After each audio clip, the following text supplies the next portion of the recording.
Corrupted Cardsmith, Book 1. Written by Daman Knightley. Narrated by Christian J. Gilliland.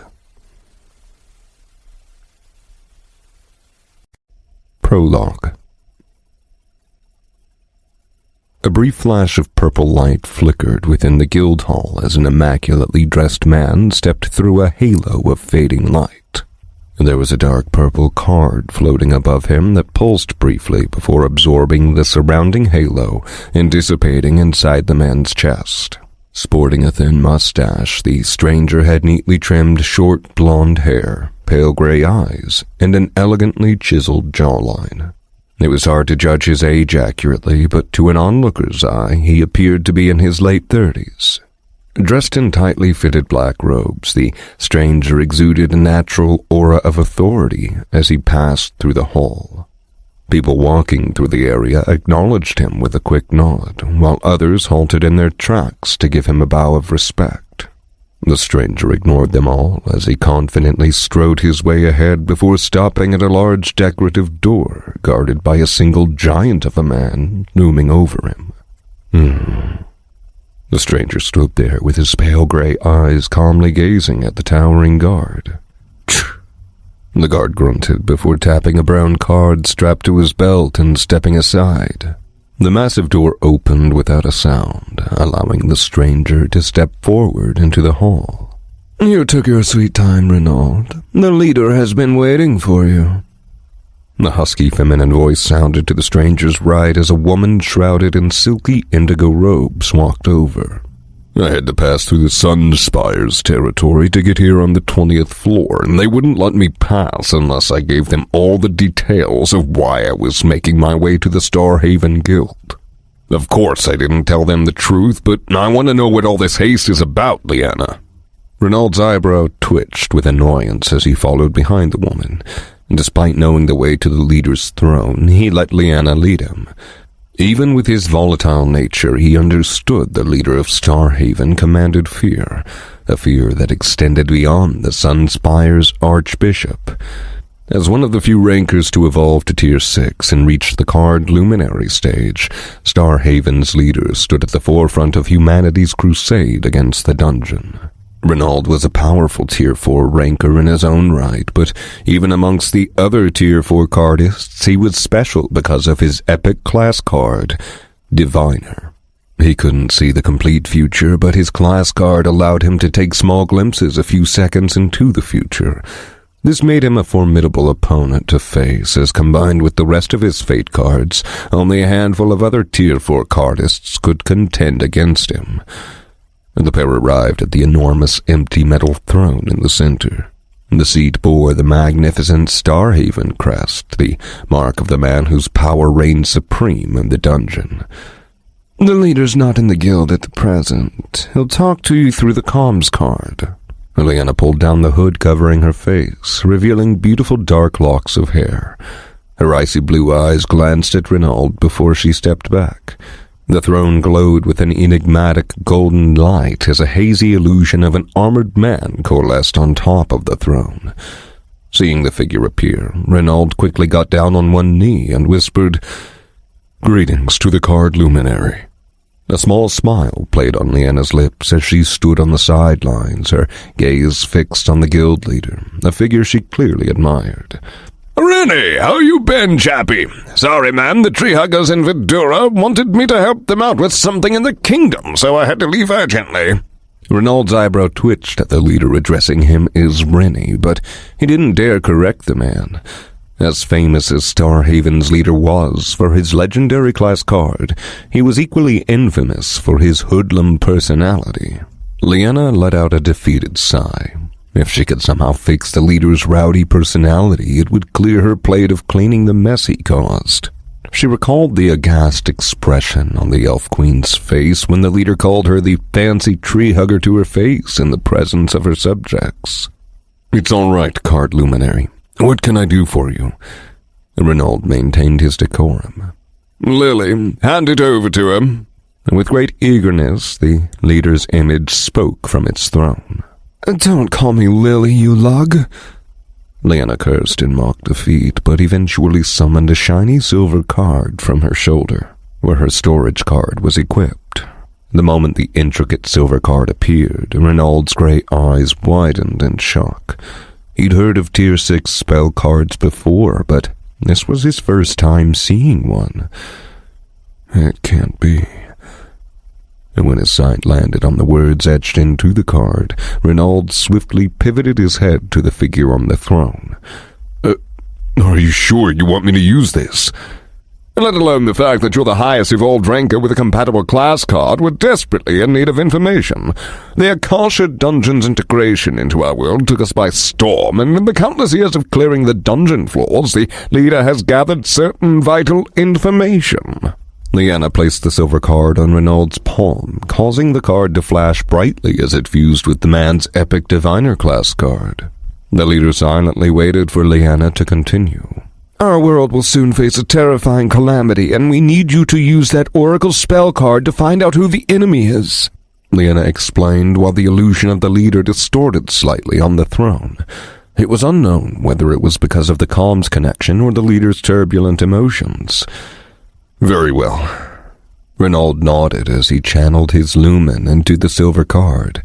His lumen reservoirs were running a bit dry because he didn't have a chance to replenish them after using the portal card, but it was pointless to complain before Starhaven's guild leader. The silver card thrummed as an intense silver light exploded into the area and hastily seeped into Renaud's pale eyes. The diviner let out a painful cry while streams of silver liquid poured down his cheeks from his retinas. Leanna almost stepped forward to help Renaud before being stopped by the leader's sharp warning. The system restricted cards to specific classes for a reason. It was fatal for non-compatible classes to force those cards into their decks. Fortunately, they didn't have to wait for long, as Renaud's screams eventually died out while the silver light gradually receded into the card. The oracle card was now noticeably dimmer than before. Renaud panted, out of breath, crumpling to the floor. His eyes looked like they were about to close, but his mouth quivered as if he wanted to get his words out. The leader's avatar on the throne leaned forward at the same time that Leanna rushed to Renaud on the floor to hold him up.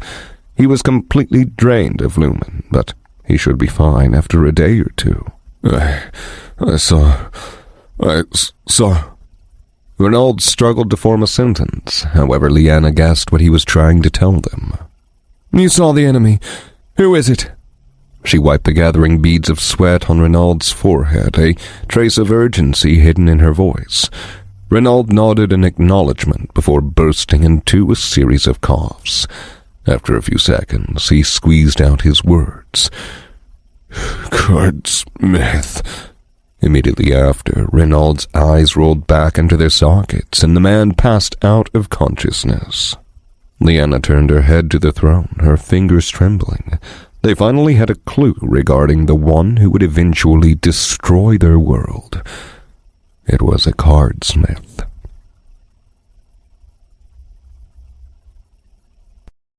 Chapter 1. The sound of a young teenage boy humming a tune echoed within a small peach orchard. It was almost evening, and the soft reddish hues of the horizon made the peaches glimmer with a rosy shine. The scent of the ripe fruit permeated every inch of the small orchard. 15, 20, 25, 30, 32! I did it! The teenage boy muttered to himself with triumph as he stood at the back of the line with the other fruit pickers. He didn't appear to be over 12 years old, but his true age was hard to gauge after looking at his frail and malnourished body. Locks of unkempt black hair fell around his thin face, partially hiding his surprisingly bright hazel-green eyes. You finally did it, hey, Shouren? A large middle-aged woman standing in front of the boy turned around when she heard the victorious exclamation from the teenager. Unlike the small basket that Shouren carried, the woman had two large barrel-like baskets with roughly over 100 peaches in each of them. Her calloused hand gently patted the frail teen on his head. It's my first time, Marin. I finally get to take 2 peaches home today. One for me and one for my grandma. Shouren's cheeks flushed with happiness as he looked up at the hardy woman. It was harvesting season, so the orchard owners gathered as many helpers as they could get, and everyone got paid based on the number of peaches they picked. This job was for mostly all the tier zeros in the town, but kids often joined in as well. Weak and frail, Shouren's trips to the orchard yielded only a meager harvest of a few dozen peaches. He couldn't afford the tools the adults had, nor did he have the strength to climb the trees like the other kids. Instead, the young teen relied on his sharp senses to detect which of the peach's stems were the weakest and used small pebbles to knock them down. The browner the ends of the stem, the easier it was to knock it down. The orchard owners required each picker to pick at least 30 peaches. Pickers could then sell any extra peaches back to the owners for a fixed price. This was the first time that Shouren had picked over 30 peaches, so he was ecstatic that he could take those 2 extra fruits home. He had no intention of selling it back for a few kronas. Even a tiny bite of those market peaches would be beyond his means. Unlike the other kids in the village, Shouren and his grandmother lived in abject poverty and barely had enough kronas for a single full meal a day. It didn't help that the rest of the villagers scorned them and refused to hire his grandma for her sharding services. His grandmother, Rhea, was one of the few cardsmiths in the village, but of course no one commissioned any work from her except a meager few. Rhea also didn't have a card recipe of her own and was reduced to only being able to shard cards. Even if she wanted to discover her own recipe, she didn't have the funds to access a card smithy. Decades ago, the Starhaven Guild's Tier 6 card luminaries conquered the Akarsha Dungeon's 20th floor, uncovering blueprints for a laser card smithy, a construction that enabled cardsmiths to craft higher-level cards using cutting-edge technology. Make sure you take the juiciest 2 from that batch. Marin winked at the giddy teen and turned back around. The older woman's heart ached for the hungry boy, but as a low-ranking Tier 0 cardist, she lacked the means to help. After the harvesting season was over, her family would be in a similar situation as Shouren, albeit not as bad. Shouren cheerfully nodded his head in response and bent over the basket to make his selection. With a subtle movement, he shifted 2 plump peaches aside before he had to present the basket to the inspector. The line was gradually receding, and soon it'd be Shouren's turn. The teen gingerly kneaded his bony right shoulder, which was slightly sore from all the pebble slinging he'd done earlier. I can't wait to see the look on Grandma's face, Shouren thought with a grin on his face. He could hardly remember the last time they had fruit. He watched Marin walk ahead, carrying her 2 massive baskets to the front of the table where the pudgy inspector sat. A burst of lumen coalesced over the neatly dressed inspector as a card appeared and floated over Marin's baskets. I wonder what class card he has. Seeing the thick energy of the lumen around the inspector, Shouren knew the inspector had to be at least Tier 1. He'd never seen that much lumen being controlled by any Tier 0 in the town.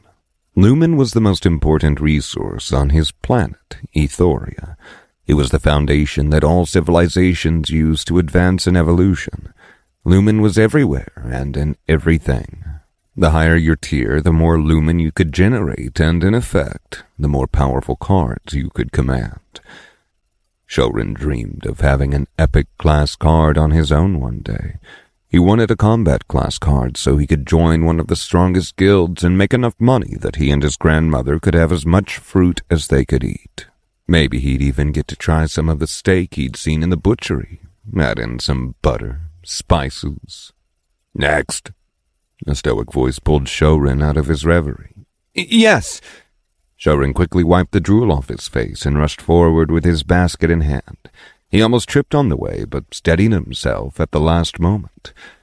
I have 32 peaches in here. The owner said I could take the extra, so I'm taking these 2. Shouren rambled hurriedly in a single breath, his nervousness seeping into his quivering voice. He feared the inspector would swindle him out of his 2 peaches. The inspector raised his eyes from the register he was riding on, and his eyes swept over Shouren's dirty and worn clothes. Meanwhile, the card floating over the basket flashed with a dim glow. "Very good, submitted. Take your 2 peaches, runt." The inspector sighed, and his hand swirled over the register, recording the new tally. The pudgy man waved his hand, urging Shouren to leave. "Thank you, sir." Shouren gave the inspector a grateful bow and ran towards the orchard exit, stuffing the 2 plump peaches into the hem of his ragged shirt and folding it to his chest, making an impromptu satchel. He didn't have any pockets, so this had to do until he reached home. Shouren rushed past the marketplace and the series of clean houses on the tidy pavement. His hazel-green eyes shone with uncontainable excitement. He couldn't wait to share the fruit with his grandma. He had no memory of his parents, and his grandmother rarely ever mentioned their accidental death. However, that never mattered to Shouren. His grandmother was the one who raised him, and that's all the family he needed. Shouren glanced up at the setting sun. It was almost halfway gone. The iconic symbol on the sun still mesmerized him to this day. According to his grandmother, they hadn't always had the same sun. When the Akarsha dungeon first appeared in their world, there had been a thundering crack in the sky, which alerted all the kingdoms of the world, turning their attention to the horizon. Before the stunned eyes of the inhabitants, the old sun silently shattered, replaced by a larger star, bearing a mysterious and enigmatic symbol.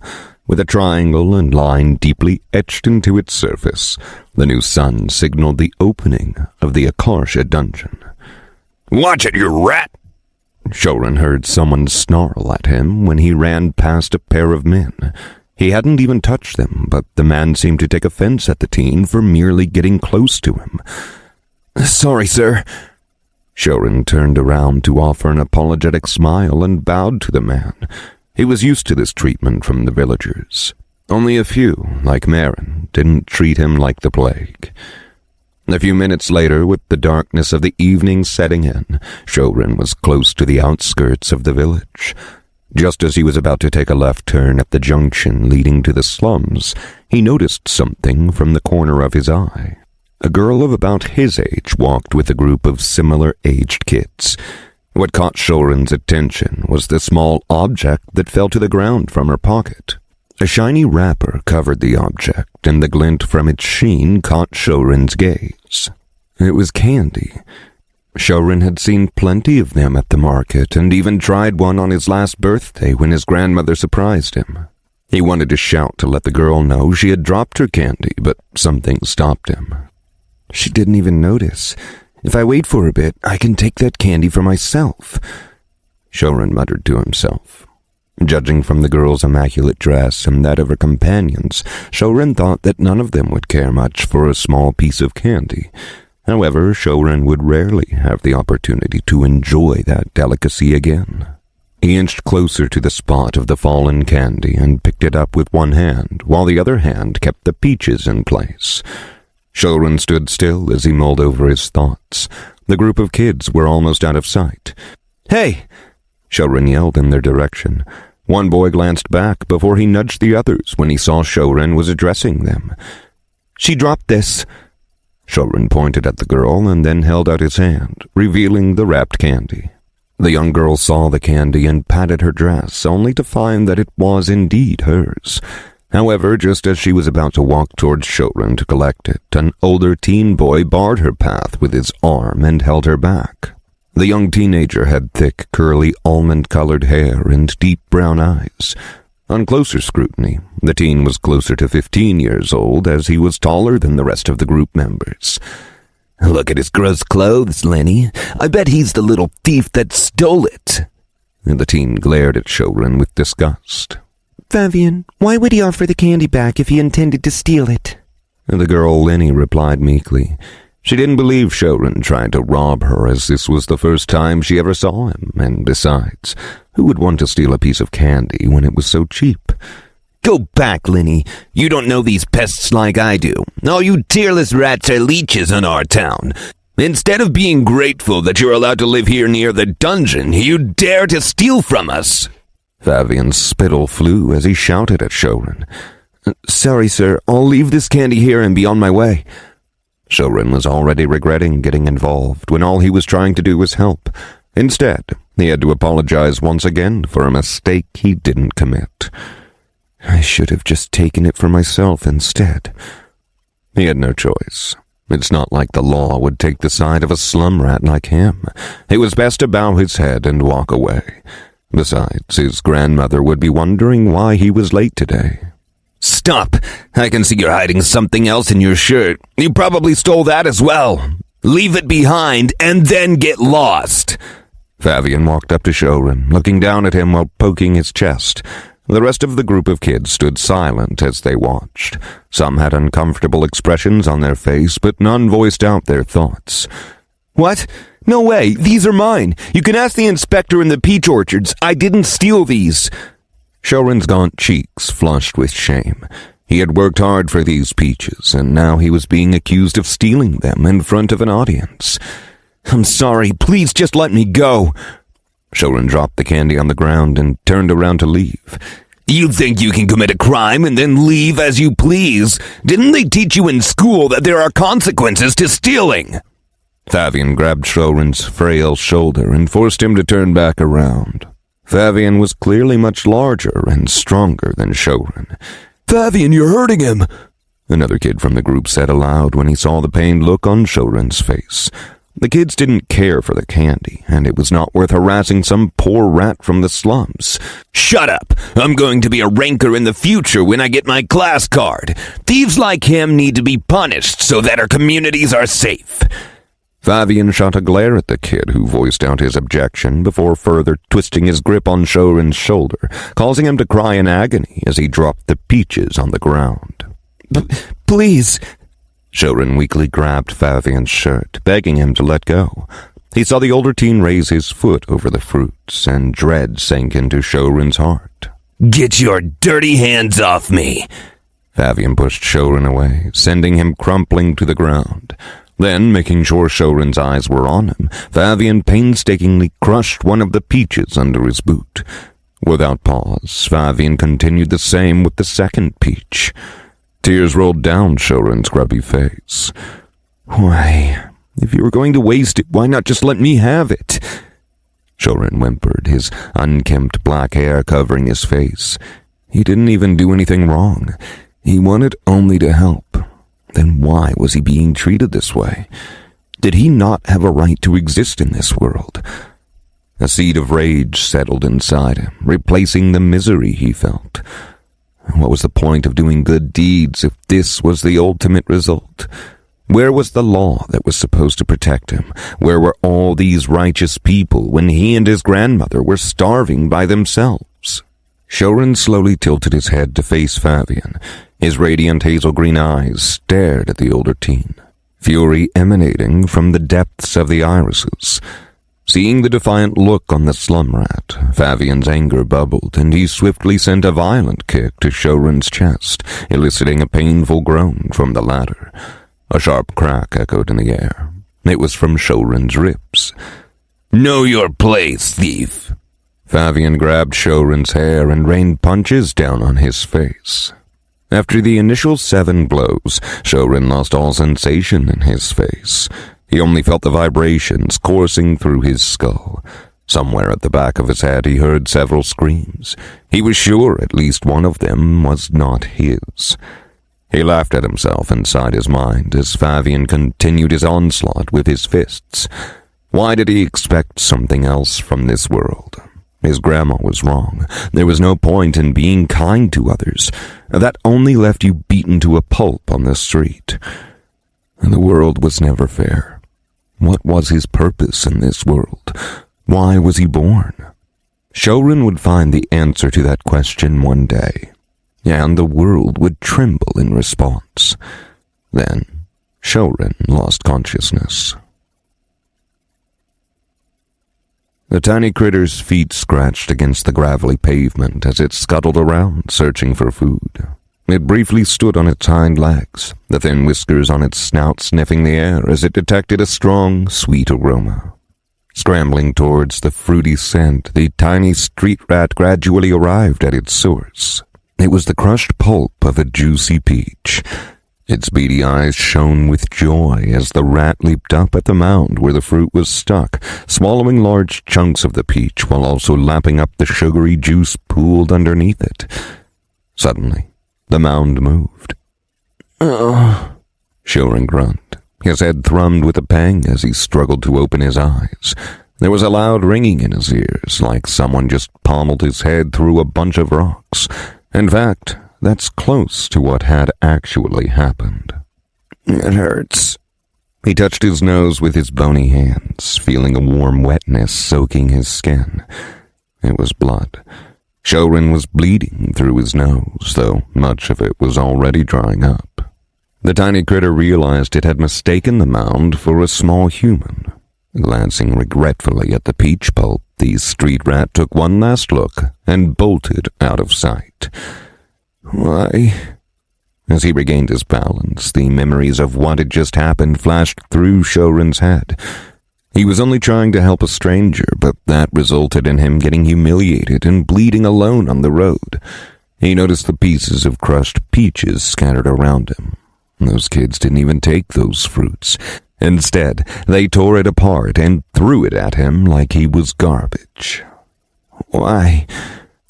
Shouren curled up into a ball over the filthy chunk of peach on the ground, his fists clenched at his sides as his vision blurred. Water droplets silently splattered over the crushed fruit. Why was it raining? No, it wasn't rain. "Why?" Shouren sobbed, his dirty, unkempt hair falling over his teary eyes. With each breath, he tasted blood on his tongue. He worked tirelessly for days so he could finally have those peaches to take home. He didn't steal or cheat them out of someone. So why was he still punished? Was it because he was poor? Or was it because he was weak? It was both. A smoldering hatred bubbled inside him.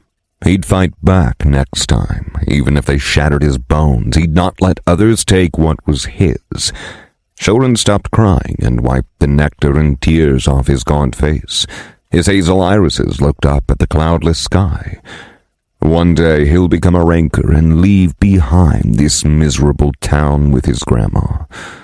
"Oh no, Grandma!" A shock tingled through Shouren's head as he remembered his grandma was still waiting for him at their home. He didn't know how much time had lapsed since he was unconscious, but his grandma would definitely be worried. Shouren hurriedly patted all the dirt and sticky fruit off his clothes. The blood had already splotched his shirt, so he couldn't do anything about it. Running back to his original path, Shouren sprinted towards home. Should he tell his grandma what had happened? Rhea always told him to respect others even if they didn't return the favor. It was essential for a cardsmith to have a dignified heart. She'd instilled those teachings in him since an early age, although whether Shouren agreed was still up in the air. Shouren felt a tinge of anger at those thoughts. He had to treat Favian with respect after the brute smashed his face. What kind of lesson was that? Shouren and his grandma were not some members of a noble family to abide by these nonsensical rules. They barely had enough food for a single meal a day. Yet that reality wouldn't change his grandma's mind. Rhea was a Tier 0 cardsmith who, despite failing her evolution to Tier 1, vehemently stuck to her morals. His grandma had a common class card, the lowest rarity of all available class cards and also the cheapest. If that were the only issue, it wouldn't be so bad. However, the rarity of class cards had a few important functions. Primarily, the initial trait unlocked at Tier 0 Awakening was the same rarity as the initial class card. If you awakened with the rare class card, your first trait would also be a rare trait. Starting Tier 0 with a rare trait would put you miles ahead of anyone with a lowly common trait. But a class card's rarity had another devastating consequence for newly awakened cardists. Your tier evolution attempts were entirely determined by the rarity of your class card. A common class card only gave you a single chance to evolve from a Tier 0 to a Tier 1 cardist. If you failed the evolution, there was no hope for the future. Once you awakened with a class card, You could never change it. When Rhea failed her first evolution with the common Cardsmith class card, it meant that she would be a Tier 0 Cardsmith for the rest of her life. If they were rich and had lots of kronas, his grandma wouldn't be in this situation. Only the wealthy could afford class cards above the common rarity. The next higher rank, uncommon class cards, gave you 3 chances of evolution, followed by rare class cards with their 5 chances. The last 2, epic and legendary class cards, were elusive, and Shouren had never even seen anyone with it in his village. They were extremely rare and only dropped in the deeper floors of the Akarsha dungeon. Shouren didn't know the exact number of evolution chances epic and legendary class cards gave, but it had to be high. The class cards had yet another restriction tied to their rarity. The common ones only allowed you to evolve up to Tier 1. Even if you successfully evolved to Tier 1 on your first attempt, that would be your highest ever tier. Uncommon class cards allowed you to evolve up to Tier 3, and rare class cards pushed it up to Tier 5. An epic class card was a necessary requirement for a cardist to ever evolve to Tier 6, the same level as the leaders of the major factions. The only exception to this rule were the unique class cards. Shouren took ragged breaths as he ran past the familiar series of shabby houses. His grandma's shack was at the end of this road. Their neighborhood was effectively a slum, but no one liked to call it that, especially the townsfolk. I'll get an epic class card one day. Shouren slowed down to a walk. His knees were aching and giving out. The grumbling of his empty belly didn't help either.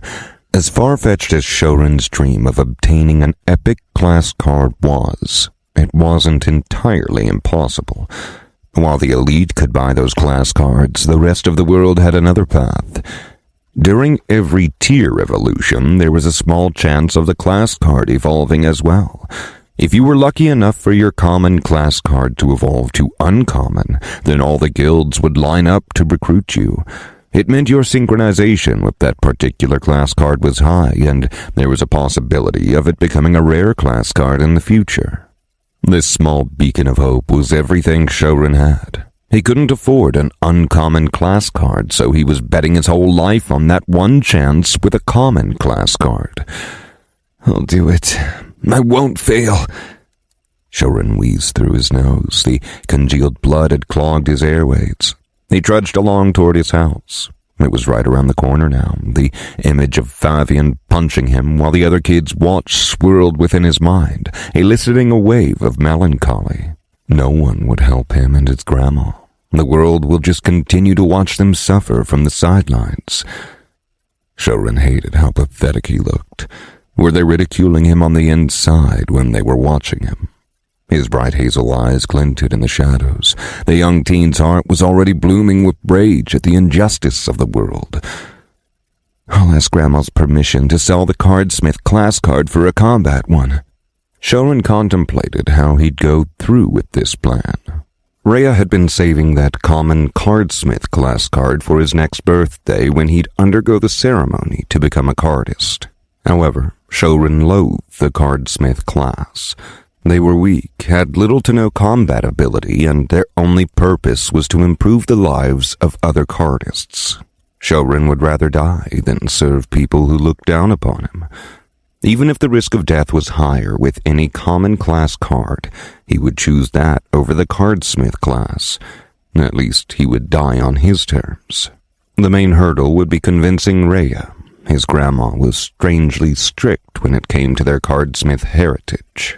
Shouren's father, his father's father, and all previous generations of his family had always been cardsmiths. It was a rule passed down from their ancestors that every generation of their family had to have at least one living cardsmith. When Shouren asked his grandma what their family name was, the old lady was conspicuously silent and brushed the question off. Shouren didn't have many memories of his parents, and neither did he have any other siblings. His grandmother had ingrained in him the idea that he would be a cardsmith from the age of 5. Even as a toddler, Shouren dreamed of becoming a warrior and entering the dungeon. It was every kid's dream to be a ranker and to be the first to clear a dungeon floor. The rewards could change your very destiny. When the old sun shattered, a wave of disease and plague shadowed Ethoria. The oxygen in the air dwindled to its lowest level, leading to the collapse of most life on the planet. Other races fared just as bad as the humans, with their life expectancy declining and entire ecosystems in disarray. However, that all changed when the first dungeon exploration party cleared the 10th floor of the Akarsha dungeon. Within that 10th floor was an empty land that stretched wider than any kingdom on their planet. It could house millions of people. Lumen infused the air, allowing the cardists to unleash even greater powers from the cards. But that was not all. Conquering the 10th floor also affected the outside world. Contaminants were removed from the skies, returning oxygen levels to their previous state.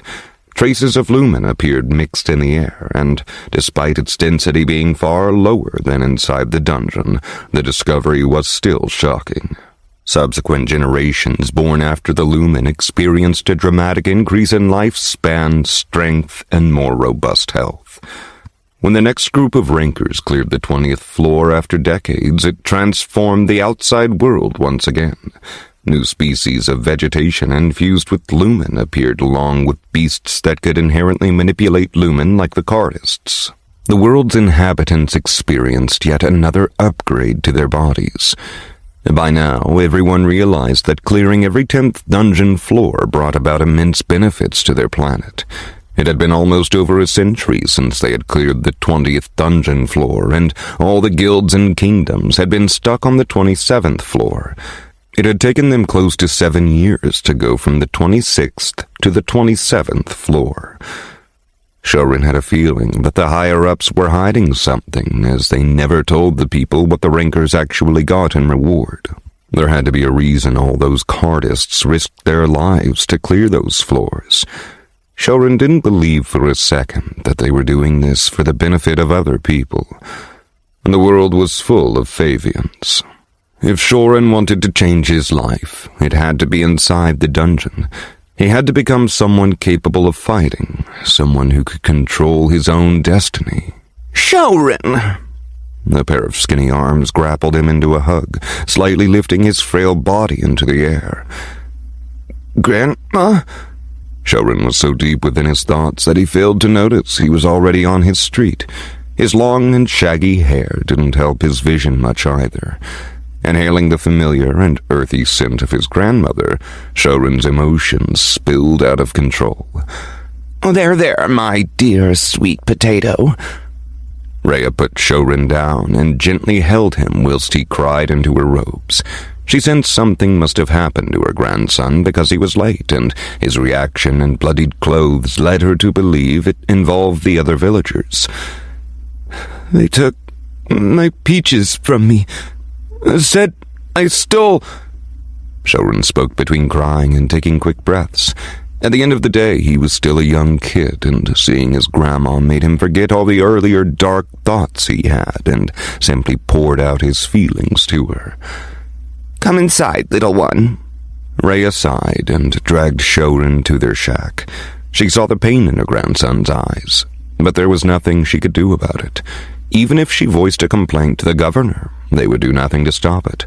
Who cared about a useless Tier 0 cardsmith? Shouren would have to get accustomed to this treatment. It would only get worse when he'd get older. Why don't we leave this village, Grandma? Shouren trailed behind Rhea, his breathing back to normal after letting out his pent-up emotions. He tugged at his grandmother's dirty gray robes as he looked up at her. And who would pay the kronas for the transportation, little potato? Rhea poked him playfully. It wasn't the first time Shouren had asked her this.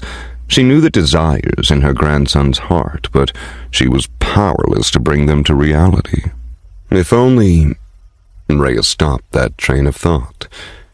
Forget about that. Look what Grandma saved you for dinner instead. Rhea brought out a small slice of dry bread from within her robes and held it out to Shouren. Rusk bread. I love it. Shouren swiftly grabbed the slice and nibbled on it, letting his saliva moisten the sides so he could bite through it.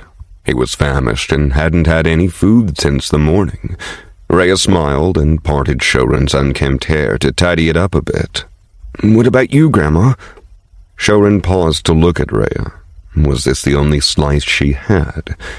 Don't worry about me, Potato. I already had a slice before you came." Rhea used the edge of her robe's lining to clean off the remaining dried blood on Shouren's cheek. Shouren stopped chewing on the bread and glanced at his grandma. She was lying. He saw her bony frame, similar to his own. She looked like she was all bones and skin. How did she bear through it? Shouren's stomach growled, urging him to take more bites of that dry bread. "It's not fair," Shouren whispered, his hand letting go of the bread as it dropped with a dull thud. "The world was never meant to be fair, little potato." Rhea chuckled, yet the wrinkles on her face deepened. She bent down to pick up the bread and held it out to her grandson. Shouren smacked the bread out of her hand. "I will become a warrior and enter the dungeon." He couldn't take this anymore. He didn't want this life, getting beat up during the day and then starving during the night. Even if his grandma opposed it, he would learn to fight. "You will do no such thing, Shouren." Rhea ignored the bread and stared sternly into Shouren's hazel eyes, the same as her. The old woman's tone took a serious turn. "I would rather die than become a cardsmith." Tears rolled off Shouren's cheek as he shouted at his grandmother. "Shouren!" Rhea was taken aback by Shouren's reaction. Torn between family tradition and her grandchild's joy, she questioned whether forcing the issue was right. However, being a warrior meant Shouren had to risk his life in the dungeon. It was better to be poor. At least then her grandson would be safe and alive. "It's late. Go to sleep, little potato." Rhea lightly touched Shouren's cheek and turned around towards one of the two mats on the floor. She planned to talk some sense into him tomorrow once he was well rested. Shouren stood there silently. He felt horrible for yelling at his grandmother. She was all the family he had. He knew Rhea often went days without food just so he could have a full belly at least once a day. He stared at the piece of bread on their shoddy floor and walked over to it. Gingerly picking it up and swiping any dust stuck to the bread, Shouren made his way to Rhea. His grandmother was sleeping on her mat with her eyes closed. Sitting down next to her, Shouren broke the bread in half and placed the bigger of the two halves beside her. "You need to eat as well. Don't leave me alone, Grandma." Shouren muttered in a quiet voice and then proceeded to his own mat. He didn't see it, but the wrinkles on Rhea's face softened slightly. It was a cold night, but Shouren's heart was warm for now.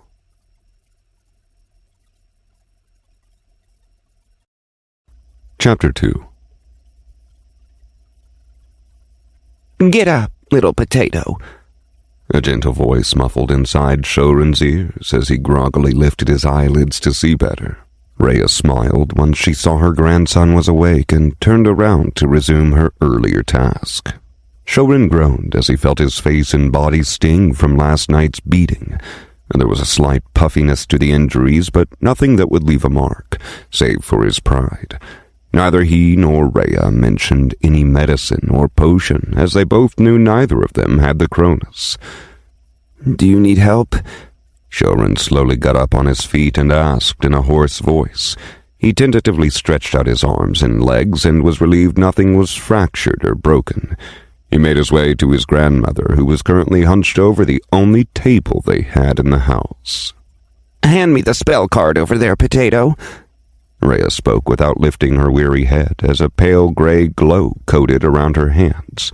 Beads of sweat purled near her forehead, but the old lady paid no heed to it. Her full focus was on the contents spread on the shoddy table. Shouren nodded without hesitation and sprung to the corner of the room where his grandmother stored her spell cards. Sitting atop a dreary, flat wooden box the size of his two palms, an unassuming gray card remained in place. No one even had to lock the wooden box, as not even a thief would bother opening it for a common Create Puddle spell card. Quickly grabbing the spell card, Shouren rushed to his grandmother's aid and gingerly placed it on the table. Thank you, Potato. And now tell me, what are the 3 primary duties of a cardsmith? The wrinkles on Rhea's face eased, her bright hazel irises eyeing her grandson inquisitively. In contrast to her frail body and withering skin, the old woman's eyes were astonishingly bright. The gray light around her hands intensified as the lumen wrapped itself around the new spell card and began tearing it apart. Shouren grumbled under his breath, but relented once he saw the eager look in his grandmother's eyes. He'd bring up his secret plan to Rhea later. She wouldn't approve, but after last night, Shouren no longer had a choice. The first role is sharding, to break the card's lumen into smaller shards so a cardist can absorb them to increase their synchronization rate. Shouren rolled his eyes as he detailed the explanation out. His grandmother had instilled it into him since he knew how to speak. To advance in tiers, every cardist had to reach at least 80% synchronization with their class card before they could attempt to evolve to the next tier. The vast majority were simply stuck at Tier 0 and never undergoing their first evolution to Tier 1. At the same time, on the table, the Create Puddle spell card was ripped into 5 uneven shards and joined the other shards hovering over the table. 5 was the maximum number of shards Rhea could salvage from a Tier 0 spell card. The second rope. Shouren was mid-sentence when Rhea promptly interrupted him. Her eyes remained glued to the new shards floating in front of her.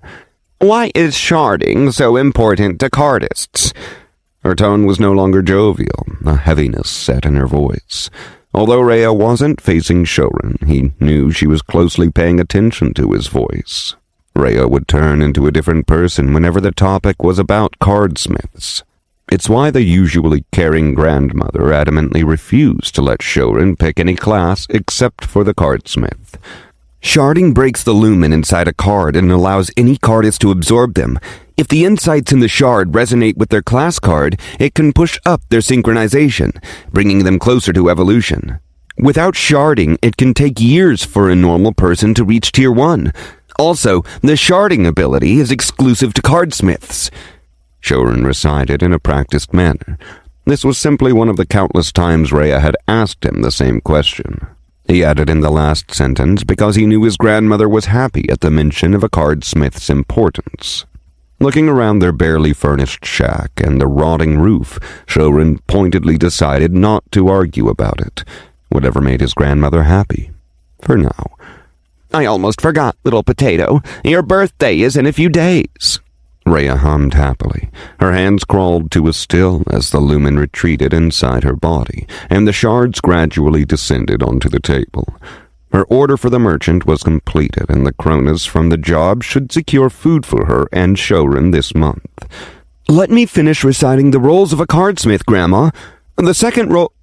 Shouren sat up straight in panic and waved his hand in front of Rhea. He desperately needed to avoid that conversation now, not until his secret plan was in action.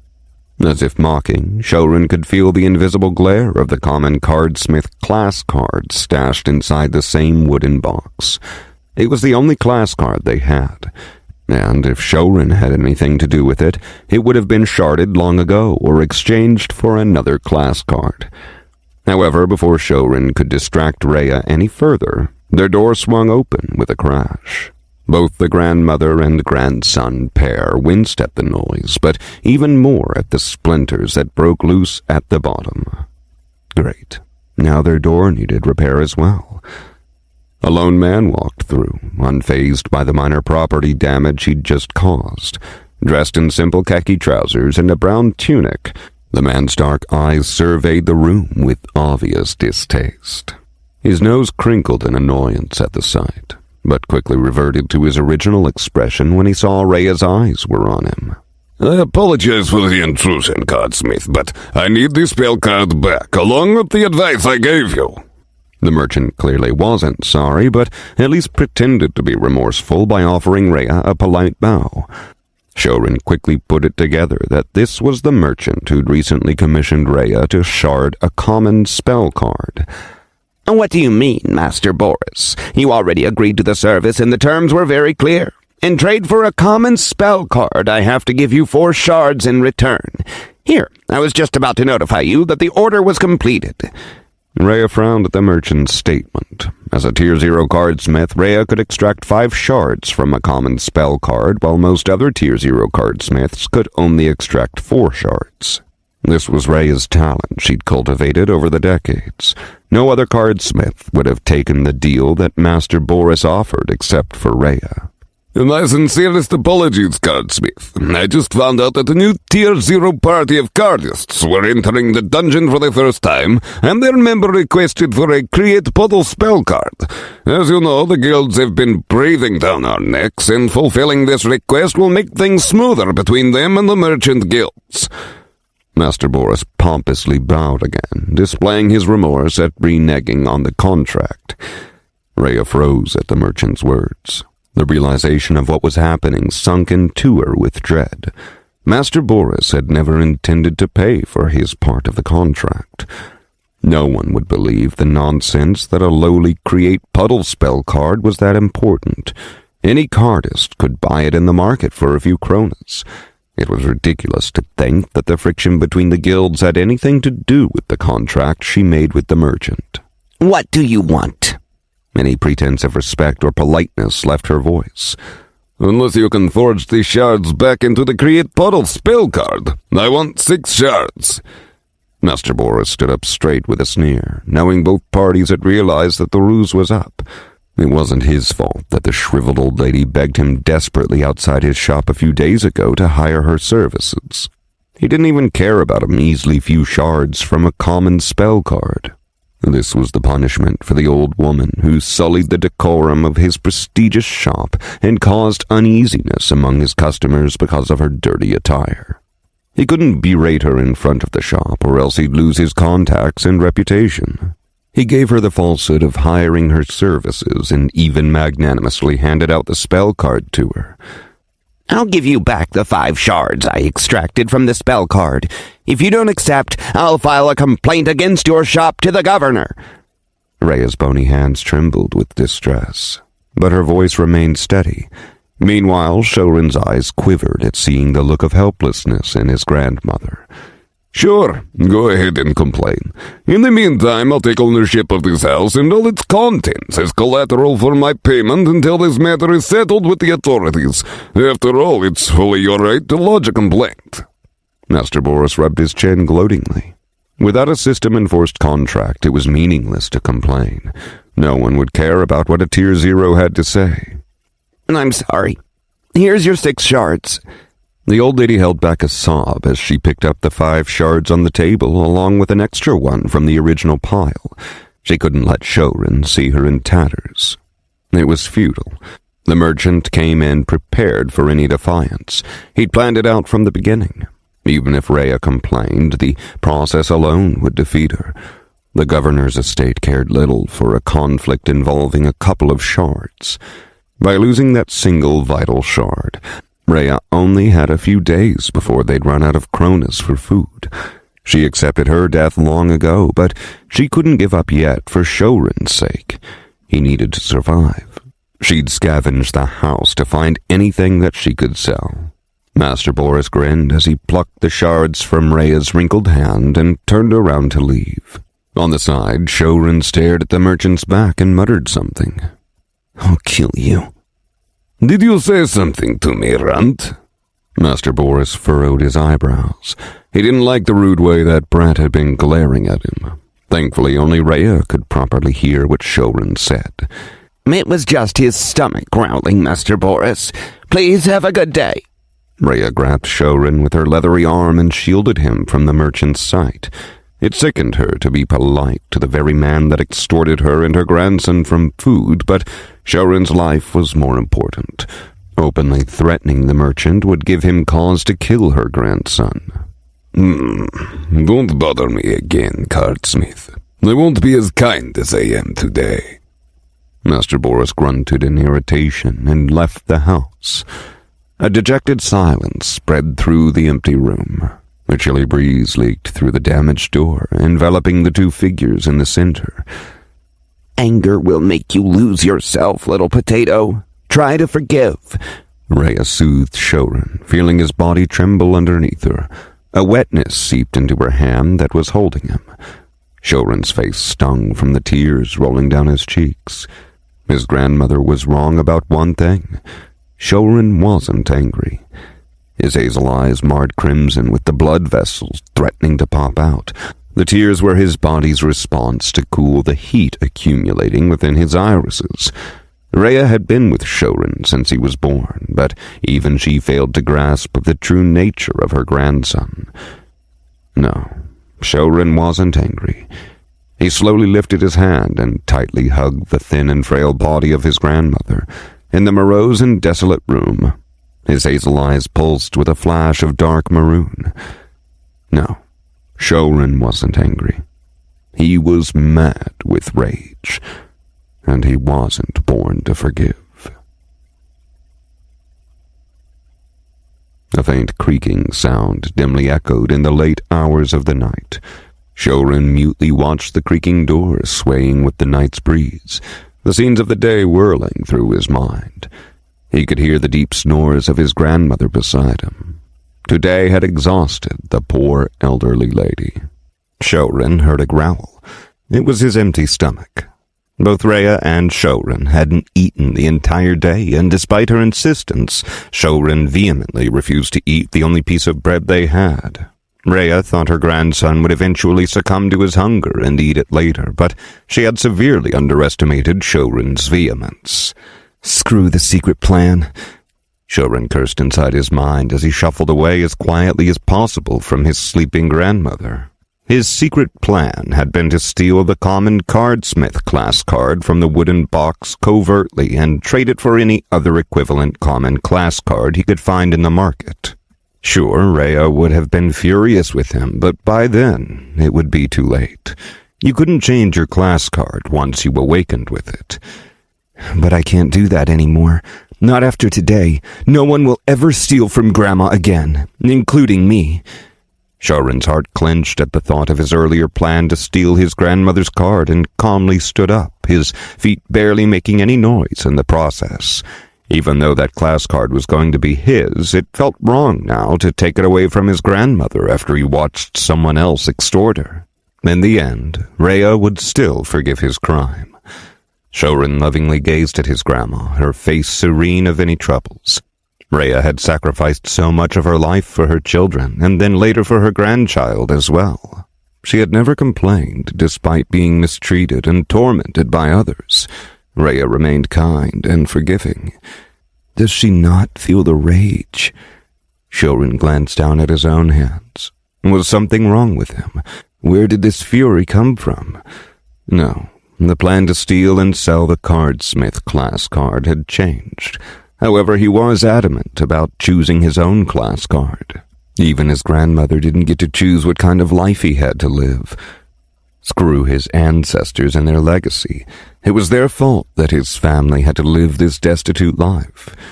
Shouren was running out of time. His 14th birthday would be in a few days, and his heart would finally be ready to undergo the class card awakening. He brushed his wild black hair aside and scanned his gaunt body. Everyone thought he was 12 years old, but in reality his true age was almost 14 years old. His short height was the result of his malnourished body and deprived of a regular source of food. His old plan discarded, Shouren only had one choice left. He had to enter the Akasha dungeon and hope he'd find another class card. He didn't have any kronas to buy a class card, and selling his grandmother's Cardsmith class card was out of the question. No one entered the dungeon before their awakening, as it was tantamount to suicide. Even a Tier 0 monster could effortlessly slice through a tierless human. I'd rather die than become a Cardsmith. Steeling his nerves, Shouren gave one final look at his sleeping grandmother and silently tread towards the door. I'm sorry, Grandma, Shouren whispered sadly as he pushed aside the door and walked away into the darkness of the night. The door creaked once before becoming still again. The sound of soft snores strummed within the lonely shack. Should I turn back? Shouren groaned as he jogged to the town center. It dawned on him that he didn't even think to bring a weapon or a means to fight inside the dungeon. Not that his shack had anything inside that could be used as a weapon. Rhea and him were so poor that he didn't even own a kitchen knife. This really is the dumbest plan I've had. Shouren labored through his shallow breaths, his body still aching from yesterday's injuries. It's too late. I already decided that I'd rather die than live under someone else's tyranny. He recalled the images of Master Boris coercing his grandmother to extortion. Nothing would change even if he became a cardsmith. Instead of just his grandmother being swindled of her shards, it would then be both him and her being swindled together. He had to become a cardist with actual power. He'd never witnessed anyone in town abusing a Tier 1 cardist. Those who killed monsters in the dungeon had no qualms killing other living beings as well. If his grandmother had a combat class card, then even as a Tier 0, Master Boris wouldn't have dared to humiliate her to this extent. It was precisely because the merchant knew that Rhea couldn't do anything that he gambled to exploit her. Watch it, kid! A chubby middle-aged man grunted with annoyance when Shouren bumped into him by accident. "Sorry, mister." Shouren yelled a quick apology before bolting off. It was dark and not the time to get lost in his thoughts. He had to pay attention from now on. Although it wasn't illegal for a tierless to enter the dungeon, Shouren wanted to avoid any attention drawn to him if possible. His unkempt and dirty clothes were always a target for the people to pick on. The first floor of the Akasha dungeon was open to all, and also known as the tutorial floor by the cardists. Anyone could enter the floor, and there was no time to clear it. The clearing conditions were very simple as well. Kill any 3 Tier 0 monsters. But Shouren's original problem still remained. How would he kill a Tier 0 monster with no weapon? Until his awakening, his attributes remained locked, meaning even his strongest punch would barely scratch the monster's hide. Doesn't matter. I'll try to gouge its eyes out or lure it into a trap. Shouren shook his head and made his way to the town center. One way or another, Shouren was going to fight until his last breath. He had no experience in making a trap or ever fought anyone. His only experience was getting punched until the other side gave up. Only a single thought reverberated inside Shouren's mind. I'll never kneel down to others. Even if they killed him, Shouren would no longer submit himself to those with power. His hazel-green eyes flamed with aspiration. Gradually, a few hazy light orbs fluttered in the distance as Shouren finally made it to the edge of the town square. Everyone called it town, but in reality it was just a destitute village. A few decades ago, it used to be an actual town when Tier 2 cardists roamed the nearby kingdom, but since the Sunspire theocracy conquered the 10th floor and then later when the Starhaven Guild subjugated the 20th floor, most cardists flocked to the higher-density Lumen environments. Now only the Tier 0 and occasionally a few Tier 1 cardists remained in the outside world. No guards today? Shouren whispered, a trace of thrill in his voice. A few villagers roamed around the town, but it was unusually quieter today. He saw a couple of guards loitering near the market's entrance, their drunken, boisterous laughter causing a few shopkeepers nearby to click their tongues in distaste. However, the path to the dungeon entrance was clear. Strange. The entrance to the Akasha dungeon was remarkably nondescript. There was a plain rectangular portal with an overhead arch set that hovered a foot from the ground. When their world's sun was destroyed and the dungeon appeared, countless portals emerged all over the land. They all differed in appearance. Some were grander, while other portals were simply a plain door. Shouren hesitated for a brief moment as he considered whether to ask someone nearby why there was no one entering the dungeon right now. Despite the late hours, there was always someone entering and leaving the dungeon. Shouren exhaled out a deep breath. None of the villagers would give him an answer even if he tried. He needed to hurry before his grandmother woke up. Bracing himself, Shouren took one last look to make sure the guard's sight wasn't in his direction and raced to the dungeon entrance. Shouren wheezed out his breaths, his skinny legs wobbling with as much strength as he could muster. His chest bulged while his lungs desperately drew in air. He was almost there, and no one had noticed him. 3 more seconds until he made it to the entrance. His back was now soaked. Shouren didn't know whether it was from his sweat or fear. 2 more seconds left. "Oi, what's that idiot doing? Stop him!" A sharp voice suddenly boomed across the town square. 1 more second. Shouren could hear the nearby villagers shuffle to a halt. Gritting his teeth, he jumped. He just needed to touch the portal, but then he felt a shadow looming over him from behind. Right as that presence was about to grasp him, Shouren's index finger made contact with the portal. Enter floor 1 of a cursed dungeon. Yes, no. Shouren cried, "Yes!" with his remaining breath, and then the dungeon sucked him in. "Was that a kid? Did anyone see the runt's face?" Shouren heard someone's fading voice right before his world turned black.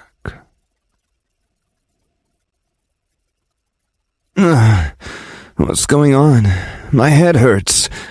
Shouren whimpered while clutching the sides of his temple. An eerie tingle crawled down his spine and made its way to the corner of his retinas. Shouren shuddered as he gradually opened his hazel eyes. Floor 1, clear conditions. Kill 3 Tier 0 entities. Current kills, 0 of 3. Floating in the center of his vision, the text glowed once before dissipating away. Shouren didn't have access to his status yet, so that's probably why the dungeon's message caused discomfort inside his body. If things went according to plan, then Shouren would find another class card and undergo his awakening. He was only a few days away from his 14th birthday, and his heart should be mature enough to accept a card.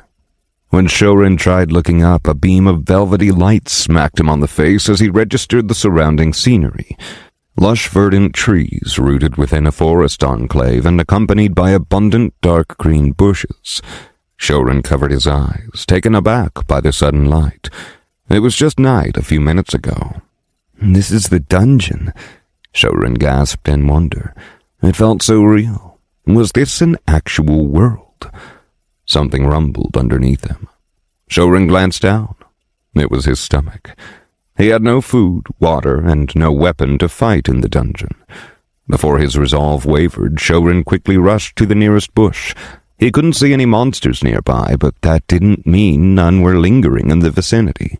Standing in the open was stupid, especially considering how defenseless he was right now.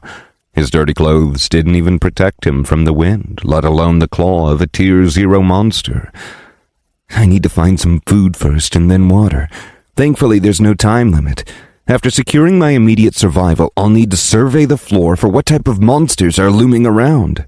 Shouren brushed aside the twigs as he squeezed inside the bushes. It was important to stay out of sight before he figured out what kind of monsters he was dealing with. He might not have come prepared, but he wasn't a complete fool. He'll make the best of the situation. There are lots of trees around, but I don't see any fruit on them. Maybe there are a few fruit trees deeper into the forest. Shouren took off his dirty shirt and used his teeth to tear it into several strips of cloth. Then, placing one end of the strip between his toenail, Shouren wrapped the cloth around his foot until it completely covered the bottom of his soles. He took another strip and followed the same pattern, but now with the second cloth strip, there was more padding on the sole. Shouren repeated these steps multiple times, and it wasn't long until both his feet looked like he was wearing several layers of poorly stitched socks. He didn't have anything to protect his body after ripping his shirt into shreds, but Shouren achieved something even more essential, silencing his movement. The thick cloth on his feet was uncomfortable to walk. However, it was better to remain in stealth than move fast. Shouren was the weakest on this floor, and almost all monsters would be faster than him. He couldn't beat them with strength or speed. He needed his wits and a carefully executed plan. This should do it. Satisfied with his amateur work, Shouren then used the remaining scraps of fabric to bandage around his fingers. This will keep him relatively safe from accidentally touching anything poisonous. If he couldn't find any fruits, the next option was to scour for some mushrooms. Feeling that his preparations were adequate, Shouren was ready to leave the bush and begin his exploration. It was at this moment he heard a faint rustling in the distance. At least let me eat something and die with a full belly. Shouren moaned in despair as he sensed more rustling. Since he didn't enter with a party, it meant whatever that was moving near him could only be one thing: a Tier 0 monster.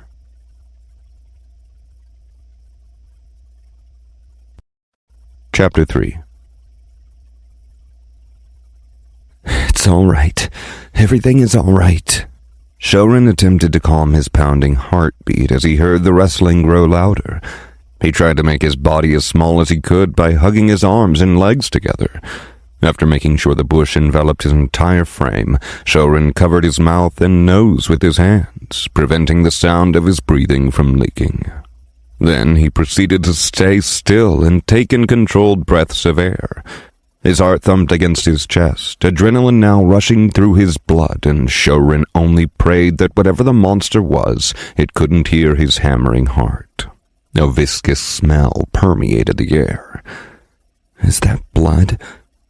Shouren's palms trembled. Was the monster injured? Could he try to finish it off with whatever caused it to bleed? No. Even a Tier 0 monster would have its attributes unlocked.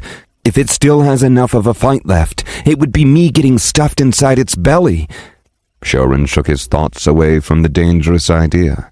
Without undergoing his class awakening, Shouren was a tierless and hence had no access to his attributes. On the other hand, even the weakest Tier 0 monster would have all its attributes at F rank. Some elite monsters could sometimes start at even B rank attributes. Unlike the arduous training that humans had to go through to increase their attributes, monsters could simply consume cards to increase both their synchronization and attributes together. This is why monsters had an easier time evolving as long as they had access to unlimited number of cards. This was not a battle Shouren could win with brute force. Doubling down his efforts, Shouren stayed still despite his muscles showing initial signs of cramping. The rustling got closer and closer. He could now hear the growl associated with the rustling. Based on the deep, throaty growl, Shouren estimated it was a pretty large creature. He could now hear the thudding of the monster's steps. It was moving slowly and with an even rhythm. Was the monster not injured? Right when Shouren thought the monster would pass near his hideout, it lazily swerved to the side and a loud thud quaked through the entire forest. That was a tree. Is it resting underneath the tree? Shouren was too scared to turn his head. It sounded like the monster slumped against a nearby tree. If only he could turn his head and see what the monster was. I need to wait. It might still be alert. Beads of sweat gathered on his forehead. At least the monster hadn't detected him yet. He would wait until he was sure it was safe to leave the bush. A mellow breeze drifted in the forest. Shouren stayed still. He was sure his feet were numb by now, but he diligently stayed where he was. The monster had yet to make any noise since it last stopped near the tree. And so, 20 minutes passed. Shouren was about to lose all sensation in his legs when suddenly a deep snore rumbled in proximity. A pang of elation spread within him. Was the monster actually asleep? Despite the snores, Shouren waited another 5 minutes before he tentatively shifted his leg. The snoring continued. Letting out a heavy, relieved breath, Shouren painstakingly edged away from the bush and slowly turned his head. It was a behemoth of a bear. Tight, sinewy muscles pulsed over the stalwart monster, radiating the deadly power contained within them. Thickened horse brown fur covered the burly beast, and Shouren soon spotted the source of the bloody smell. It was the bear's jaws. It was drenched in thick blood. I'm so glad I didn't try to attack it thinking it was injured. Shouren shuddered in fear. The monster wasn't wounded. Instead, it had just returned from a successful hunt. The blood belonged to its unlucky meal. He scanned the sleeping mass of terror in search of any scratches or minor laceration. None. Whatever the bear had hunted, it was a complete obliteration. The opponent hadn't even managed to leave a bruise. Shouren anxiously stood up, feeling the nerves in his legs reigniting once again. He needed to get away from the monster as soon as possible. This bear could well be the apex Tier 0 monster of this whole floor. Shouren took one step and nervously glanced back to see if the bear had woken up. It was still snoring. He took another 2 steps. The snoring continued. Wait, Shouren whispered, halting his foot mid-step as an idea sprang inside his mind. The bear came in from the opposite direction. Didn't that mean that path was clear of any potential dangers at the same strength level as the bear? Maybe Shouren would come across any carcasses left by the bear. The bear would have definitely consumed any cards or shards left behind by the monsters, but the bones and some meat should still be there, right? Shouren's stomach had stopped grumbling, but that only meant his hunger had reached a new critical state. Why am I such a coward? Shouren chewed on the inside of his cheek and turned around. He decided to go where the bear had come from. A safe, ordinary life wasn't what he sought when he entered the dungeon. He came here to risk everything for a chance at something else, even if that meant he could die in the process. Shouren got on all fours and slowly moved towards the opposite path. He needed to stay low to the ground, using the bushes to his cover in case the bear suddenly woke up. Giving the hulking monster a wide berth, Shouren gradually made his way towards the path the bear had come from. He could feel the blood raging inside his veins. He was halfway to the other side, and the bear didn't move from its original position. Shouren was too far to hear its snoring now. Almost there. Shouren's limbs ached. He wasn't used to crawling on his fours like this. If not for the adrenaline coursing through his body, his muscles would have long been in seizures. Grrr. The sound sent a wave of dread through Shouren. He slowly tilted his head. The bear simply raised its baleful claw and scratched the back of its hide twice and then plopped back to sleep. You bastard! Stop giving me a heart attack every few minutes! Shouren cursed in his head and hastened his steps. Soon he was out of the forest enclave and could no longer see the bear or the tree it was sleeping on. Shouren stood back on his 2 feet and took in several deep breaths. He was glad he wasn't wearing a shirt, or it would be soaked with his sweat. Time to find the prey left behind by the brute. Shouren slapped himself out of all the nervousness and cautiously tread into the new section of the forest. After experiencing the terror of the bear, the normal Tier 0 monsters no longer scared him that much. He only needed to kill 3 Tier 0 monsters, and they didn't have to be as horrifying as the bear. Step by step, Shouren walked deeper into the path. It was no longer as bright as when he first entered the floor, meaning they were soon approaching evening. He didn't know how time worked inside the dungeon. I can use that. It's better than nothing. After a few minutes on the path, Shouren came across a fallen branch beneath a large tree. It was thick enough to land a serious hit, but not too cumbersome enough for him to swing it. It's perfect. Shouren laughed as he plucked the straggling smaller branches and leaves off the stick and swung it around. The weight wasn't completely balanced in the center, but it was the first weapon that he'd found. Shouren didn't feel as defenseless as before. He had a fighting chance now. Tracing the bear's paw marks on the grass, Shouren steadily followed it. His mouth was parched, his lips showing signs of cracking. He didn't try to wet it with his tongue, keeping as much moisture inside his body as he could. For the next 12 minutes, Shouren tediously tracked the bear's old marks. He occasionally detected drops of blood on the grass, but they were probably from the monster's jaw as it trod on the grass. With the fresh lingering traces of the bear, it prevented other monsters from crossing Shouren's path as well. I can smell it. The familiar bloody aroma grazed Shouren's nose. The bear's prey was nearby. Shouren crouched to the ground with the thick stick resting on his shoulder. He had to be wary of any scavengers that might have found the dead monster before him. Pursuing the bloody scent, Shouren soon came across the source.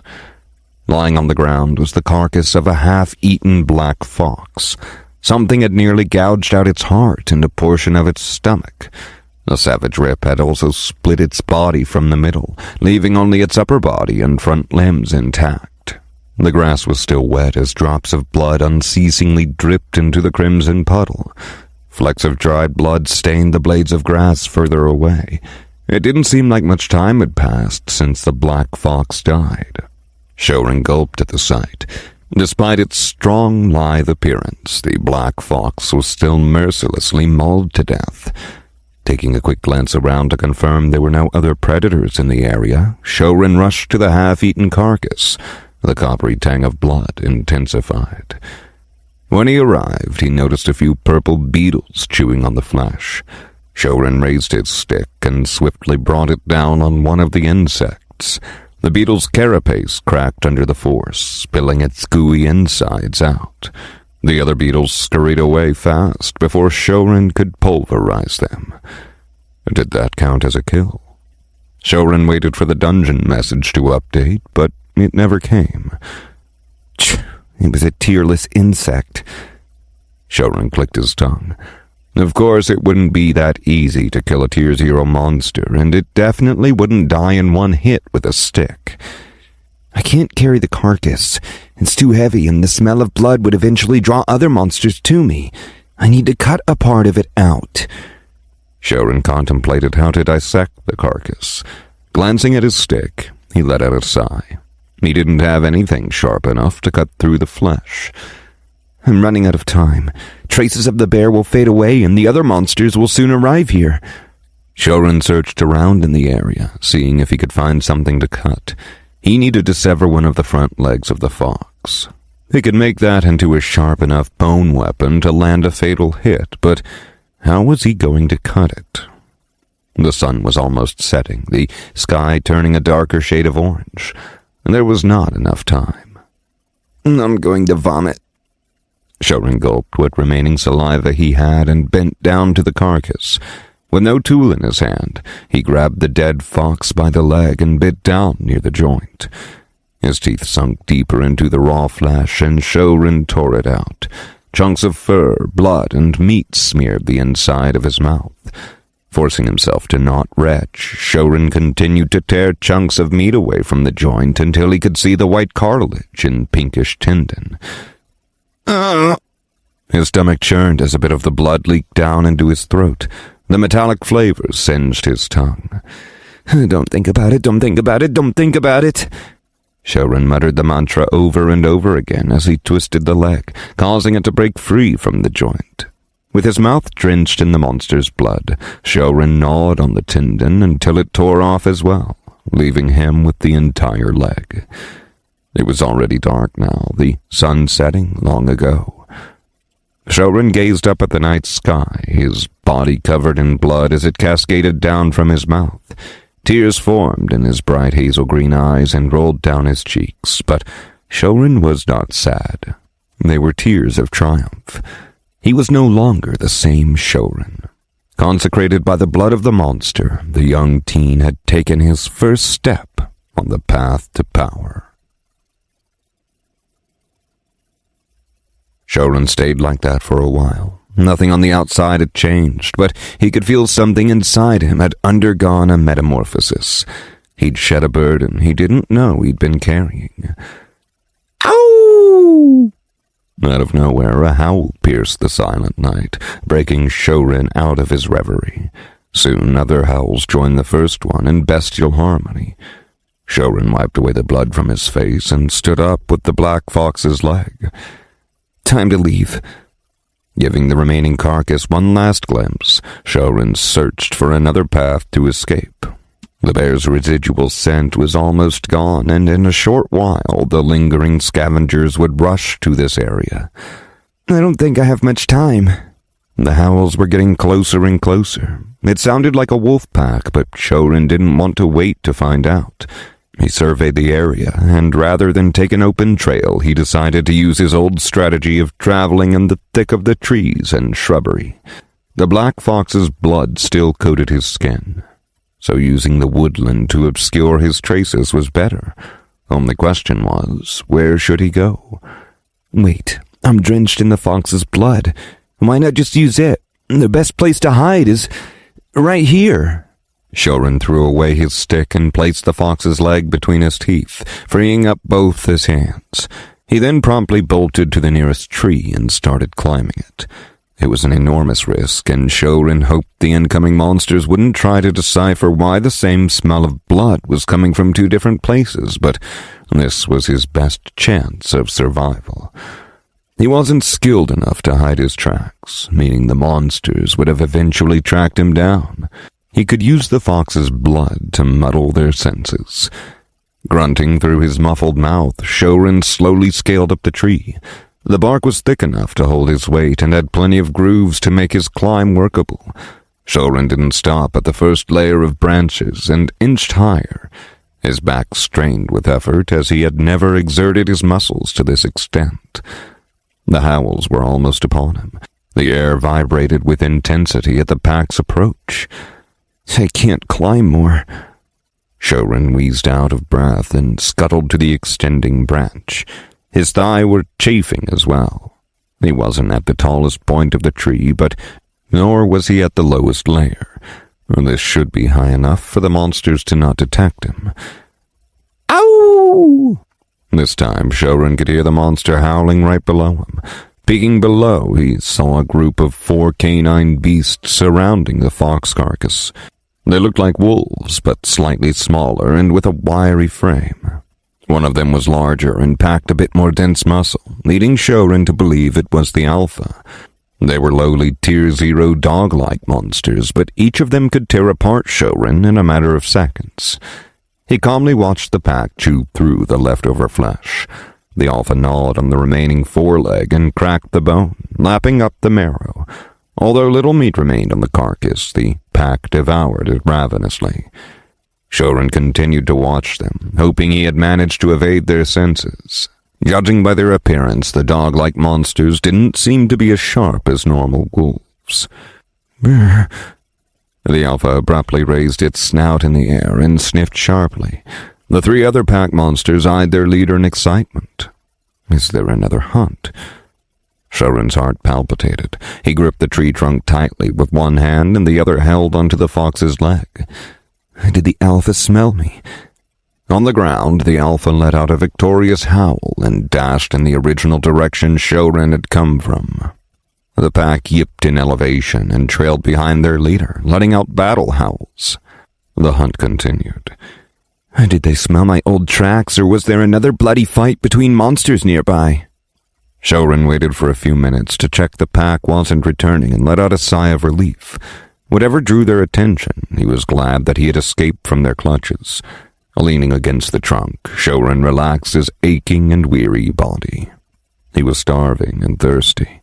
Now that the immediate danger was gone, his body screamed to sleep and recover.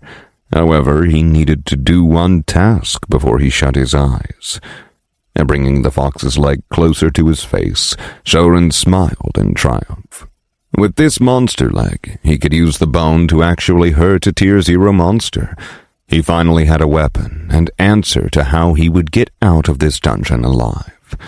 The leg wasn't sharp enough to impale, but Shouren could use it as a club to batter unsuspecting monsters in an ambush.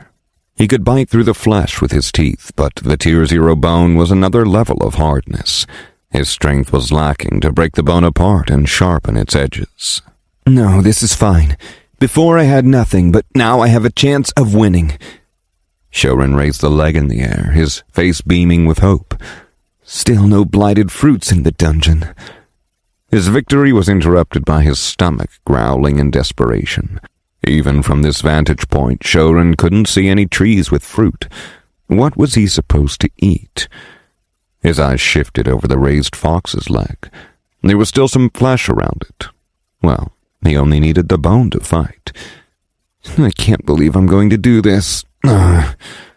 Bile threatened to rise in his throat, but Shouren suppressed it down. His hazel eyes stood unwavering on the fox's leg. He'd already been baptized by the monster's blood. Eating its raw flesh shouldn't be too bad. He couldn't risk lighting a fire to cook the flesh, let alone the fact that Shouren didn't even know how to start a fire. Before his stomach could change his mind, Shouren latched onto the leg with his jaws and tore out the stringy flesh. It tastes like vile, leathery jerky. He forcefully gulped the bite down, ingesting part of the hide as well. The meat was gamey, and the texture was akin to moist leather. Shouren doubted if the meat would even taste edible after roasting. It was that revolting. Yet Shouren took his second bite. And third. He needed the energy if he was going to survive tomorrow. However, this time, Shouren would bring the fight to the monsters. Something splattered on his face. Shouren grumbled in annoyance. It splattered again, and also on his shoulder. Shouren sleepily opened his hazel eyes to leer at whatever was causing the disturbance. His grandma probably had a chore for him. Huh? Shouren swiftly got up in shock. He wasn't home with his grandma, but inside the Akarsha dungeon. Moreover, it was beginning to rain. It was the pattering of the raindrops that had woken him up. Shouren was just relieved that he didn't fall down the tree during the night. Thank you, dungeon. I won't curse at you anymore. Shouren joyfully opened his parched mouth and waited for the raindrops to coalesce enough for a small gulp. After a few minutes, Shouren accumulated enough for a mouthful and quickly swallowed it down. It was heavenly sweet. And just as he was about to open his mouth again for a second gulp, Shouren heard something shuffling below him. Is that a cat? A small and lithe gray monster was bent over the carcass, scraping away at the tiny bits of flesh left on the bone. The fox's remains were now mostly a skeleton. While Shouren was asleep, a multitude of scavengers must have come to partake of the free meal. He was glad it was raining, as the torrent of water had likely extinguished all of Shouren's earlier attacks. Should I sneak behind it? Shouren calculated the risks. He had a weapon now, the fox's bone, and the gray cat was small enough that Shouren thought he had a shot at defeating it. In the end, Shouren shook his head. Cat-like monsters would generally be agile, and it could toy with him using its speed. He needed a slow monster that he could get one powerful blow on. Patiently waiting for the cat to have his fill, Shouren started to climb down the tree. The rain shower would dampen the sound, and if a weaker Tier 0 monster showed up, Shouren wanted to be low enough to the ground to ambush it. Whether or not the gray cat heard Shouren climbing down, in the next second it bolted away from the pile of bones and left the area. Eventually, Shouren made it to the first layer of branches, which was low enough to climb down the tree quickly. Now he had to wait for another scavenger. Nothing showed up for a few minutes. The unceasing rain poured through the forest, eliciting a musty and earthy aroma. Deciding not to waste the precious time, Shouren opened his mouth and waited for it to fill with rainwater. It only took a few seconds to gather a mouthful this time. After repeating this for a few times, he was no longer thirsty. Shouren sensed movement below. There was nothing there. His eyes darted around in confusion until he sensed it again. It was coming directly under him. It's coming from underneath the soil. Shouren watched in amazement as a dull pink bulbous head poked out of the soil and laid still in motion. It doesn't have any eyes. Shouren noticed in fascination at the disgusting creature. It was a worm-based monster. He shuffled to the next branch until he was directly above the worm and the fox skeleton. After confirming that no other predators were coming, the dull pink worm crawled the rest of its body out of the soil and latched its creepy jaw onto the fox's spine. The worm didn't seem to have a tough flesh, its body gelatinous and half the size of Shouren. This was definitely a Tier 0 monster. A normal worm wouldn't be this large. The worm was making quick work of the fox's spine and moving up the skull. Shouren didn't have enough time. He underestimated how quickly this worm was going to devour the bones. A dangerous plan took root inside Shouren's mind. I'm sorry, Grandma. The plan was perilous enough that Shouren didn't think he'd make it unscathed, but he was willing to risk it. If the worm finished all the bones, there would be no more bait for Shouren's ambush. He needed to kill the worm now. Gripping the fox bone with both hands, Shouren aimed the end at the worm's head. He had a clear trajectory down. The fall would be less severe if he could roll with the impact. The worm was eating the skull now. Shouren's grip on the bone tightened, the veins in his hand bulging. This isn't such a bad way to die. Shouren flashed a morbid grin and then leaped off the branch. His messy dark hair fluttered in the wet wind as Shouren's hazel eyes glowed under the stormy rain. Arr! As he was almost upon the worm, Shouren roared with all the bloodlust pent up inside him. In that fraction of a second, the worm suddenly twisted its head above, its multiple rows of sharp teeth unfurling at Shouren. Crap, it's blind, not deaf! Shouren cursed. The plan was to use the momentum of the fall to land the strongest blow on the back of the worm's head. But now the worm had its razor teeth aimed at Shouren. Despite the worm detecting Shouren, it still couldn't evade the attack. The voxbone drilled through the worm's mouth, the sheer gravity pulverizing the soft brain on contact. Something flashed in the corner of his vision, but Shouren didn't notice it. With the bone lodged in the mouth, Shouren didn't have leeway for a safe landing and felt the worm's teeth scrape his hand and wrist. Something shattered with a crack inside him. Unbearable pain drowned Shouren's senses. His vision got bleary, and it wasn't because of the rain. He couldn't move. I can't feel my legs, Shouren realized in horror. He tried to turn his head, but it wouldn't respond. His right arm, though, still had some mobility. Only now did Shouren suspect what had broken inside him. It was his spine. That was the crack he had heard. If only he didn't alert the worm in the end, he could have controlled his fall, but it was too late now. With his spine shattered, he couldn't move his legs and would soon succumb to his injuries. At least he'd taken down the monster with him. Who'd believe him? A tearless killing a tier zero monster. Shouren chuckled dryly, but was interrupted with an agonizing cough. He spat out the blood. His head remained frozen, but then he saw the worm's body glow with lumen. 2 gray cards hovered over the dead worm. One of them pulsated with denser lumen than the other one. One of them was a class card. It was only a common class card, but still a class card. Shouren couldn't read the card with his failing vision. He shook his remaining working arm, which was still wedged inside the monster's mouth, and reached for the class card. He wanted a closer look to see what class it was.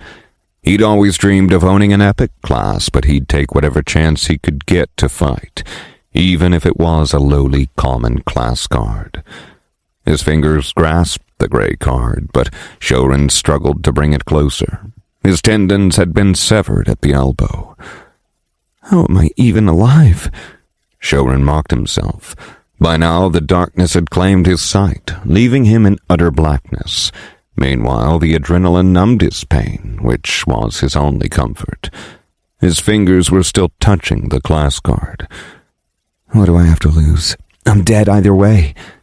Shouren smiled with his eyes closed and willed the card inside his heart. The world plunged into darkness. Awakening initiated. Error. Target pathways broken. Connection to soul fragmented. Detected traces of heritage. Re-establishing connection to soul. Success. Common class card detected. Cardsmith. Connecting class to soul. Error. System command overridden. Forced awakening initiated. Attributes unlocked. Trait unlocked. Error. System command overridden. Awakening complete. Successful Tier 0 evolution.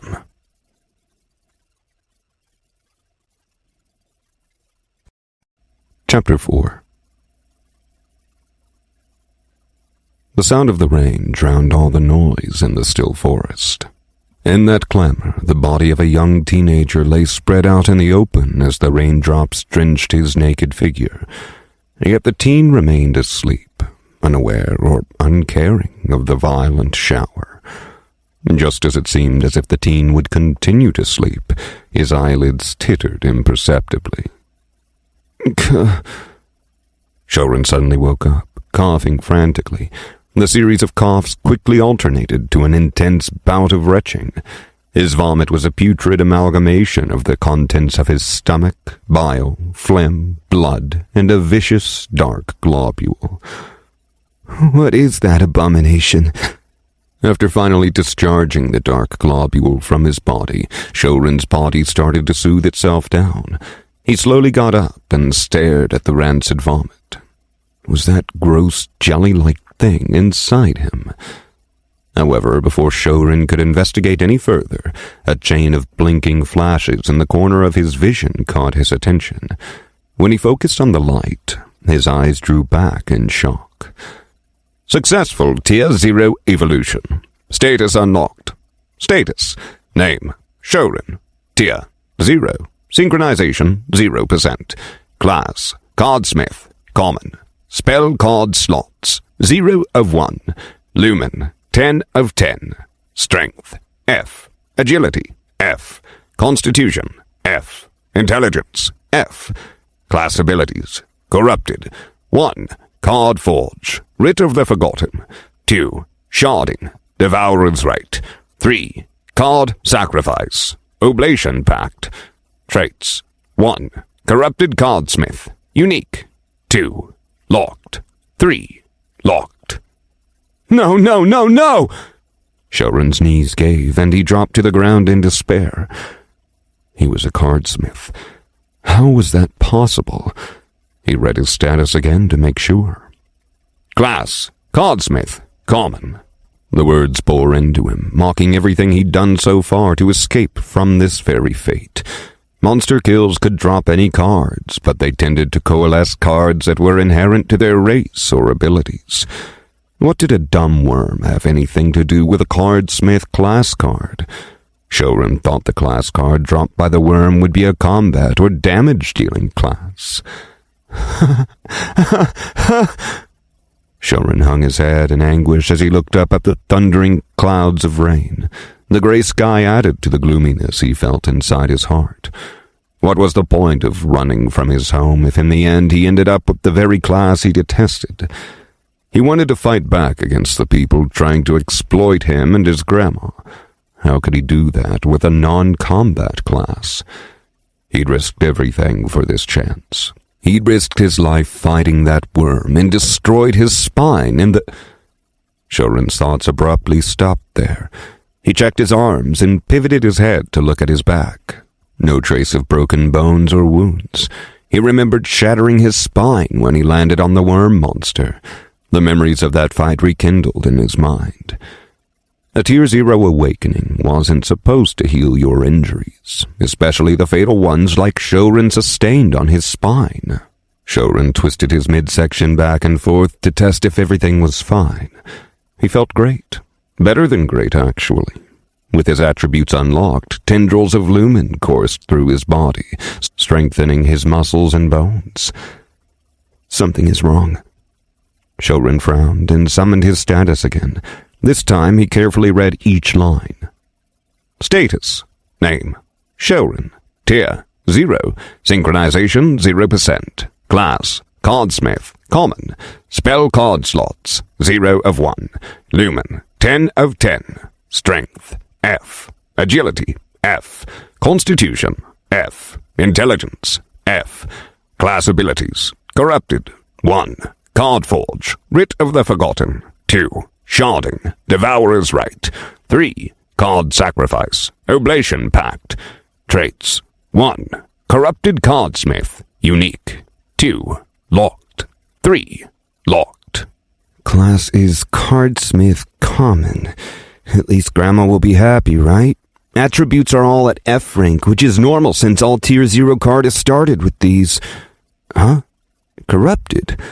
Shouren paused when he came to his class abilities. Why was there something called corrupted there? He'd never heard others mention this before, and neither had his grandmother ever informed him. Knowing that Rhea had instilled every single tidbit of information about the Cardsmith class to him, Shouren was firm that corrupted wasn't part of the class card. He was familiar with the 3 basic abilities that all Cardsmiths started with: Card Forge, Sharding, and Card Sacrifice. The first ability allowed the class holders to forge new cards. The second ability was to break them down into shards, and the final one was the class's sole attack ability. Shouren focused more on the abilities, and then an additional layer of text appeared beneath them. Card Forge. Forge new spell cards with Lumen. Existing spell card recipe required. Cannot forge class cards. Writ of the Forgotten. Corrupted version of Card Forge ability. Dismantle 10 Tier 0 spell cards to forge a random Tier 0 spell card. No existing recipe required. Sharding. Break down Tier 0 cards into 4 shards. Higher proficiency will increase shard yield. Devourer's Right. Corrupted version of sharding ability. Consume 100 same rarity class cards into main class card to upgrade. Card Sacrifice. Destroy any Tier 0 spell card and shoot a single lumen bolt. Oblation Pact. Corrupted version of Card Sacrifice ability. Destroy any Tier 0 spell card and use its ability for 1 minute without restriction to class. Sufficient lumen required. This doesn't make any sense. Reading the ability details, particularly the corruption text, increasingly befuddled Shouren. The first corruption ability by itself was enough to turn his life upside down. This was why his grandmother remained at the bottom of the barrel in the village. She didn't own any powerful card recipes to forge, leaving her to be a simple sharding tool to break down cards instead. However, the true value of any cardsmith came from the number of recipes they could access. This is why powerful guilds stayed powerful. They hoarded all the priceless recipes and secured its distribution with unbreakable system oaths. The corruption will give me a random Tier 0 spell card, but not its recipe. I wonder how random it is. Would the type of the 10 spell cards change the final spell card? Shouren's mind was blazing through ideas. He originally resented the Cardsmith class because it wouldn't change anything about their lives. People would still continue to look down on them. But the corrupted ability changed everything. With enough kronas, he could even buy the high-tiered cardists as guards. Not all Tier 0 spell cards were equal in value. The previous Create Puddle spell card fetched around 10 kronas in the market. However, Fireball, a Tier 0 spell card, readily sold for 240 kronas. If he had enough kronas, could he simply buy 10 Create Puddle spell cards and hope for an expensive spell card? What if Writ of the Forgotten gave him back another Create Puddle instead? That would be a waste of kronas. It's still worth a shot, but I need kronas more than ever now. Let's see what the next corrupted ability is. Devourer's Right. What is up with these names? It sounds like a demonic ability. Shouren's face scrunched up in worry. Until today, he'd never heard of corruption, and the names gave him an ill foreboding. None of the names sounded benevolent. Upgrade class card? He froze. If the first corrupted ability shocked him, then the second one sent him straight into a frenzy. If he read it correct, Shouren could consume 100 common class cards to upgrade his card from common to uncommon, and then similarly use 100 uncommon class cards to upgrade to rare. Does that mean one day I'll actually have an epic class card? Forget reaching epic, I could even upgrade to a legendary class. Shouren muttered in disbelief. Sure, just the first step of acquiring 100 common class cards was a far-fetched dream, but it still meant it was possible. Although any class card could theoretically upgrade during tier evolution, higher rank cards had a lower probability of upgrading. Shouren had never heard of a cardsmith being able to upgrade a class card from epic to legendary. However, Shouren would be able to do it as long as he had the required 100 cards. I was thinking too small before. Forget a few hundred kronas. I could be a millionaire with this ability. Shouren grinned in euphoria. He would be the only cardsmith in the world to offer the service of guaranteed upgrades to people's class cards. If they had the kronas, he could even elevate them all the way from common to legendary. How many guild leaders or factions would pour their kronas into Shouren? He grabbed his face and laughed with pure happiness.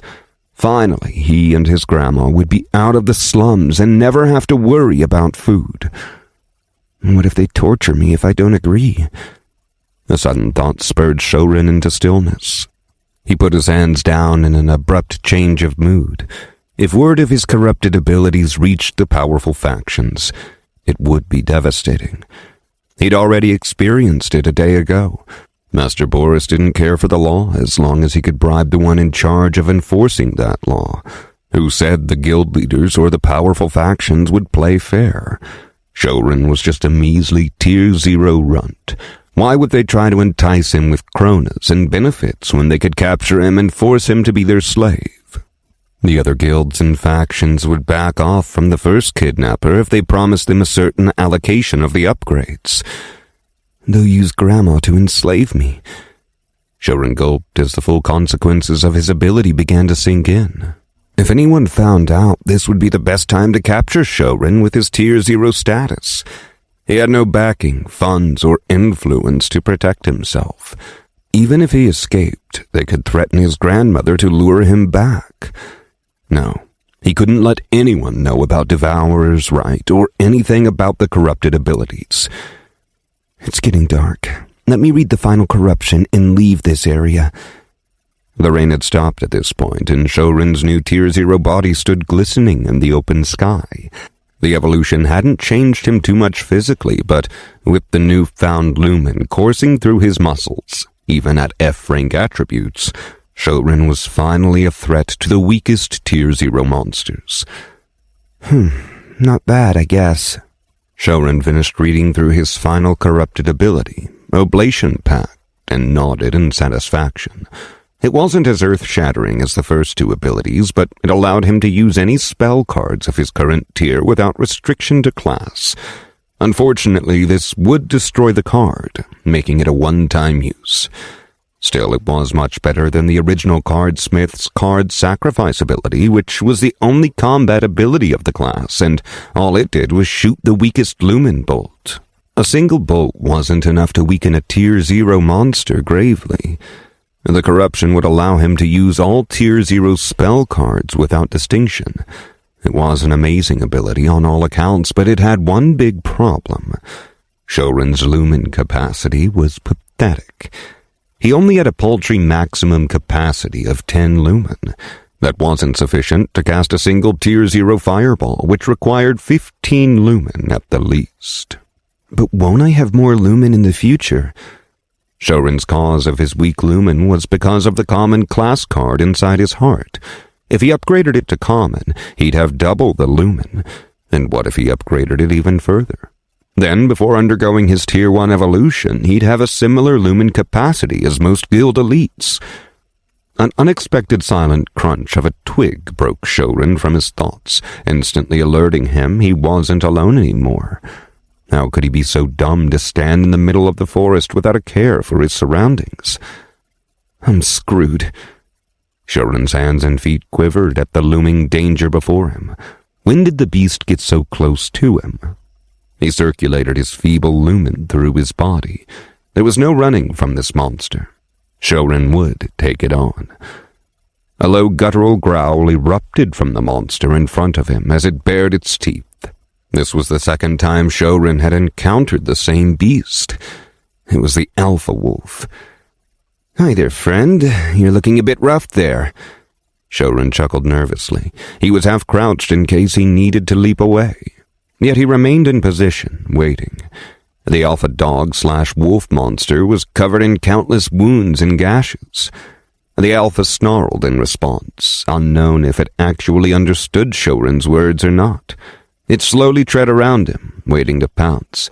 It was strangely wary of the human. The human didn't give off any dangerous aura. Although they were both in the same tier, the human's lumen was surprisingly dim. But the alpha's senses were warning it of something. Friend, you don't look so good, and I haven't showered for a few days. You really don't want to be tasting me right now. Why don't we back off and go our own separate ways? Shouren continued to talk. The monster hadn't attacked yet, so there was a chance it could understand his words. The alpha's left eye was shut, with 3 parallel claw marks bleeding into it. A brutal tear ripped part of the flesh from the monster's hind leg, causing it to limp slightly. The many cuts on the rest of its body were still spilling blood, making it weaker by the second, and the monster seemed to realize this as well. as it swiftly launched itself on Shouren, its jaw aiming right at its heel. It wanted to cripple the human's movement. Shucks, no deal then. Shouren was ready for the attack and directed his lumen to rush toward his legs, hastily evading the attack. His control of the lumen was rudimentary, but it helped him to keep up with the monster's agility. If not for the alpha's injuries, Shouren was sure the beast had at least E-rank agility. The monster's jaws snapped into the cold air, and it quickly turned around for another dive. It whimpered in pain as its back leg tumbled for a moment. I can't keep dodging its attack. I need to land a hit on one of its open wounds. Shouren grit his teeth and checked his status. He only had 8 lumen left. The previous burst to his legs had cost him 2 lumen, meaning he'd be able to evade 4 more attacks before he'd run out as well. The alpha was weak, but it looked like it could last longer than him at this rate. With their positions switched, Shouren glimpsed something glowing gray to the side. I can't believe I forgot about the second card that dropped from the worm. It was a spell card. Shouren cautiously moved around the monster. The moment it went for the strike, Shouren would leap to the card and use its ability with the Oblation Pact. If the gods favored him, it would be powerful enough to kill the alpha in one hit.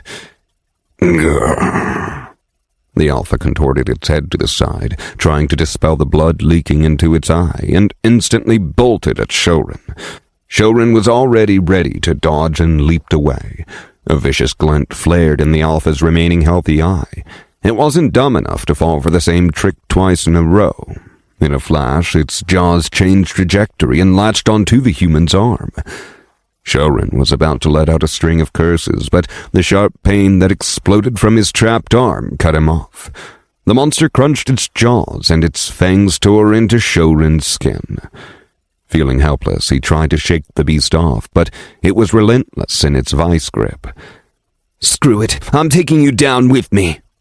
Shouren let out a savage roar and dragged the alpha with him towards the spell card on the ground.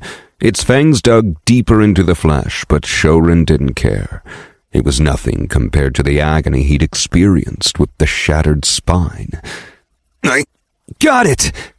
Shouren muttered in joy as his other hand plucked the card from the grass. It was a common spell card.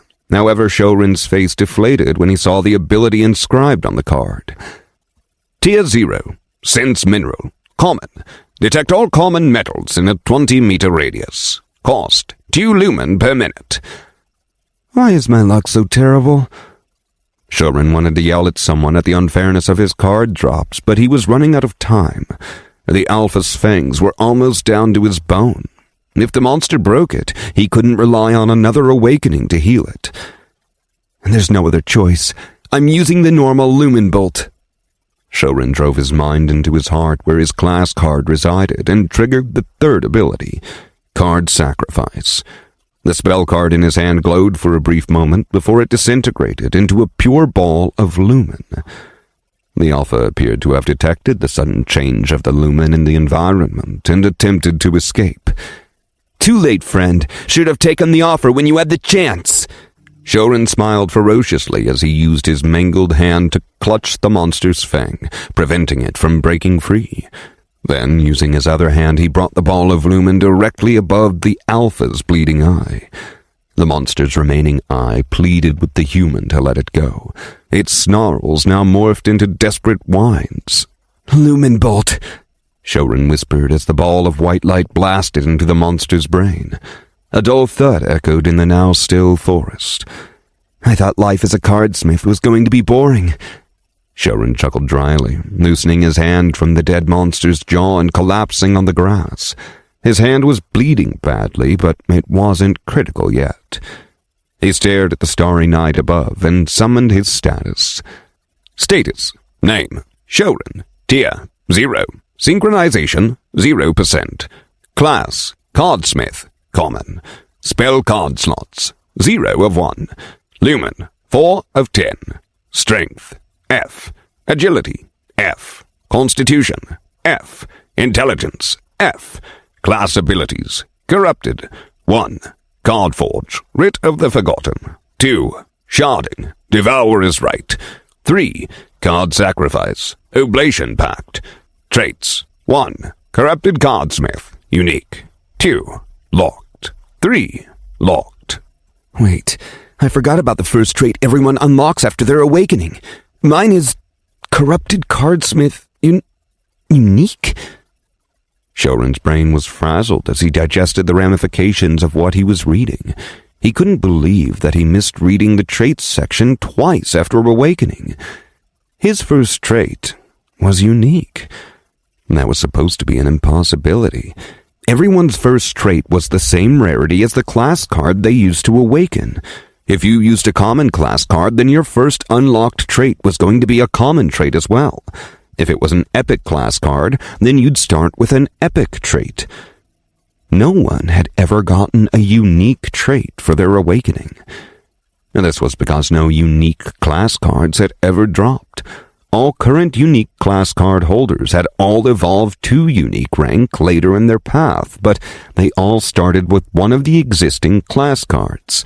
The method of obtaining a unique class card remained a secret, with each unique cardist having a unique trigger for its evolution.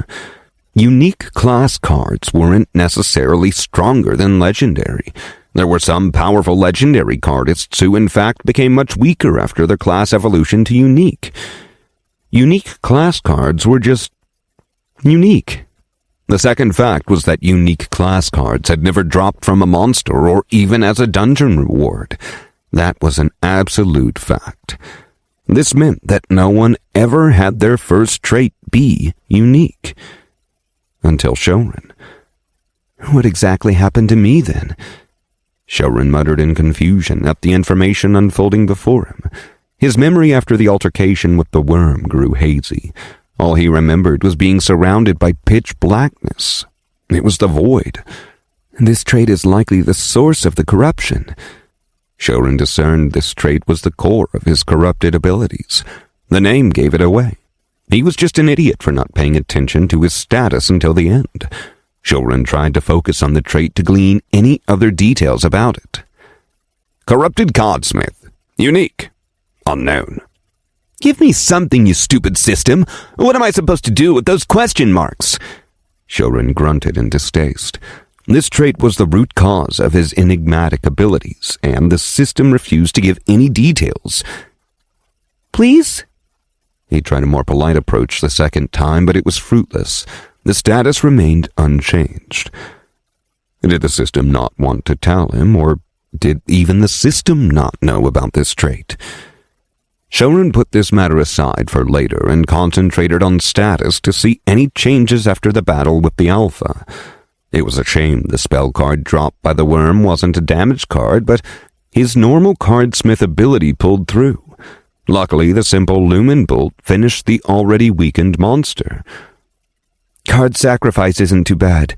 The ability didn't take any extra lumen from me and used the card's own lumen for the attack. It's pretty handy if I'm low on lumen, Shouren muttered to himself. Oblation Pact allowed him to use all spell cards, but it was extremely lumen-hungry as well. He really needed to upgrade his class card to Uncommon to satisfy his lumen requirements. Simply moving and dodging attacks was draining his abysmal amount of lumen. But the sheer cost of 100 common class cards seemed unattainable for now. Why didn't my synchronization go up? Shouren then noticed the glaring 0% on his status. He just killed a powerful Tier 0 monster. That should have increased his synchronization at least a little. His eyes hovered over the tier line to get more details. Tier 0. Synchronization 0%. Increase synchronization by gaining deeper insights into your class and its mysteries. Since my class card is Cardsmith, I need to do Cardsmith things to increase my synchronization. Killing monsters doesn't seem to be a part of it. Shouren grumbled in dismay. He'd risked his life to kill the Alpha, but that didn't even add a single percentage point to his synchronization. Hence, if Shouren wanted to evolve to Tier 1, he needed to eventually glean insights about the Cardsmith class by using his non-combat class abilities. Speaking of the dead Alpha, Shouren glanced to the side. Did it drop any cards? Killing monsters might not be useless. Shouren's hazel eyes sparkled in amazement when he saw the 3 cards floating above the dead monster. One of them was glowing green.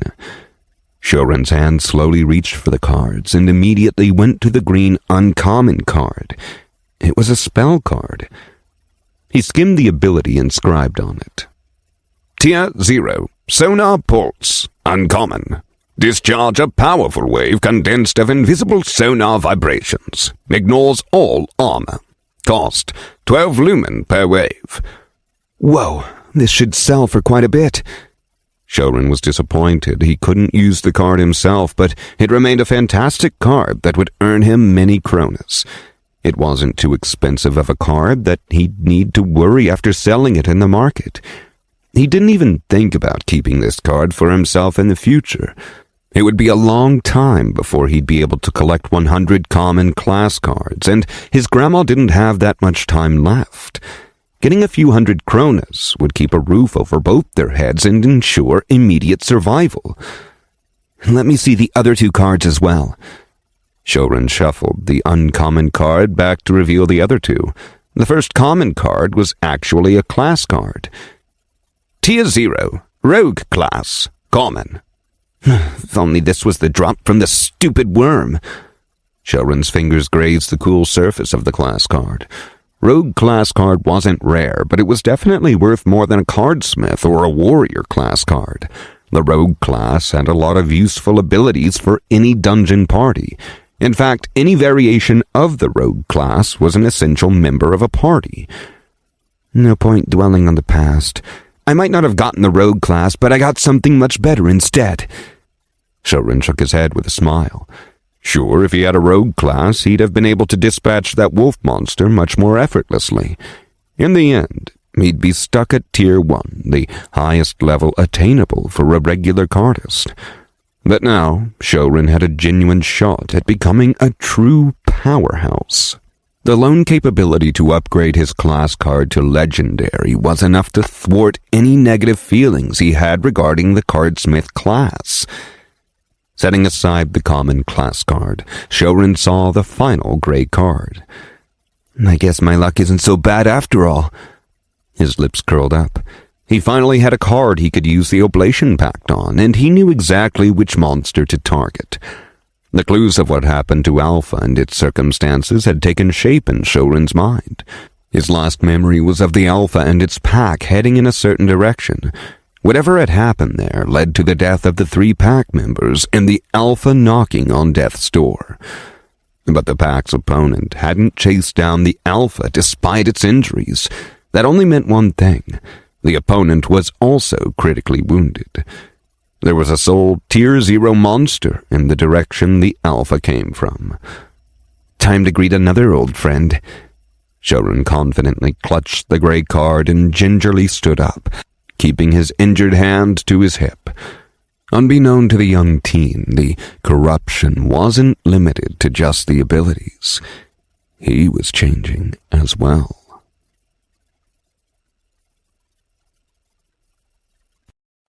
Chapter 5. I need to hurry.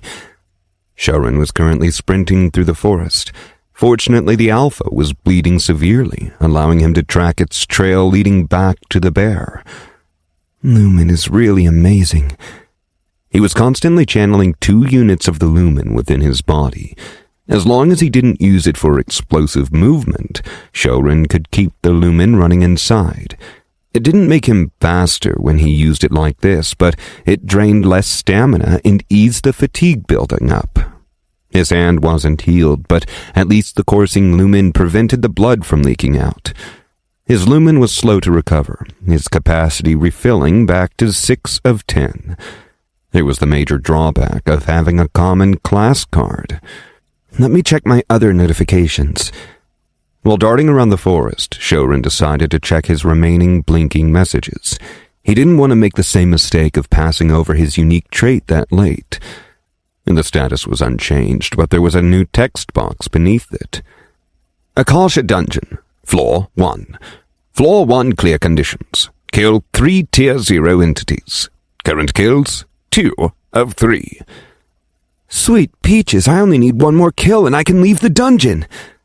Shouren thought in excitement.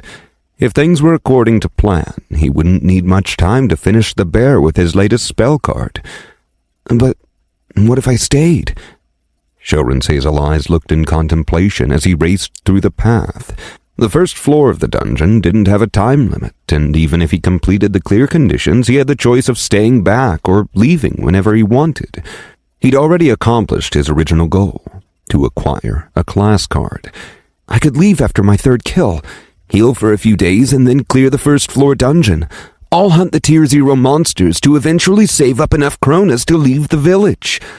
Shouren meditated over his plan. It was a safe plan that would let him accumulate kills and cards over a long period of time. He never even had to enter the second floor ever. The wealth from selling the Tier 0 cards would be plenty for him and his grandma. No. Shouren's eyes hardened. No. He couldn't go back to the person he was before this. The image of his grandmother hanging her head in defeat to the merchant replayed in his mind. The image of Favian pommeling his face to the dirt flared up. Everyone was just watching the brute without stopping him. The reason why no one stopped Boris and Favian was simple. Shouren and Rhea weren't worth it. They wouldn't gain anything if they helped the pair. Shouren's wiry muscles thrummed with intensity, the corded fibers tightening with vigor as his feet glided over the grass.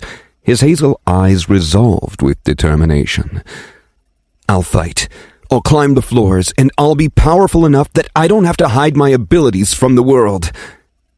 Without Shouren noticing, an ephemeral cage of inflamed chains wrapped around his class card. But before he could sense anything, the red chains rapidly vanished, as if they were never there.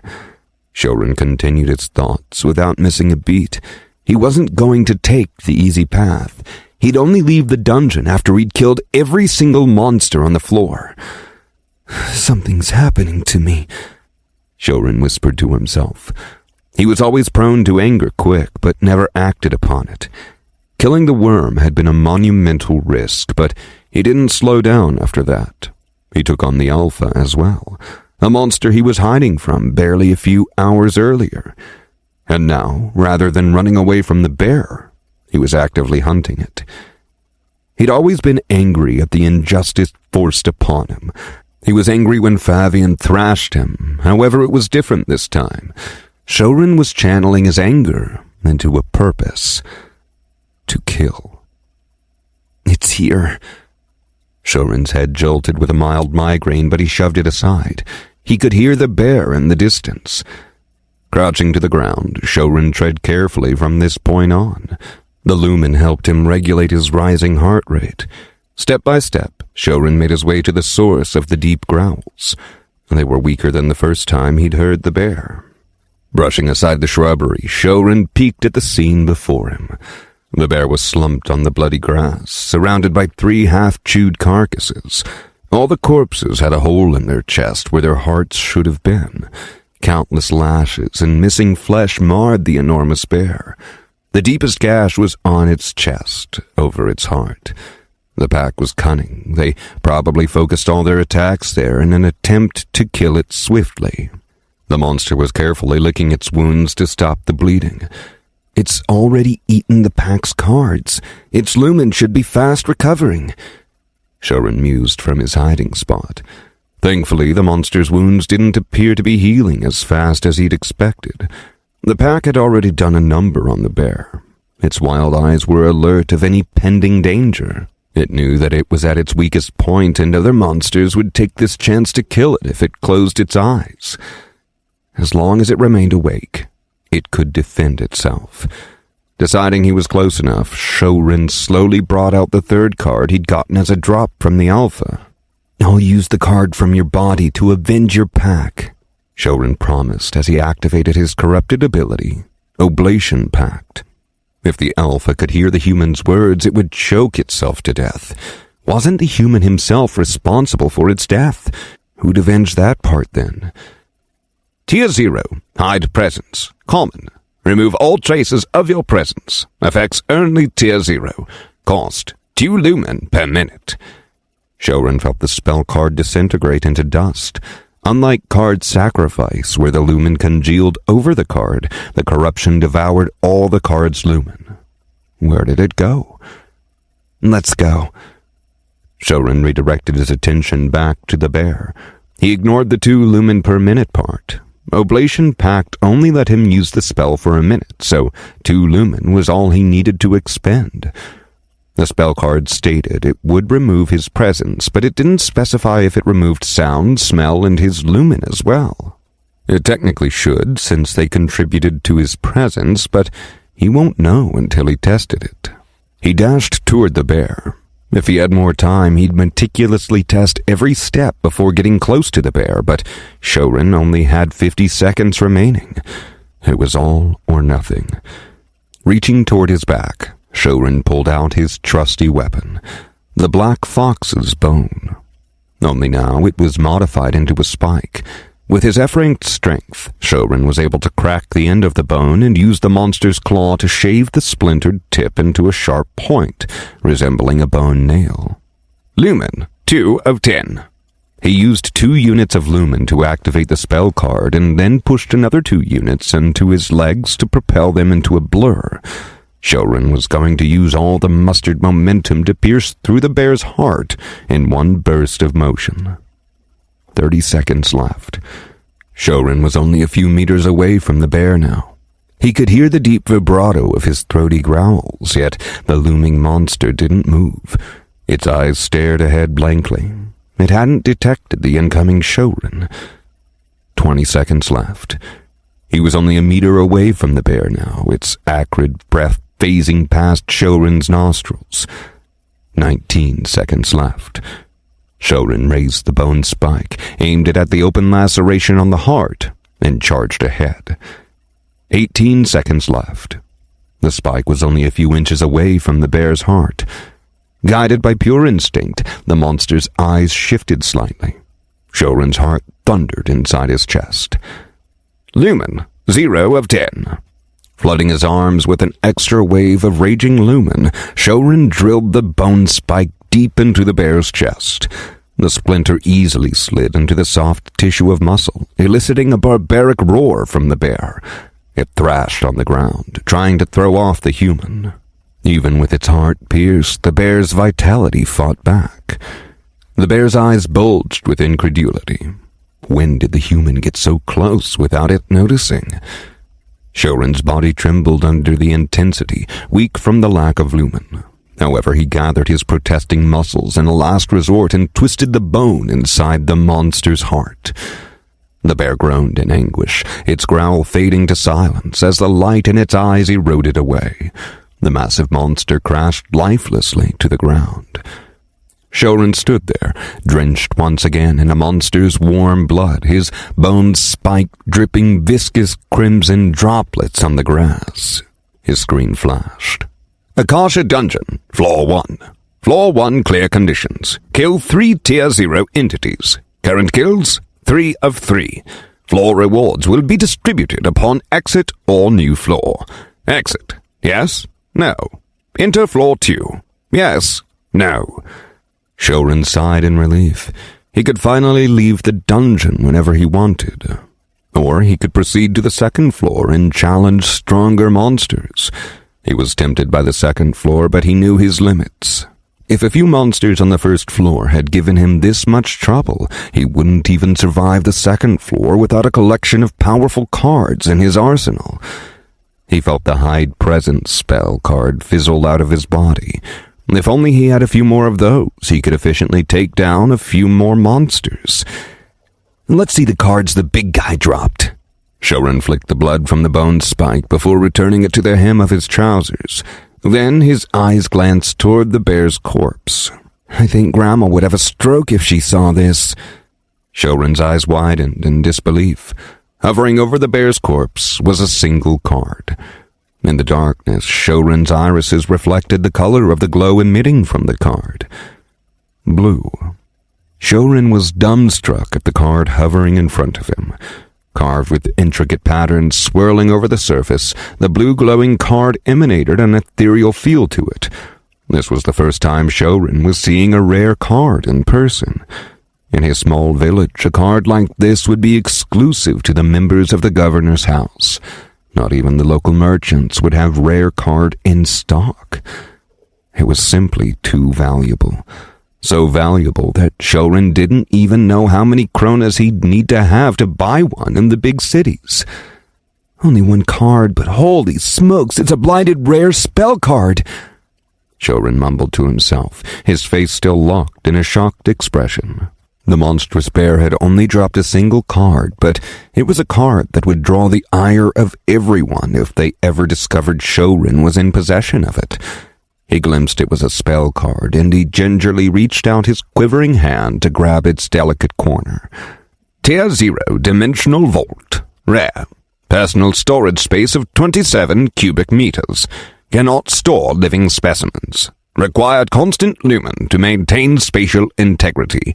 Utility spell card with universal class compatibility. Cost 5 lumen. It's a utility spell card!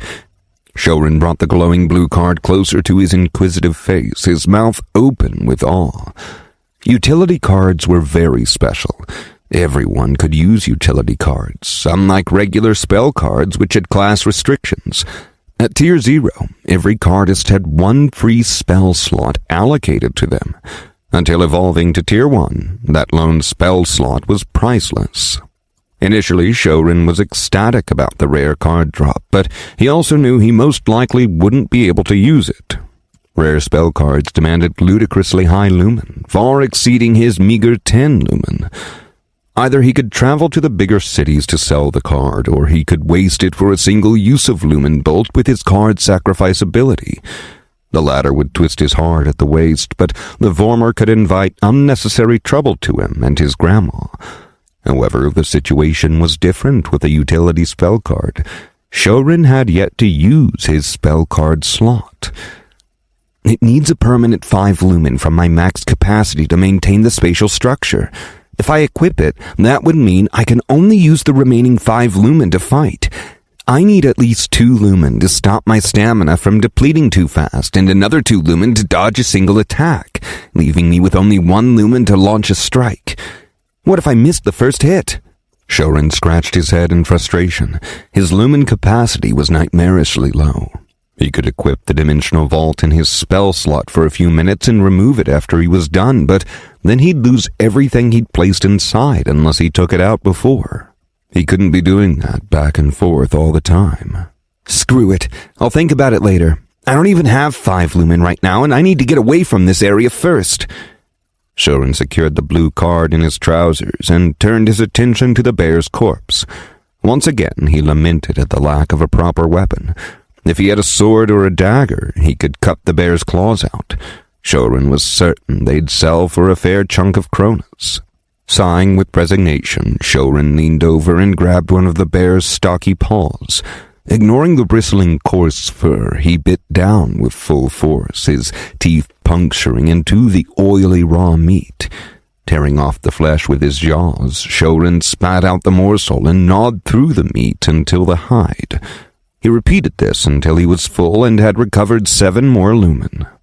Not as bad as wolf meat, Shouren commented while wiping away blood from his mouth with his elbow.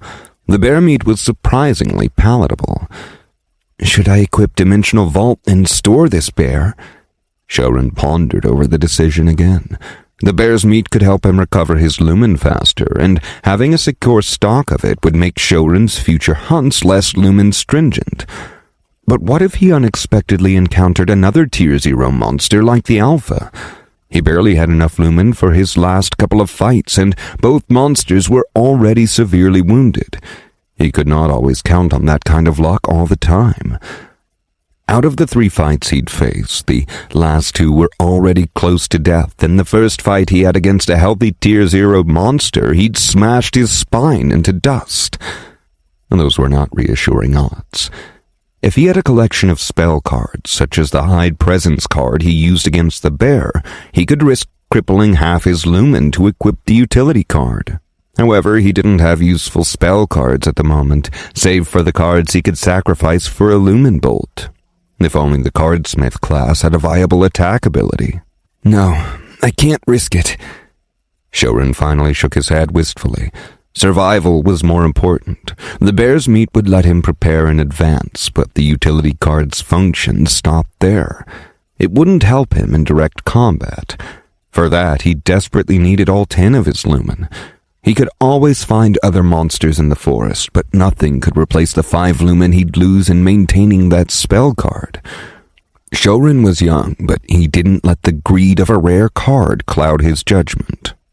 He glanced down at his previously injured hand. The Alpha's fang marks were almost healed. Lumen had many amazing qualities, and one of them was amplifying his natural regeneration.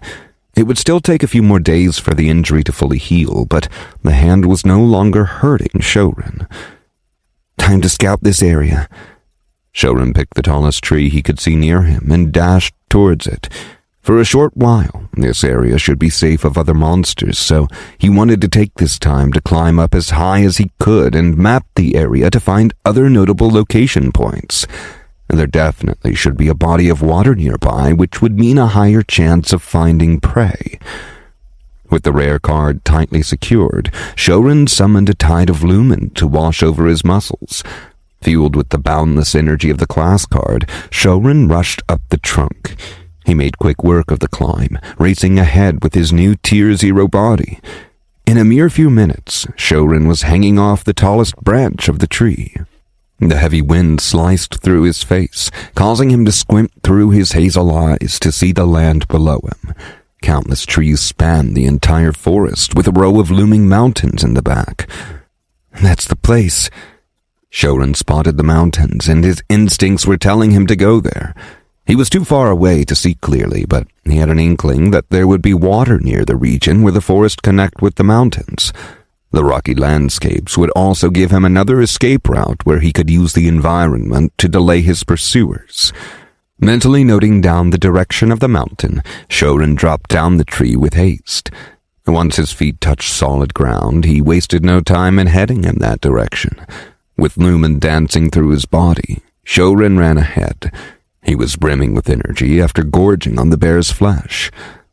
He wondered what his grandmother Rhea would have to say if she knew he'd been eating raw monster meat since he'd been in the dungeon. Would she scold him or be proud of his determination to survive? Was something wrong with him because he'd gotten used to the flavor of raw meat? Shouren didn't know. Grandma. Shouren hesitated. He could leave the dungeon any time he wanted, but he'd made the choice of staying back to kill more monsters and get stronger. But that meant he was intentionally making his old lady more mournful than she needed to. Shouren didn't even leave a note saying he was going into the dungeon. Rhea would be clueless as to where her grandson was. She was already frail enough. He could argue that he couldn't leave the dungeon until he'd killed 3 Tier 0 monsters, but how could he tell her he selfishly stayed back longer after fulfilling the requirements? 1 week. I'll stay for 1 week and try to kill as many monsters as I can. After that, I'm leaving. Shouren whispered, his eyes blazing with intensity. He knew what was at stake with his corrupted trait and abilities. He needed to get stronger before others found out about what he could do. Shouren could technically leave today and re-enter the dungeon, but there was a reason the dungeon's entrance was empty and someone tried to stop him from entering. Whatever it was, no one could close the dungeon access for more than a few days. Shouren hoped that within a week, whatever had caused the dungeon's entrance restriction would be resolved, allowing him to exit without attracting attention. Once he'd made sure his grandmother was all right, Shouren would come back to the dungeon. Before he did, he needed to collect enough cards to sell to buy a small weapon and a few pieces of leather armor. The uncommon Sonar Pulse spell card in his trousers would not be enough to buy what he needed. He needed a lot more cards, for both Cronus and to upgrade his class card. A cardsmith with an uncommon class card was an entity that even the governor would respect. Rare cardsmiths were the treasure of the top guilds, and only a few epic cardsmiths existed in the entire kingdom. It was said that only rare cardsmiths and above could use the laser smithies to forge cards. Not much was known about the laser smithies except that it was one of the dungeon rewards for clearing the 10th floor. The factions and guilds monopolized its blueprint and prevented it from leaking to anyone else. Shouren had always wanted to see one, but his tiny village couldn't afford it.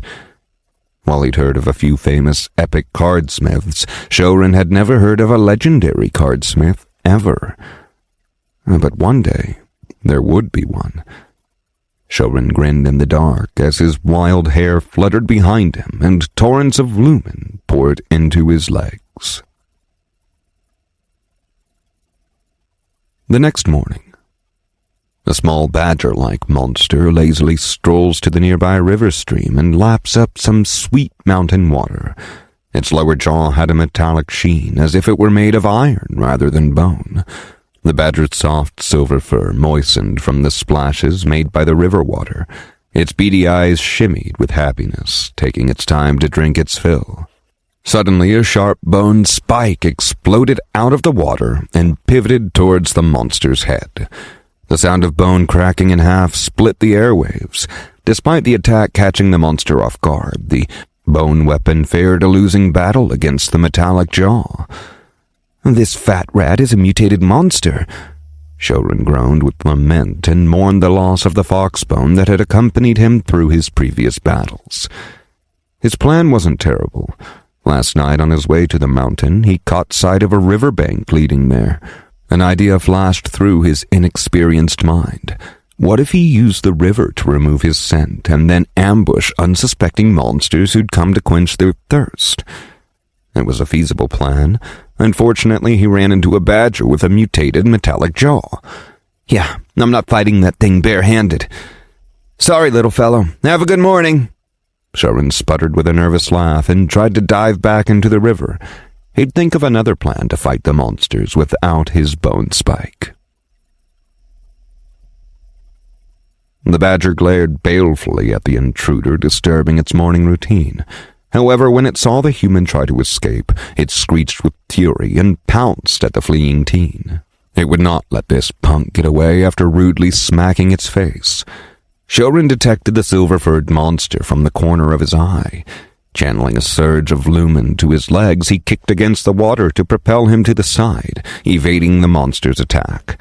The badger let out a shrieking screech in protest, but it was quickly drowned by the raging currents of water. The creature's beady eyes darted in panic. "It can't swim?" Glimpsing at an opportunity, Shouren used another 2 units of lumen and twisted his body mid-water to latch onto the back of the small monster. Shouren wasn't sure if badgers in the wild could swim, but this monster was clearly struggling to stay afloat. Was it its metallic mutation? The badger attempted to break free of Shouren's hold, writhing its small body, and when that didn't work, it used its claws to swipe at the human's arms. "That hurts!" Shouren ground his teeth in pain. The monster's claws were sharp, but not long enough to penetrate to the bone. The river diffused a cloud of red as Shouren continued to bleed through his gashes. "Lumen, 3 of 10. "I only need to hold out until it runs out of air." Shouren gambled, using the barest amount of lumen simply to stay on top of the monster and prevent its head from popping out. The badger was small enough for him to control with his larger body, and its strength seemed to be concentrated near its jaw. The struggle lapsed for a few minutes before Shouren felt the claws weakening their skirmish against his arms, and then a minute later, the claws stiffened for a second before going still. Floor 1 clear conditions. Kill 3 Tier 0 entities. Current kills, 4 of 3. Updated. Kill count exceeded clear conditions. Increased floor rewards will be distributed upon exit or new floor. Exit? Yes. No. Enter floor 2. Yes. No.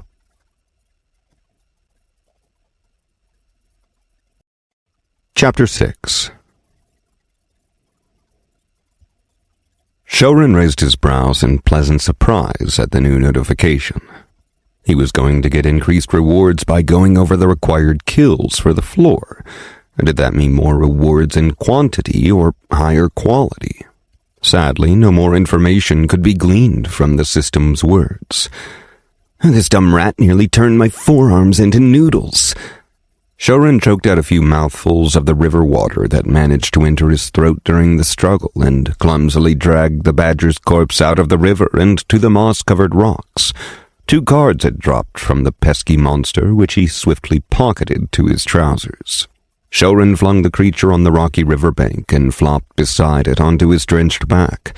Shouren rasped with pained breaths as he circulated his diminishing lumen to aid the recovery in his arms.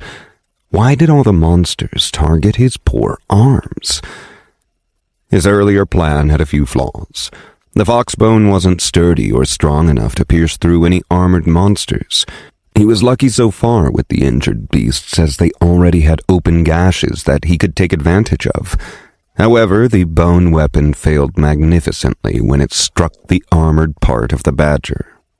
Shouren was hidden underneath the water, making his visibility extremely low.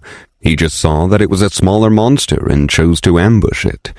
If the dungeon will reward me more with higher kills, then I need to change my strategy.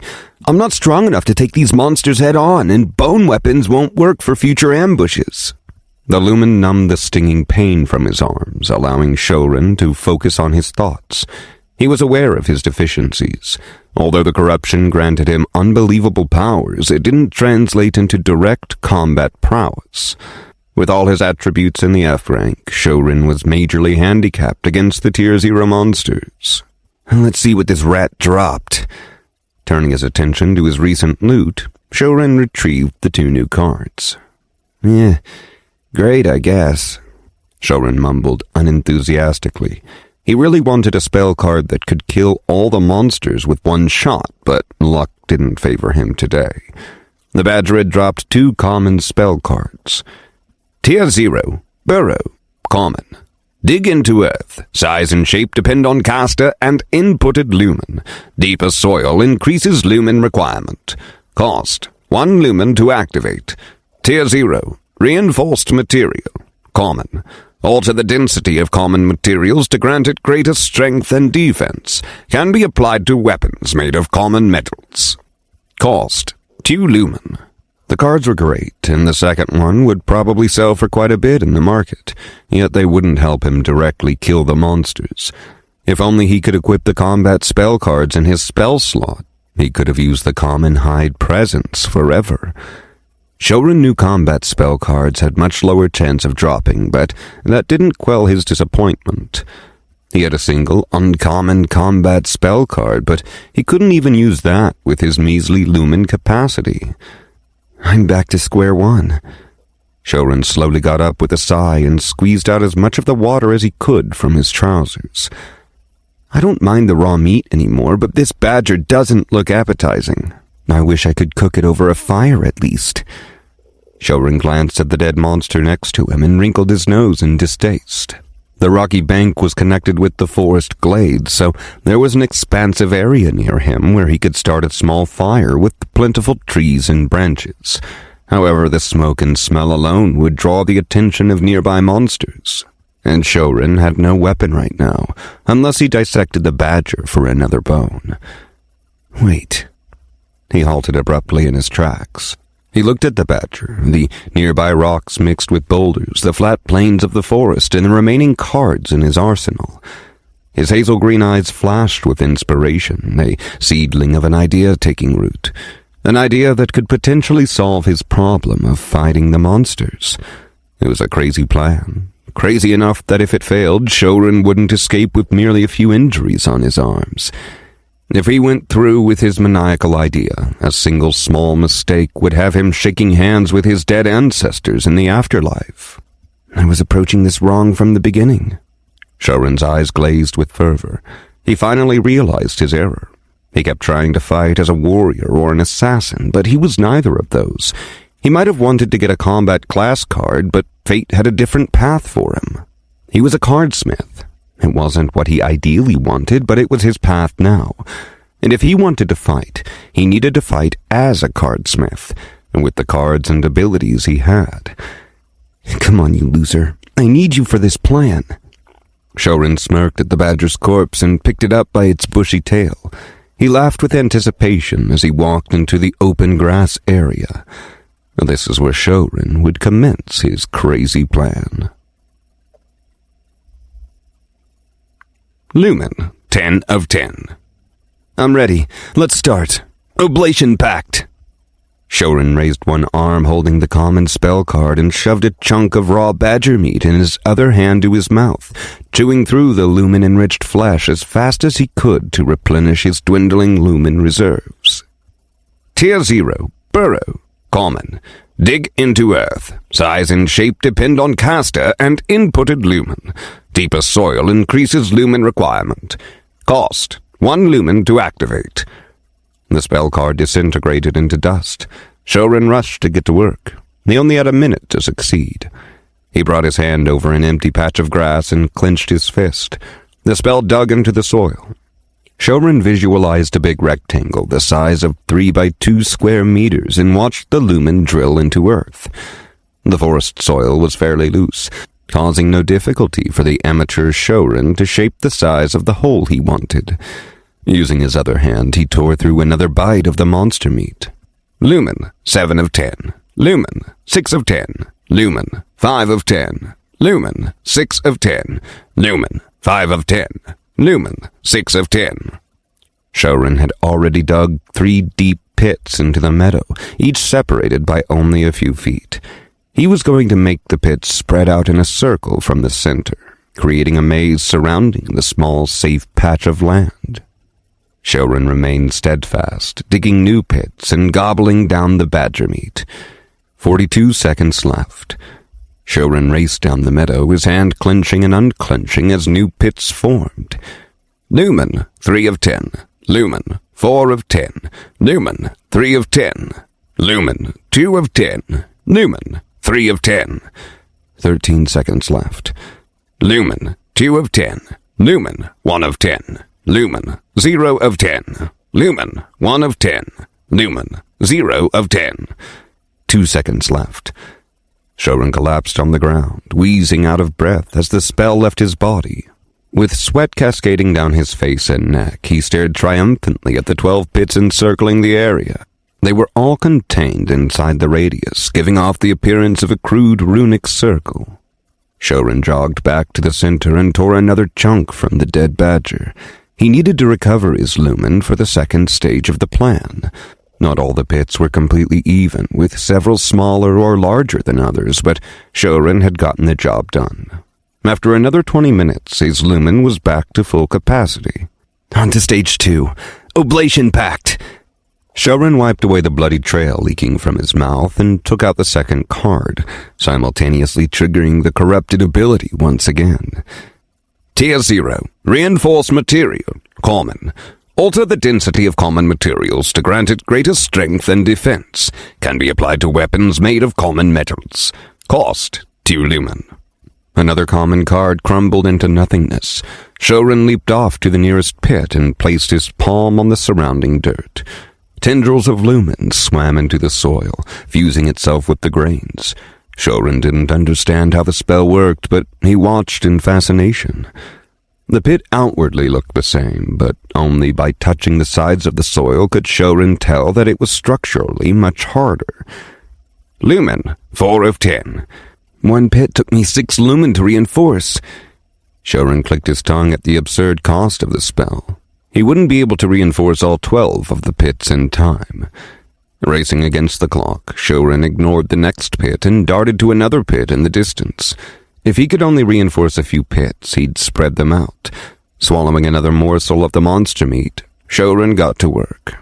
After a while, Shouren felt the second spell dissipate from his body as well. I could have reinforced 1 more if I had the bear meat. Shouren sighed while scratching the side of his head. He'd reinforced 5 of the pits and had the time to do another one, but he was out of lumen. The badger meat was adequate, but Shouren recalled that the bear meat had much more lumen in the same amount of bite. That must be due to the differences in attributes between all the Tier 0 monsters despite the same tier. Oh, my back is killing me. Shouren stretched his muscles while taking in a deep breath. The last 2 minutes had physically and mentally drained him by constantly bringing his lumen to 0. He didn't need lumen for the 3rd stage, so he resumed his task. Grabbing the thinnest branches from the nearby trees, Shouren got to piling them atop the pits. He left the leaves and stems attached to the branches to blend better with the grass. He needed the thin, flimsy branches to be fragile enough to break at the barest pressure. This entire process took a good 35 minutes to complete. It took longer than expected because some branches were not long enough to cover the entirety of the pits. However, with all the pits covered in branches, Stage 3 was also completed.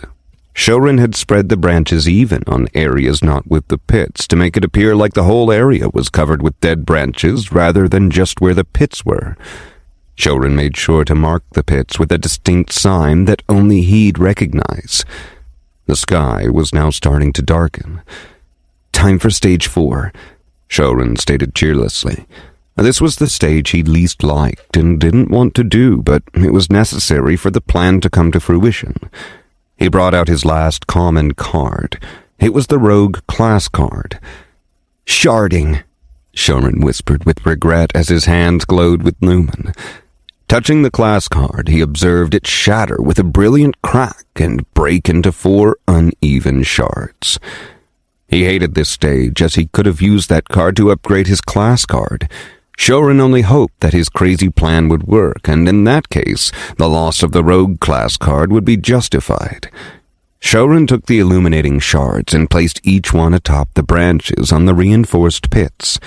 Stage 4 was the accumulation of the bait for the monster lure, and nothing was more beguiling for a monster than the scent of a card. Shouren could have just used the badger's carcass to lure monsters. However, that would only attract the weak scavengers. Shouren didn't go through all this effort to hunt another worm, dogwolf, or badger. He wanted to aim for the stronger Tier 0 monsters like the alpha and the bear. Only the card drops from those monsters would be worth the hassle. Still, Shouren ran over the other pits and squeezed out a few drops of badger blood onto the pits, letting the branches soak in the viscous liquid. It was night by the time Shouren finished placing the baits. And now, the final Stage 5. Shouren's nerves thrummed with eager anticipation. His finger nervously took out the final card he needed for this crazy plan. It was also the stage that brought the biggest danger to Shouren. His lumen capacity would be cut in half. Equip spell card. The radiating blue card in Shouren's hand flashed with an intense blue light and morphed into an incandescent sphere. The ball of shining lumen blended into his skin and traced toward his heart where his class card rested. Equipped Tier 0, Dimensional Vault, Rare, Utility Spell Card to free slot. It tickles, Shouren thought as he felt an invisible click inside his heart once the rare spell card settled. He wondered what his grandma would have to say if she knew her grandson had a priceless rare card equipped. The Dimensional Vault card alone was worth more than their house and all their belongings. Open, Shouren whispered eagerly, activating the spell card for the first time. A beam of white light flashed in his mind's eye, and a 3x3x3 meter alabaster room expanded before Shouren. The room's porcelain walls were reminiscent of an aged ivory marble. Wow, this is huge! Shouren stared in awe. He could fit his entire room in there. To test a few things, Shouren deactivated the ability and opened his status. Since the spell card was slotted in his heart, the whole process was smooth and effortless. Status: Name: Shouren. Tier: 0. Synchronization: 1%. Class: Cardsmith. Common. Spell card slots: 1 of 1. Dimensional Vault. Rare. Lumen: 3 of 10. -5. Strength: F. Agility: F. Constitution: F. Intelligence: F. Class abilities: Corrupted. 1. Card Forge, Writ of the Forgotten. 2. Sharding, Devourer's Right. 3. Card Sacrifice, Oblation Pact. Traits: 1. Corrupted Cardsmith, Unique. 2. Locked. 3. Locked. My lumen didn't budge. So with the permanent 5 lumen deduction, I can use it an unlimited number of times. Okay, that's not a bad deal, Shouren mumbled with satisfaction. If he had to pay an additional lumen for each activation of the vault, it would drain him in seconds. Did my synchronization go up? He just noticed the subtle change in his evolution bar. He was 1% closer to Tier 1. Shouren furrowed his eyes in contemplation. Was it because of using the sharding ability? No. He'd used his other class abilities like Card Sacrifice before, and that never budged his synchronization bar. What was the reason? Is it because I finally decided to think like a cardsmith? Shouren's hazel eyes lit up with revelation. That had to be it. Even after awakening with the Cardsmith class card, he'd been fighting his battles like a warrior, contrary to his class. Only now he'd changed his approach and decided to fully utilize the versatile capabilities unique to his class. I need to find someone to tell me the basics about the synchronization. Shouren put that to the back of his mind and resumed his experimentation with the rare spell card. Let's try putting something inside. Shouren tottered over to the closest stick on the ground and picked it up, willing it to go inside of the vault. It vanished without a trace from his hand, and instantly appeared in the white room. With a grin, Shouren tried to summon it and unsummon it multiple times. There was no loss of time. It was instantaneous. This time, Shouren flung the stick a few meters away from him and tried to put it into his vault. It didn't work. He walked closer to the stick while repeatedly trying to store it. The stick remained on the ground. Only when his feet finally touched the wood did the stick vanish into his vault. All right, some contact needs to be made to store anything inside the dimensional vault. I can't put things I'm not touching inside. Shouren nodded his head. He was understanding the limitations of the spell card the more he got familiar with it. For the next part, Shouren tried to summon the stick away from him. Until now, Shouren had been visualizing the stick to appear on his hand. Could he make it appear away from him? Plop. The stick appeared midair a few feet away from Shouren and dropped to the ground. It works! I need to touch something to store it, but I can pull it out without touching the same object. Shouren bounced with joy and tried to summon the stick very far away from him. It didn't work. He tried to summon the stick 2 meters away from him. It worked. Then he tried 3 meters, and it worked once again, but when he attempted to summon it 4 meters away from him, the spell card didn't trigger. 3 meters is the maximum limit. It's the same as the size of the dimensional vault. Shouren made a note to remember it. He repeated this a few more times, summoning it above him, behind him, and to the sides. The stick appeared as long as it was, within a 3-meter radius from his center. Last test, then. Putting the stick back in the vault, Shouren unequipped dimensional vault from his spell slot. He watched as the incandescent ball of lumen trailed from his heart and towards his palm, illuminating his hand as the blue card coalesced there. Without wasting a breath, Shouren equipped the rare spell card again. The alabaster 3x3x3 room was back, but there was no stick inside. I figured, the room gets destroyed if I unequip the card and I'll lose anything I stored inside. Shouren pouted. He couldn't unequip the spell card mid-battle to regain his 5 lumen. He already had an inkling of this outcome, but it was best to confirm it as well. He was curious where the stick went. It didn't drop to the ground, it was simply gone.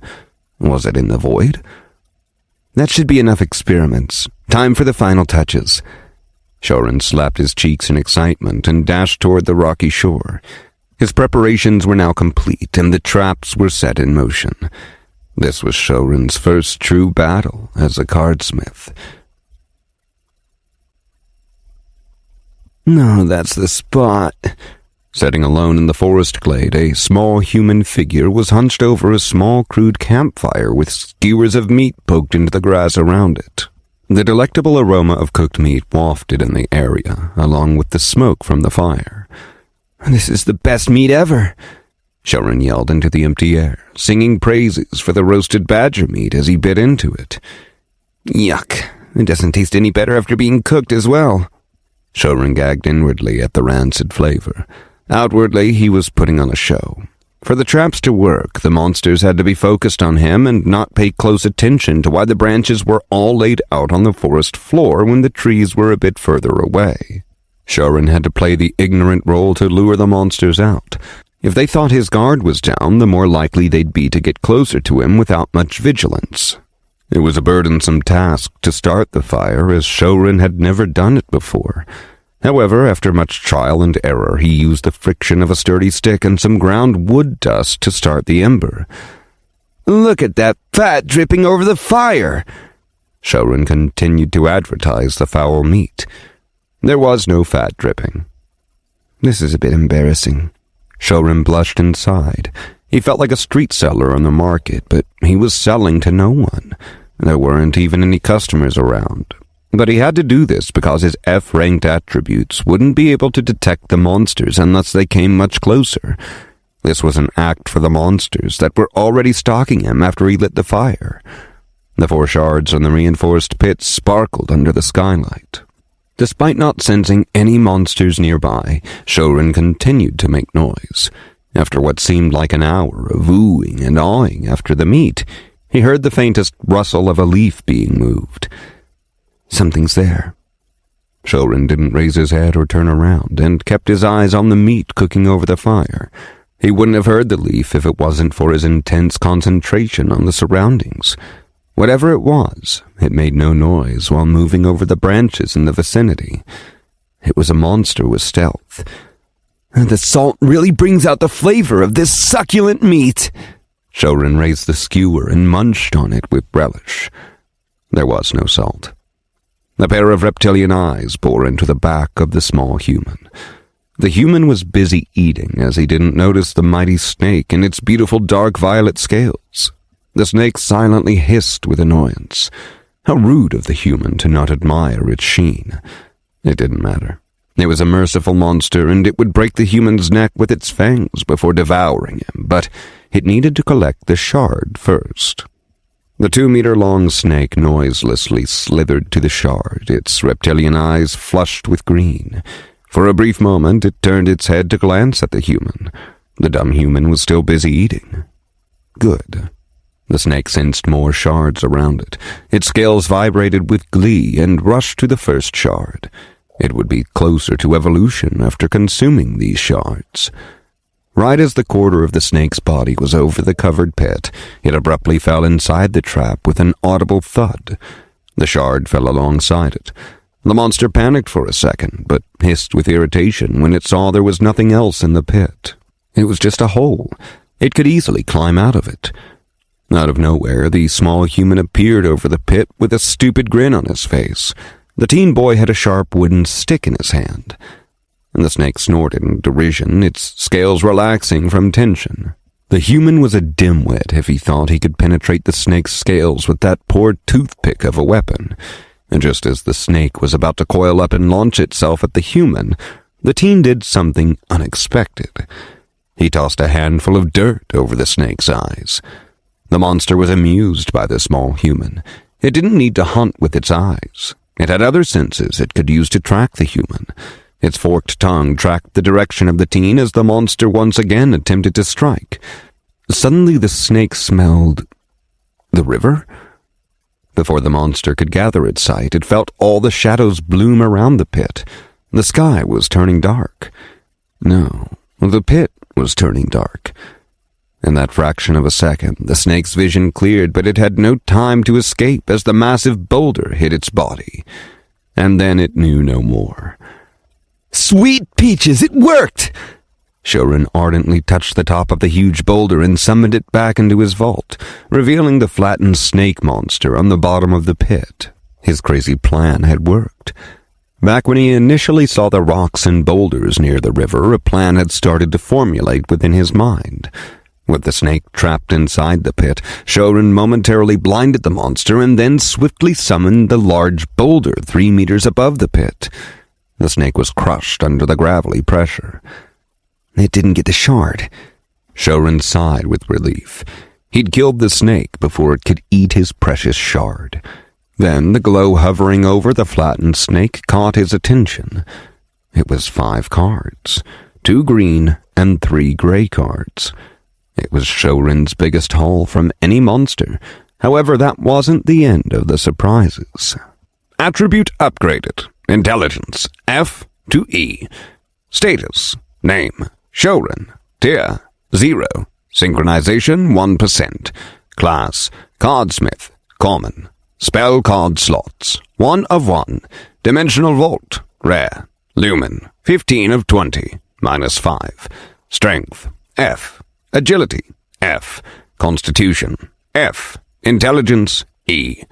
Class abilities, Corrupted, 1. Card Forge, Writ of the Forgotten, 2. Sharding, Devourer's Right, 3. Card Sacrifice, Oblation Pact. Traits, 1. Corrupted Cardsmith, unique. 2. Locked. 3. Locked.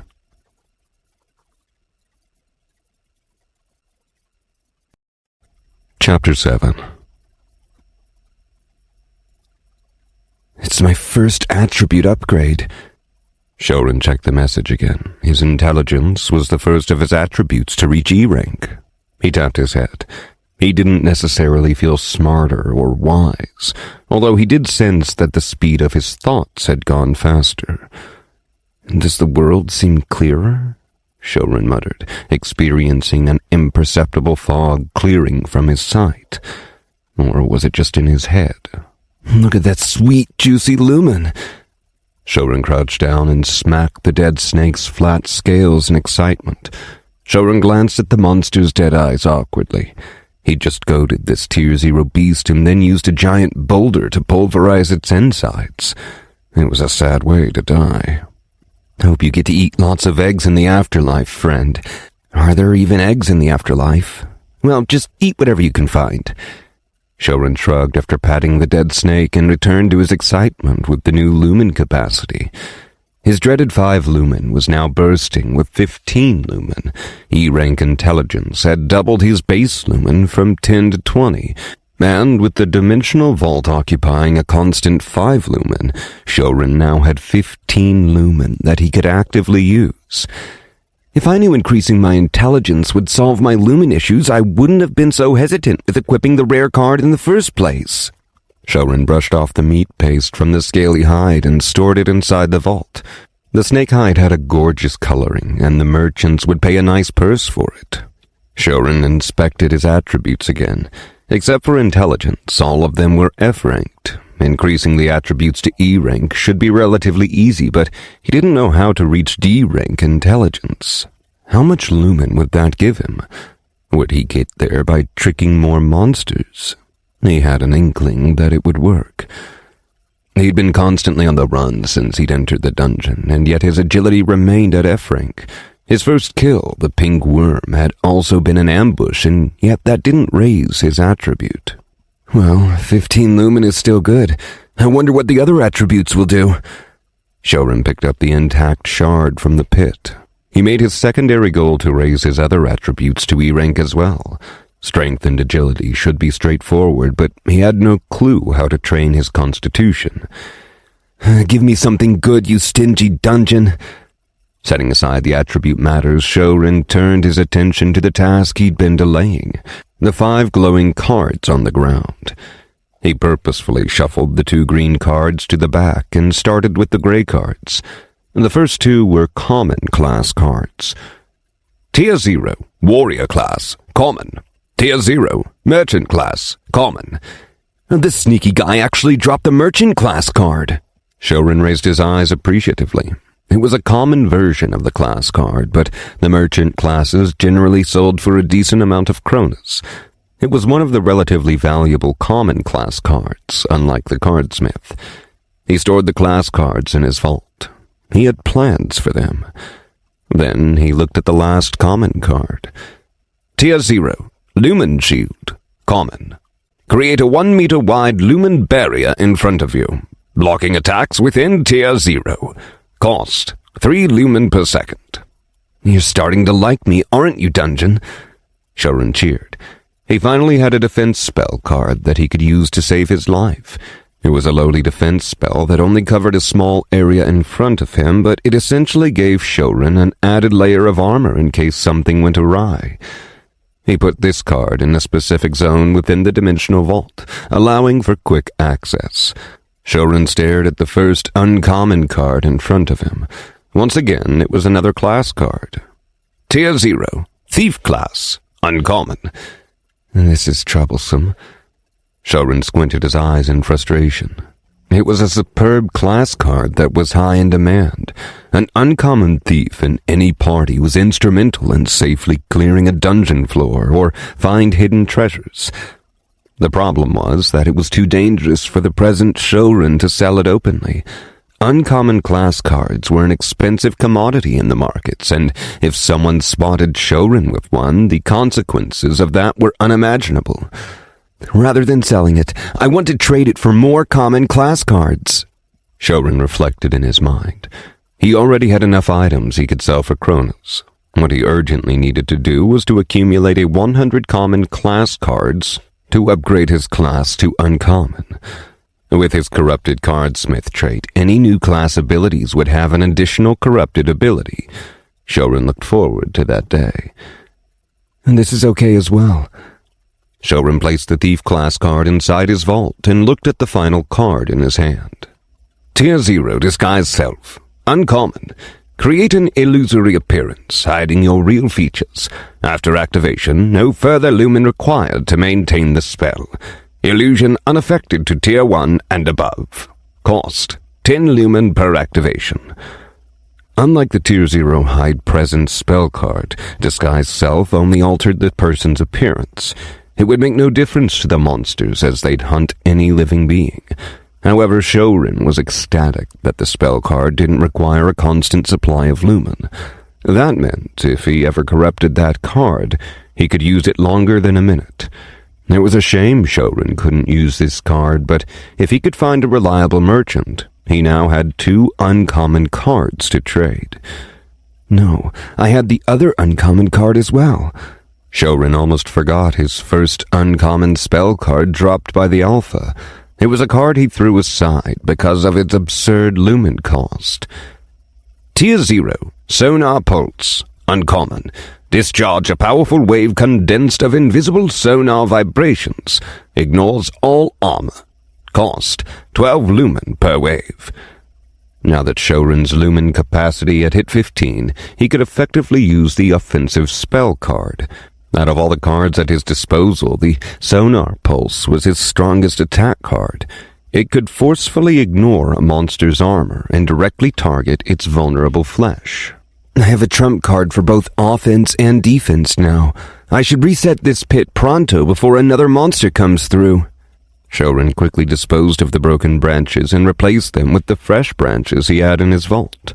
Once again, he was delighted at the usefulness of the rare dimensional vault card. It wasn't a combat card, but its versatility was unmatched. Appeased at the reset pit, Shouren carefully placed the shard on top and retreated to his original spot.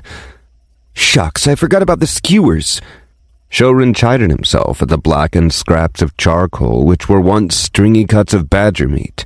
With everything sorted, he opened his notifications while he waited for another monster to take the bait. Floor 1 clear conditions. Kill 3 Tier 0 entities. Current kills, 5 of 3. Updated. Kill count exceeded clear conditions. Increased floor rewards will be distributed upon exit or new floor. I still can't believe it. Shouren slapped himself in elation. A mere few days ago, he was agonizing over how to get a single Tier 0 monster kill, and now he was sitting with 5 kills in his pocket. Strangely, he wasn't even afraid of the monsters anymore. They were not invulnerable, and as long as they bled, Shouren could kill them. And he wasn't just talking about the monsters. Shouren tightened his fists, his hazel-green eyes bore into the fire with a fervor blaze. He would protect his grandma from now on and let no one trample on them ever again. He never wanted to see the despaired look on his grandma when that merchant had extorted her shards away from her. Shouren knew those shards meant another month of food and roof over their heads, yet that merchant had heartlessly snatched it away from her. Those shards didn't mean anything to that man, but in that one moment, that merchant had the power over both Shouren and Rhea's lives in his hand. Kurt? A weird monster's call shook Shouren out of his dreary thoughts. This time, the creature was straight in front of him. It was a sunset-colored ferret. If not for the razor-serrated fangs attached to its mouth, Shouren found the creature quite cute. Its twitching eyes darted between the fire, Shouren, and the glowing shard near it. Oh no, my shard! Shouren fumbled out of his seat and reached out his arm, as if going after the shard. Chit! The ferret sniggered with a wave of its bushy tail and bounced over to the shard. The dumb human was too far away, and it would reach the delicious shard before him. The nimble monster breezed past the surrounding branches and arrived near the shard. It gave a final gloating glance at Shouren before snatching up the shard with its teeth. Seeing the pained expression on the human's face, the ferret began dancing in joy. It was too small to contend evenly against the human, and the fire made it nervous, but it had still come out victorious in this clash and stolen the shard away. The branches splintered at the pressure, causing its furry paw to be trapped in the crack. The ferret shrieked in panic, but it was already too late. Gotcha! Shouren bolted to the creature with a grin plastered on his youthful face. Before the monster could break free, a giant boulder mashed it into pieces. And this little guy was actually cute when it danced. Shouren sighed at the splattered bits of the monster in the pit. It was a bit of an overkill killing the tiny creature with a massive boulder, but Shouren didn't want to take any chances. He was sad about the lost shard, though. It was already lost the moment the creature ingested it. Shouren chuckled as the light from the new cards in the pit ricocheted through his green irises. I could get used to this. 8, 9, 10! The small figure could be seen holding a rock the size of a melon over his shoulders as he repeatedly squatted with it. Trails of sweat poured down his face, neck, and chest, his muscles convulsing under the weight. Without Lumen, I might as well have the strength of a toddler. Shouren gasped out of breath, heaving the rock away from him. If someone didn't know him better, they'd think he'd ran for 20 miles, done hundreds of squats, or underwent an extreme physical training. However, he'd collapsed after sprinting for less than a mile, and 10 squats had nearly collapsed his body. If Shouren channeled the Lumen, he would have been able to easily dwarf those numbers, but the point of the training was to increase his other attributes to E rank. Status: Name: Shouren. Tier: 0. Synchronization: 3%. Class: Cardsmith. Common. Spell card slots: 1 of 1. Dimensional Vault. Rare. Lumen: 15 of 20. -5. Strength: F. Agility: F. Constitution: F. Intelligence: E. Class abilities: Corrupted: 1. Card Forge, Writ of the Forgotten. 2. Sharding, Devourer's Right. 3. Card Sacrifice, Oblation Pact. Traits: 1. Corrupted Cardsmith, Unique. 2. Locked. 3. Locked. Neither strength or agility increased. At least the synchronization went up a few points. Shouren commented in a disgruntled voice. His training over the past 6 days had amounted to no change in the attributes. His fitness levels were in the drain. If Shouren had to guess, he might have started at the bottom of the F-ranked attributes. Only his intelligence might have been close to the upper threshold of F-rank. In these past 6 days, Shouren had constantly been slaughtering monsters that came across his traps, and had to often use his Cardsmith class abilities like Sharding and Card Sacrifice, bringing his synchronization up to 3%. Shouren had yet to try his Card Forge ability. An almost inaudible rustling echoed in the forest glade. Without taking his eyes off his status, Shouren dashed to the source of the sound and raised his hand. A looming boulder descended on the poor creature, obliterating it in a fraction of a second. In a series of practice moves, Shouren retrieved the boulder and swiped the hovering cards into his vault. All of them were gray common cards. In the 6 days, he had accumulated a countless number of common cards and a few uncommon ones, but not a single rare card had dropped. Shouren had really gotten incredibly lucky with the bear's drop. He didn't even bother to collect the monster's hide. His rare dimensional vault was full of these corpses, and he needed the space for the boulder. Shouren peeked at the monster's remains from the corner of his eye. It was a medium-sized variation of an iguana-like monster with a fiery pattern on its back. Ignoring its mangled carcass, Shouren opened his notifications. Floor 1 clear conditions. Kill 3 Tier 0 entities. Current kills, 16 of 3. Updated. Kill count exceeded clear conditions. Increased floor rewards will be distributed upon exit or new floor. Exit. Yes. No. Enter floor 2. Yes. No. Shouren walked over to the riverbank and scooped some refreshing water into his palms before swallowing it down. Today was his last day in the dungeon, and over the week he'd racked up an impressive 16 kills, finally pushing past the 15-number mark with today's kill. He was averaging around 2 monsters a day. There were a few rare times that the traps failed and he had to activate Oblation Pact, but the boulder did the majority of the heavy lifting. Let's see what I have. After finishing his drink, Shouren opened his vault with eager excitement. This was his favorite habit during the past few days, checking the number of cards he had.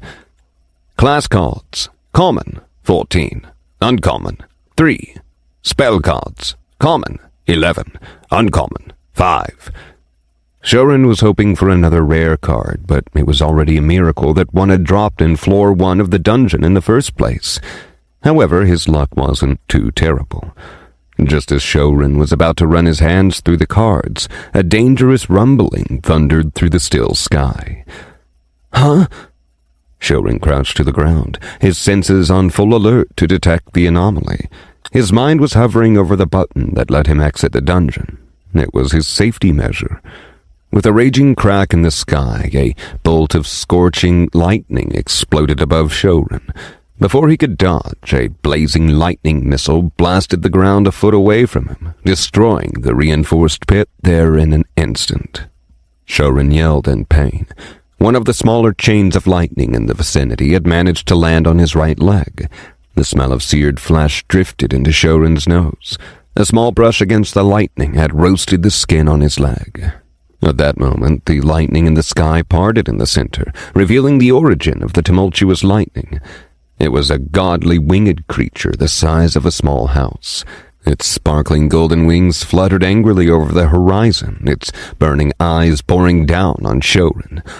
Oh, hell no! Shouren sputtered in shock, and with no time to spare, quickly selected the option to leave the dungeon. Cannot exit dungeon. Hostile Tier 0 monster in area. Are you kidding me? That thing is a Tier 0? What is going on? That is the first flying monster I've seen on this floor, and what is with its absurd power?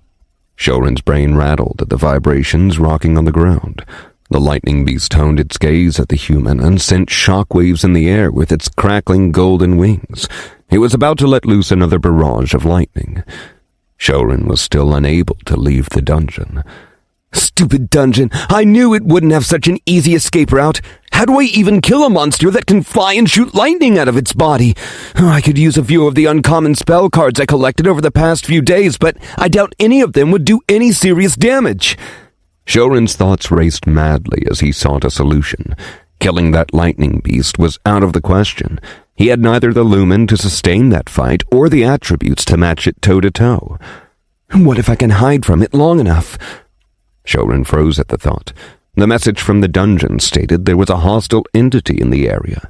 If Shouren could evade the lightning beast's sight for enough time, it could be no longer hostile to him. If it was 6 days ago, Shouren wouldn't be able to execute that plan. However, he had a shot now. I really didn't want to use this card after how long it took for another one to drop. Grasping at the sole path of survival, Shouren frantically activated Oblation Pact and used the card that had let him escape. Tier 0, Hide Presence, Common.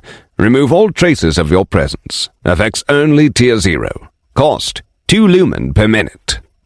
The day one of the monsters had dropped this familiar spell card, Shouren was ecstatic. He hadn't encountered another deadly beast like the bear, which required him to go all out, but the flying lightning beast in the air was definitely a step above. Also, how was that giant monstrosity a mere Tier 0?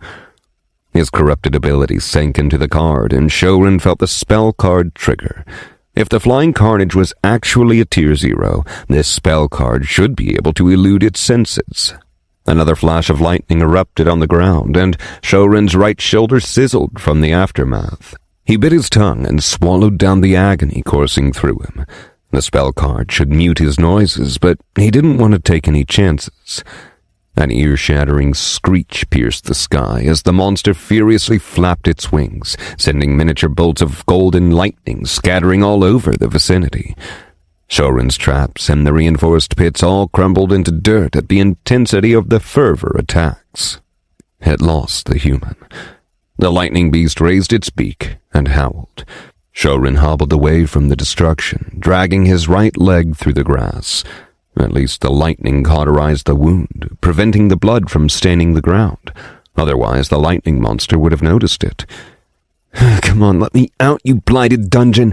If I knew there were flying monsters on this floor, I would have chosen a different spot to lay my traps. Also, why is that flying monster targeting me? It's like it spawned right above me. Shouren didn't stop spamming the command to exit the dungeon. He wanted to run, but the pain in his right leg and shoulder was starting to shut his nervous system down. He was close to passing out. Please. Shouren's eyes drooped as the Tier 0 Hide Presence spell was about to fade away. He had 11 more seconds left. His vision was getting blurry. Shouren didn't realize it yet, but he had already collapsed on the ground. 7 more seconds. Only one of his eyes remained partially lucid. He didn't stop tapping the exit command in his mind. 4 more seconds left until the spell ran out and the lightning beast would be on him. He was submerged in darkness as his eyelid gave up. 2 more seconds. Exit initiated. No hostile Tier 0 entities in the surrounding area. Floor 1 clear conditions. Kill 3 Tier 0 entities. Current kills 16 of 3. Updated. Kill count exceeded clear conditions. Increased floor rewards generating. Rewards generated. Select your choices. Kuh! Shouren coughed, sucking in a mouthful of air as his throat cleared and filled with clean air. You really had to wait until the last minute to bring me out of that mess. Shouren muttered unhappily at the dungeon as he gathered himself and patted the flecks of grass away from his disheveled hair. So boring. You could use some furniture in here, dungeon. Shouren inspected the small, empty white room and slowly sat up. The room was bereft of any objects or items. It was simply a small room with enough space for one grown man. Shouren groaned as the burns on his leg and shoulder throbbed with discomfort. Shrugging his shoulders at the lack of response from the dungeon, Shouren dove into his notifications. They had been blinking non-stop since he'd woken up. Congratulations on clearing Floor 1. Awarded with 3 common cards for formal clear. Additional 2 common cards awarded for solo clear. Conditions for increased rewards met. Floor 1 clear rating, C+. Select 1 additional reward from below. 1. Attribute rank up, uncommon. Upgrade any one of your attributes to E rank. 2. Random Tier 0 recipe, uncommon. Get a random recipe for a Tier 0 common card. 3. Random lumen weapon, rare. Get a rare random weapon capable of infusing lumen. Whoa, that's a lot of messages. There were separate awards for solo clear. I didn't even know that. Well, that's awesome. I have 5 more common cards now. I'll keep the useful ones and sell the rest. Each dungeon floor has a clear rating, and I only got C+ after killing that mini. Shouren sat still as he read the list of rewards. If his 16 kills had netted him a C+ rating, what would he need to get an A rating? Or was that even the highest rating possible? I could probably increase my rating if I killed that lightning beast in the sky. Shouren contemplated silently. If he wanted to kill that flying monstrosity, then a crude trap like the pits wouldn't work. He needed an elaborate plan with a careful execution. Shouren's lips curled up in a smile as he glanced at his scorched flesh. He would have his revenge on that flying monster one day, but before that, he needed to make a choice. Attribute rank up is pretty straightforward. I could use it to raise my agility to E rank. I could then build the traps faster and wouldn't need to rely so much on my lumen to move around. Oh, shucks. It won't let me raise my intelligence to D rank. Imagine the lumen I'd have to play with. Shouren scratched the back of his head while he read through the descriptions of the rewards. His first option was already tempting to pick. It was rare for a Tier 0 to have 2 attributes at the E rank after only a few days from awakening. Most wouldn't have all their attributes at E rank until their first evolution to Tier 0, and having a D rank attribute at Tier 0 was almost unheard of. Let me see the next one on the list. A Tier 0 card recipe. Shouren's hazel eyes blazed with an intense light. Out of all his class abilities, there was one he had yet to attempt. Card Forge. The true essence of the Cardsmith class. The lack of a card recipe was what forced his grandmother to toil on the streets for simple sharding rather than utilize her legitimate Cardsmith talent. It would only be the recipe for a Tier 0 common card, but the ability to forge an indefinite amount of cards with Lumen would alleviate a lot of Shouren's problems. He won't have to rely solely on scouring for monster kills to collect cards. What if it was the recipe for a common class card? Then it would only be a matter of time until he forged enough cards to upgrade his class card to uncommon. So far, Shouren liked the random Tier 0 recipe choice more than the attribute rank up. Then his eyes moved down to the final option. It's a real Lumen weapon and a rare one at that! Shouren glued his eyes to the description, confounded at what he was seeing. It was a genuine rare reward on the list. A Lumen weapon was a veritable treasure of the dungeon. Tier 1 monsters and above couldn't be hurt with normal weapons anymore, and if Shouren wanted to enter the second floor, a Lumen weapon would be vital. But what if it's not a sword or a bow, but some strange weapon like a sickle? Shouren frowned. Any rare Lumen weapon would be a game-changer in a fight. However, Shouren's issue was with himself. His physical traits were garbage. Holding and swinging a weapon was strenuous for the body, and without the Lumen to sustain it, Shouren would fall apart the moment his Lumen hit 0. If he got his class card upgraded to uncommon, he'd have a much more ample supply of Lumen, but with his present situation, a Lumen weapon was too draining on his body. I could sell the weapon and buy something more suited for my attributes. Shouren considered it for a while. A rare Lumen weapon was something that only the major guilds had. It would be stupid of him to not pick this choice. The moment I show up with a rare Lumen weapon, I'll be kidnapped, robbed, and then thrown to the gutters, all before the tea even cools down for supper. Shouren sighed in regret. Walking into any shop or the market with the rare Lumen weapon was a death wish. If he were a Tier 1 or Tier 2, no one would bat an eye, but a Tier 0 young teen with a weapon of that kind, and especially with his ragged clothing and dirty face. I can save the weapon and use it when I'm finally strong enough to openly confront others. If that rare weapon lets me kill the lightning beast, I could get even bigger rewards next time. Shouren tried to convince himself of his choice. Anyone else would have picked the rare option without hesitation. Yet Shouren's heart was conflicted. I want to give it to Grandma. Shouren looked at the floor dejectedly, his eyes flickering over the second choice on the list. His selfish desire to run away from home had probably put the old lady through unimaginable distress. It was Rhea's dream to bring back the glory days of her family's Cardsmith heritage. This one card recipe would be the key to making that a reality. Furthermore, Shouren wasn't a warrior with a steel-plated armor or an indomitable body to run around with a mighty weapon. A weapon was only as good as its wielder, and Shouren's weapon wasn't his body. Synchronization, 4%. It wasn't his Lumen. Synchronization, 5%. It wasn't his cards. Synchronization, 6%.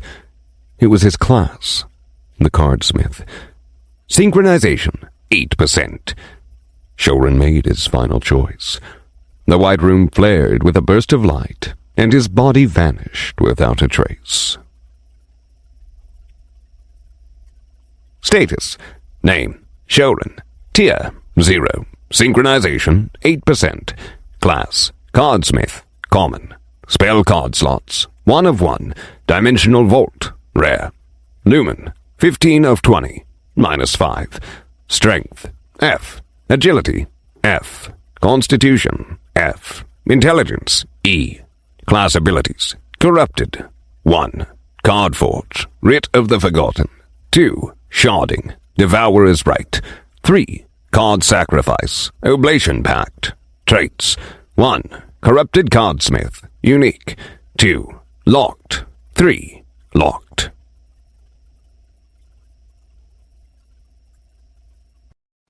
Chapter 8. Go cook yourself over there, kid. Stop blocking the way. A large, stout, middle-aged man shoved Shouren aside as he made his way to the dungeon's portal. His armor rattled with every step he took. Kid looks like he took a tour in the oven for his first run. The large man's party member chortled, noticing the burns on Shouren's leg and shoulder. The rest of the man's party trailed behind him and disappeared once he touched the portal, leaving Shouren standing to the side.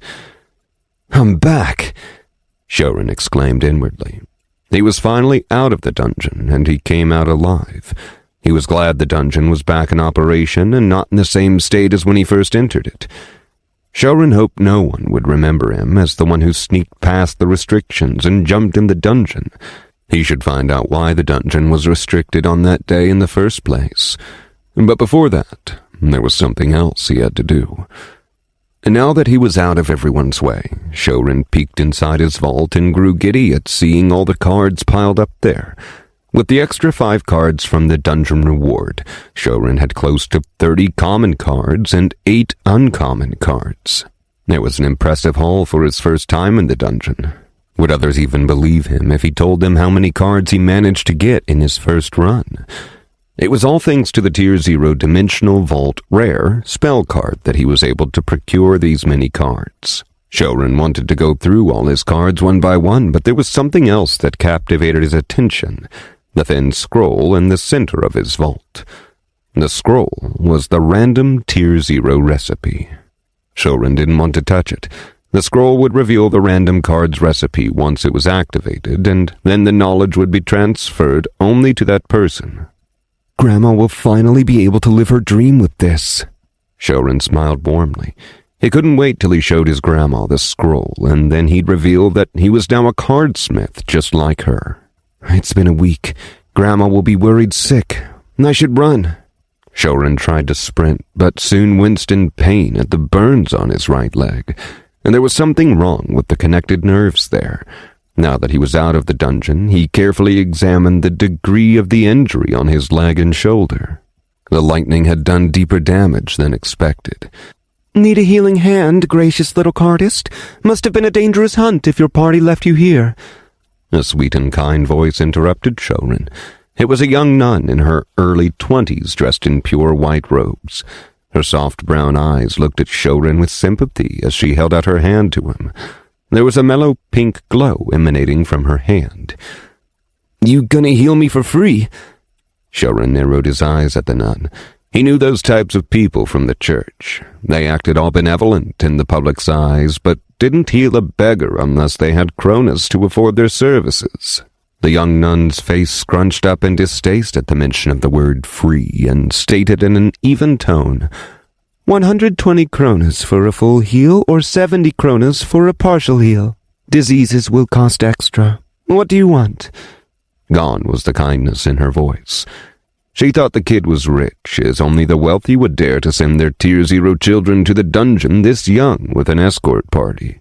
The nun speculated the party might have told the teen to return for a heal, but from the way the brat talked, he was clearly a local hoodlum. I have 20 kronas. What can you do with that? Shouren balked at the cost of healing and tried to bargain with the nun.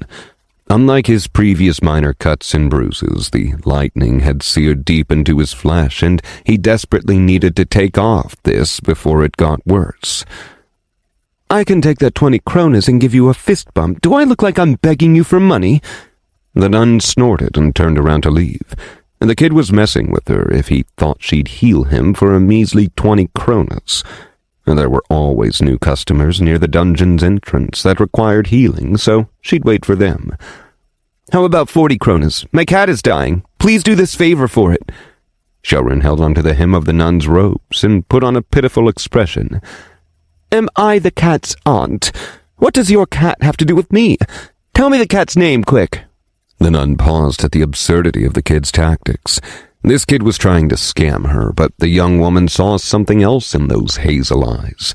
A playful glint flashed in her own eyes. Pumpkin, it's an orange kitty. You have the cat's name. Can I get the discount now? Shouren grinned with an eager voice. Stop trying to pull a fast one on me, brat. There's no kitty, and you're not buying a gallon of milk from me. What is with this haggling? Do you know how expensive healing cards are? Go kick some rocks over there with your barbecued foot. The young nun huffed with her arms crossed over her chest. Okay, fine. I have a common card with me I can give you in exchange for a heal. Seeing the nun unwilling to budge, Shouren sighed with lament and pretended to grab a card from the back of his trousers. In reality, he was pulling the card from his vault. Tier 0 Suffuse Aroma. Common. Released a burst of honeyed scent into the air, attracting all pollinating insects to the targeted location. Cost 4 lumen per burst. This was one of the cards a monster had dropped during his 6-day hunt. He had other more valuable common cards, but he wanted to wait until he got home and check through them again, along with the new 5 cards he got from the dungeon reward. The Suffuse Aroma common spell card should be worth approximately 100 kronas in the market. Shouren didn't want to let the nun know he had cards worth exactly the same amount as her listed price. That would be too suspicious. This is a decent card. Should be useful for the Farmers Guild, but this won't be enough for a full heal spell. I can do a partial heal and give you 20 more kronas. The young nun stretched out her hand to grab the card. A full heal. If you don't want to, I'll just find someone else from one of the healers' guilds. Shouren smirked and quickly pulled his hand away with the card. Everyone knows the church's full heal spell is leagues above the guild's own spells. The nun returned his smile, but Shouren saw her wavering. I'm sure they'll be able to heal these simple burns, though. Shouren dragged his words. He didn't want to draw the attention of any guilds, but the nun before him didn't know that. What an annoying kid. You're lucky I'm feeling generous today. Hand over the card and I'll use a full heal spell card on you. The young nun said with annoyance, waving her hand before Shouren. You cast a partial heal and I'll come find you. Don't try to trick me. Shouren held out the card and his hazel eyes bore into the nun seriously. A retort died on the nun's lips as Shouren's intense expression stopped her in her tracks. Why is he looking at me like he'll kill me? Is this brat really a kid? You'll get the full heal as promised. Now, stand still and don't fight my lumen. The young woman took the card from Shouren's hand and replied in the same serious tone. She was initially curious about the kid as he looked too young to have even undergone the awakening, but this wasn't a wealthy noble's child. What was he doing alone in the dungeon? The nun's palm glimmered with a mellow pink hue, and then she pressed her hand against Shouren's chest. Ugh! He groaned as the nun's lumen washed over him and hammered into his flesh. This was Shouren's first experience with someone else's lumen. He thought the nun's lumen would be gentle and silky, but it was the opposite. The pink lumen bulldozed through his muscles, netting any tears in the fibers and the cracks in the bone. There were numerous small injuries piled up within his body that the full heal spell was now scraping over. It didn't hurt, but it wasn't pleasant as well. This will sting a bit. What was the monster that you fought, kid? This is no ordinary wound from a Tier 0 monster. The nun's eyes widened in astonishment once her lumen passed over the burned areas on Shouren. Beads of sweat pooled on her forehead. It was going to cost lots of lumen to repair the flesh around the injury. I really got scammed in this deal. The young woman cried inside her mind as she sent another reinvigorating wave of lumen to force the dead flesh out and replace it with new flesh. Meanwhile, Shouren clenched his teeth hard. This pain was nothing compared to taking the actual lightning attack on his body. After several seconds, the nun drew her hand back and gasped out of breath. If I was a bad person, I would have backed out of the deal and returned your card to you. That had cost me more lumen than I thought. Now I have to wait until the evening to recover that lumen. The young nun took in a deep breath and stared at Shouren. If you were a good person, you wouldn't have taken a payment to heal someone in the first place. Have a good day, Auntie. My cat is waiting for me. Shouren bounced a few times on his right leg as his face relaxed at the full recovery. Without giving a chance for the nun to demand more kronas, he dashed away. Who's an auntie, you idiot? I'm only 20 years old. 20! Jeez, wasn't his cat dying just a few minutes ago? The young nun yelled at the teen's retreating figure and chuckled to herself. What an interesting kid. I'll be on the lookout for him when he comes to the dungeon again. On the other hand, Shouren was racing through the streets with Lumen powering through his recovered legs. It was finally time to reunite with his grandma. Please let her be all right. Shouren dashed through the familiar streets, his heart pounding through his chest. It was still relatively bright outside, so he had to skirt past the wandering people in the small town, but no one paid him any heed. After a few minutes, Shouren gradually slowed down, recognizing the distinct shape of his grandmother's derelict shack. His home. Shouren stopped outside the edge of the shack. He was feeling nervous for some reason. The place looked even more barren and gloomy than usual. Age and constant erosion from the weather had jaded the straw hatches on top. The brittle walls looked about to collapse, with a thin binding of cement barely holding the bricks together. Shouren took in a deep breath before opening the door and slowly stepping inside. A huff of stale air wafted into his nose, accompanied by the overwhelming darkness etched into every corner of the room. Oh no! Grandma! Shouren cried out, his voice echoing with distraught. There were no lights in the shack, which meant Rhea hadn't been able to pay the bills on time. Moreover, Shouren couldn't sense her nearby. Grandma! Shouren's hazel green eyes quaked with horror when he detected a faint silhouette collapsed in the furthest corner of the shack. No, no, no, no! Shouren muttered, dread leaking into his voice as he kneeled in front of the unmoving figure. His small hands shook with fear as he grasped the frail and bony hand of his only living relative. Shouren could dimly see Rhea's face. Her cheeks, sunk deep into their sockets, gave her face a gaunt, almost skeletal appearance. In the span of a week, Rhea had become close to unrecognizable. The deeper grooves on her wrinkled skin, the thinning of her wispy white hair on her scalp, and the extreme weight loss all alluded to the misery the poor woman had gone through in the absence of her sole grandson. The faint heartbeat flickered in and out of existence. I'm sorry, Grandma. Please wake up. Please, I'm begging you, don't leave me alone. Shouren wailed atop the fragile old lady. There was still a pulse. Rhea was alive. Tears rolled down his quivering cheeks, and desperation took hold of his pleas. Gone was the fierceness from his body, the ferocity he used to kill all those monsters. Right now he was simply a kid begging for his grandmother to wake up. Whether the gods took pity on the teen's tears or the elderly lady heard the sorrowful cry of her grandson, Rhea's eyes weakly shuddered awake. Grandma! Shouren hastily gripped onto the old lady's robe and supported her head with his arm. Rhea's dull hazel eyes gazed feebly at the source of the familiar voice. Potato?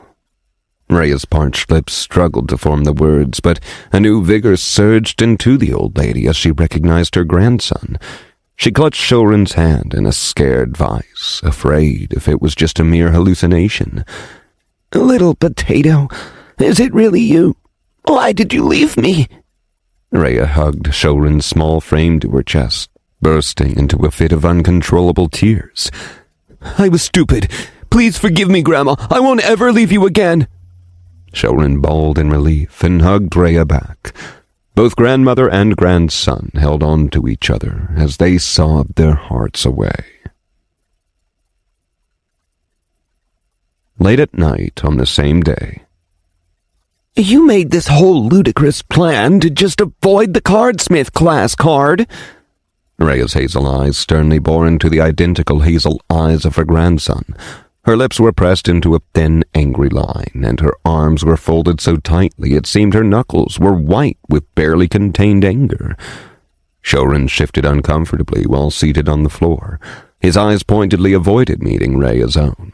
After their teary reconciliation, his grandmother had asked him about what had happened, and Shouren spilled everything, concealing nothing from her. He told her about his plan to risk entering the dungeon and find a different class card. how he fought the worm and got his Cardsmith class card, and everything from killing the monsters to the rewards he'd gotten from the dungeon. Rhea's hands trembled when her grandson recounted the tale of him clashing with the monsters, but she patiently waited for him to finish. Shouren didn't even hide his corrupted abilities from her. He told her about his unique trait and listed the descriptions of the corruptions as well.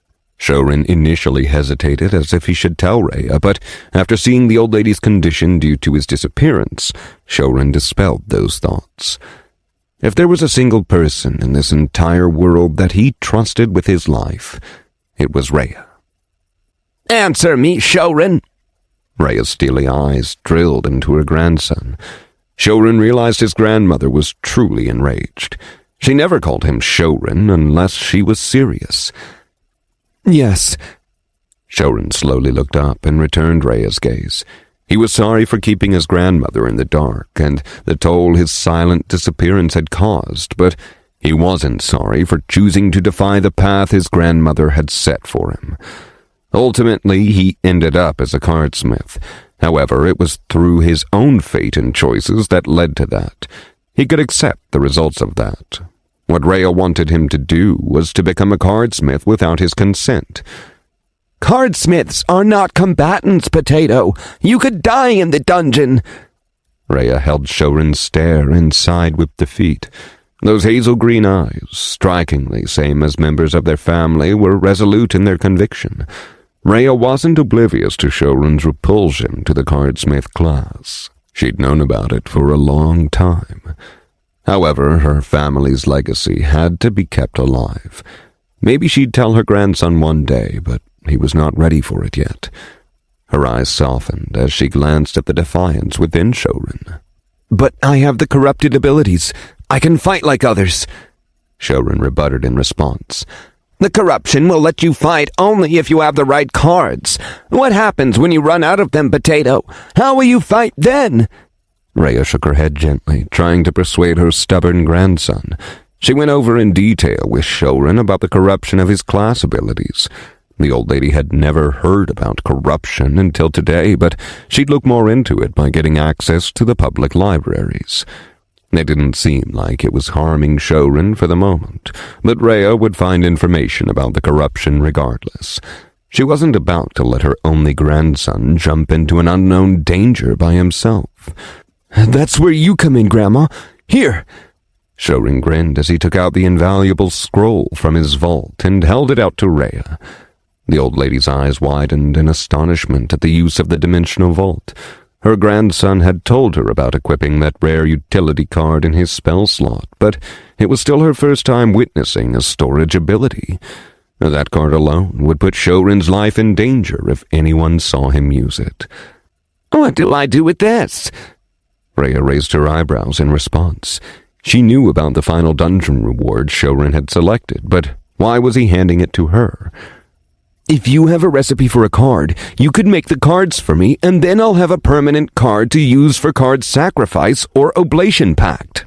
I can then fight without worrying about running out of cards." Shouren answered enthusiastically, prodding the scroll toward his grandmother, asking her to take it. "You want me, in my current age, to jump around the dungeon with you and climb trees to assassinate unsuspecting monsters?" Rhea chuckled mirthfully, pushing the scroll away. "No, you'll stay here and make the cards for me. I'll stack them and bring them to the dungeon." Shouren shook his head. No way in hell would he ever take his grandma into the dungeon. "And what if you run out of those cards as well? Stop being foolish, little Potato. You know you need this scroll more than I do," Rhea said gently while tussling Shouren's dark hair. "But it's your reward, and it's meant for you. If you want me to accept your decision to go back to the dungeon and fight the floors, then use that scroll so I know you have a way to fight back." Rhea placed her thin hands on Shouren's shoulder and answered with determination. If Shouren had a way to forge new cards in the dungeon, he'd always have one form of attack all the time. Besides, a cardsmith's true abilities lay in their forging skills. "You're a better cardsmith than me. It's your dream," Shouren whispered sadly. "And it's still my dream. But it's my dream to fulfill, not yours, little Potato. This bag of old bones still has a lot of life left in her." Rhea lovingly patted Shouren's wet cheek. "I'll help you with your dream, Grandma." Shouren made a promise to himself. He'd do everything he can to improve Rhea's health and increase her lifespan. His grandmother was right about one thing. Cardsmiths were actual combatants. Their ability lay in building the blocks to power for others to use. Except for Shouren. He would build the blocks to power not for others, but for himself. Synchronization, 8%. Synchronization, 9%. "Activate it, Potato. Let me see what your first recipe as a cardsmith will be." Rhea smiled. Her face beamed with pride. Shouren nodded with excitement and with a bit of nervous anticipation. Then he unfurled the scroll. A ray of lustrous light filled the dark room. Status, name, Shouren. Tier, 0. Synchronization, 9%. Class, Cardsmith, common. Spell card slots, 1 of 1. Dimensional Vault, rare. Lumen, 15 of 20, -5. Strength, F. Agility, F. Constitution, F. Intelligence, E. Class abilities, Corrupted, 1. Cardforge, Writ of the Forgotten, 2. Sharding, Devourer's Right, 3. Card Sacrifice, Oblation Pact. Traits, 1. Corrupted Cardsmith, Unique, 2. Locked, 3. Locked.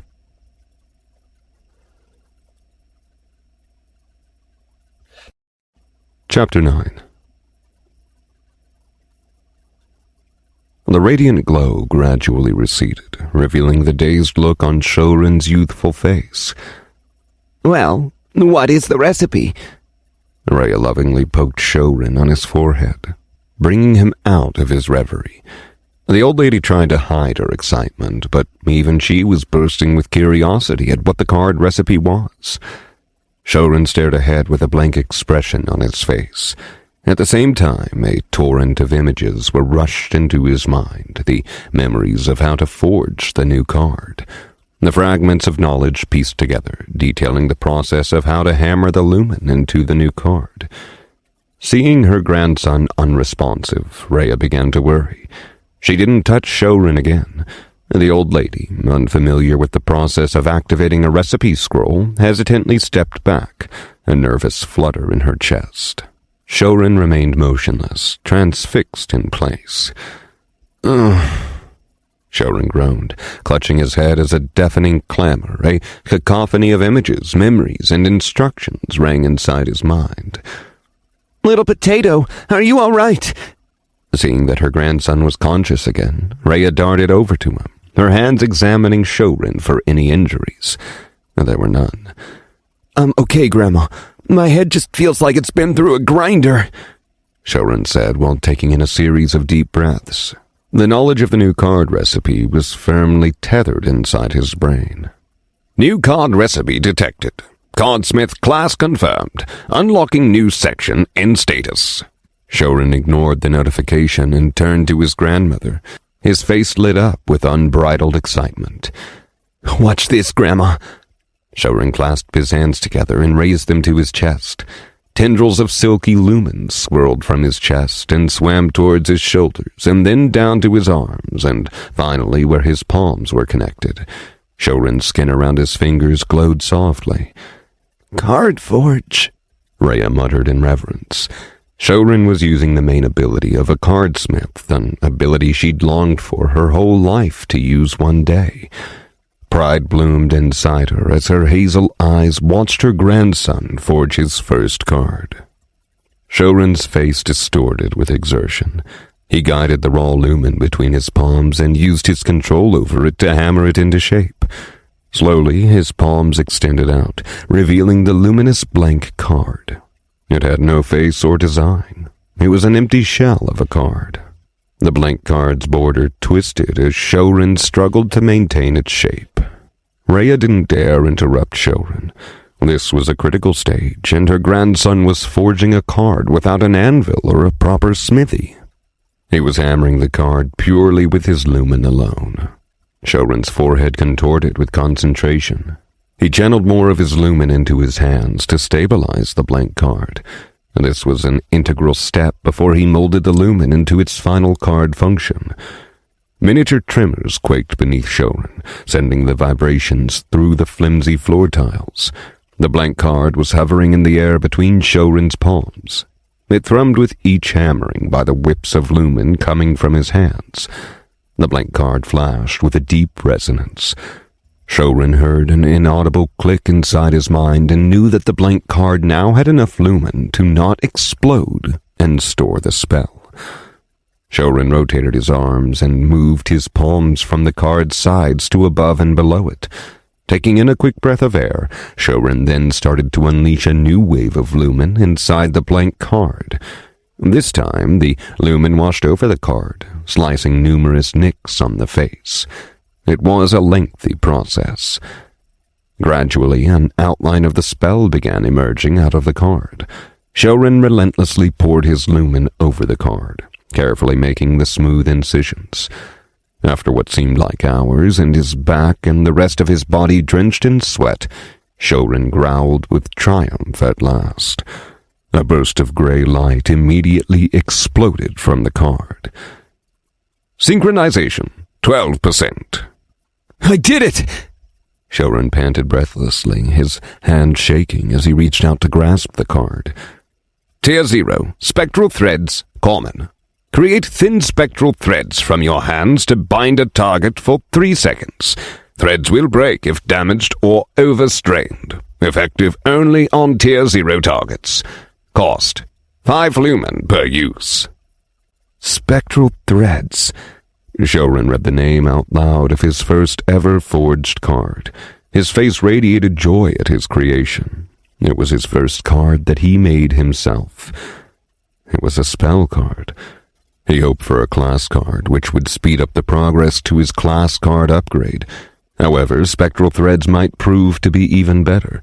He could always find cheap common class cards to buy in the market, but a reliable offense spell card was quite expensive. Spectral Threads wasn't exactly an attack spell card, but Shouren had an idea that could work in a similar function with a combination of his existing cards and Oblation Pact. How does it feel, Potato? Rhea smiled at the exhausted Shouren. She'd already glimpsed the spell card's details and had an inkling of what he would do with it. Like I can do anything, Shouren replied cheerfully.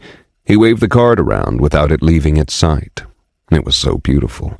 It looked the same like his other common cards, but Shouren felt an inexplicable tie to this card. His lumen was inside the card. It was a part of him. You've taken the first step of a cardsmith today. Cherish it, Potato. There's a reason why high-ranked cardsmiths are priceless to the world. We can create new cards with our lumen. No one else can do that. Rhea explained calmly with a hint of seriousness in her tone. No one cared about a Tier 0 cardsmith, but her grandson's destiny wouldn't stop here. It was merely his beginning. One day, Shouren would evolve to the higher tiers, and the world would soon take notice of him, whether he wanted to or not. If they found out about his other abilities as well, then Shouren needed to be strong enough to face that reality. I think I understand a bit now, Grandma. Shouren nodded slowly, raising his head to meet Rhea's gaze. He'd disdained the class his whole life because it was weak. However, something changed in him today. Cardsmiths might be weak at their initial stages, but once they could forge powerful cards, a single cardsmith was akin to an entire army. I'm sorry, Potato. I won't be much help to you from now on since you've already gone further ahead than me as a cardsmith. Rhea shook her head sadly. Her grandson liked to attract trouble wherever he went, but she was helpless to aid him. Don't say that, Grandma. You're the best cardsmith I know. Other cardsmiths can only extract 4 shards from a card, but I've seen you get more. Shouren laid the card down and hugged Rhea, her thin body shivering slightly against his. The smell of stale barley and lavender clung to her robes. Thank you for the compliment, little one. Untrue as it might be, I'll accept your words. Rhea wiped away the tears on her cheeks and continued while gently running her hands through the strands of Shouren's wild hair. But there is one thing I can help you with, Potato. The Chamber of Ascendance. Shouren tilted his head in confusion. What was his grandmother talking about? What was the Chamber of Ascendance? Before I tell you about that, what is your current synchronization level? Rhea saw the confounded look on her grandson's face and posed another question. Shouren opened his status.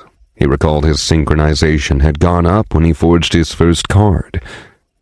Status: Name: Shouren. Tier: 0. Synchronization: 12%. Class: Cardsmith. Common. Spell card slots: 1 of 1. Dimensional Vault. Rare. Newman: 6 of 20. -5.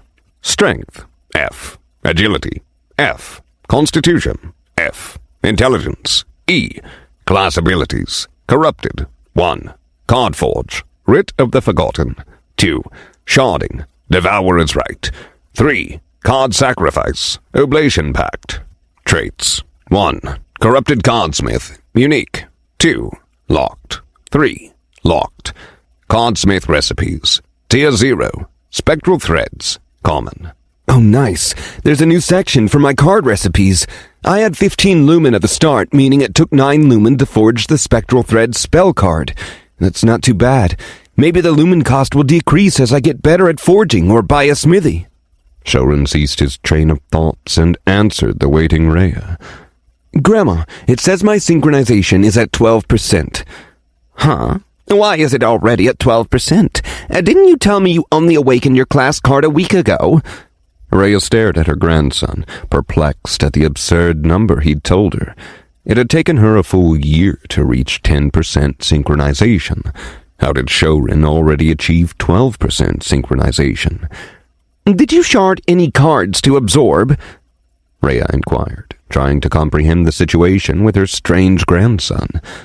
No? Shouren scratched his head. He needed those cards to sell. Why would he waste them on sharding?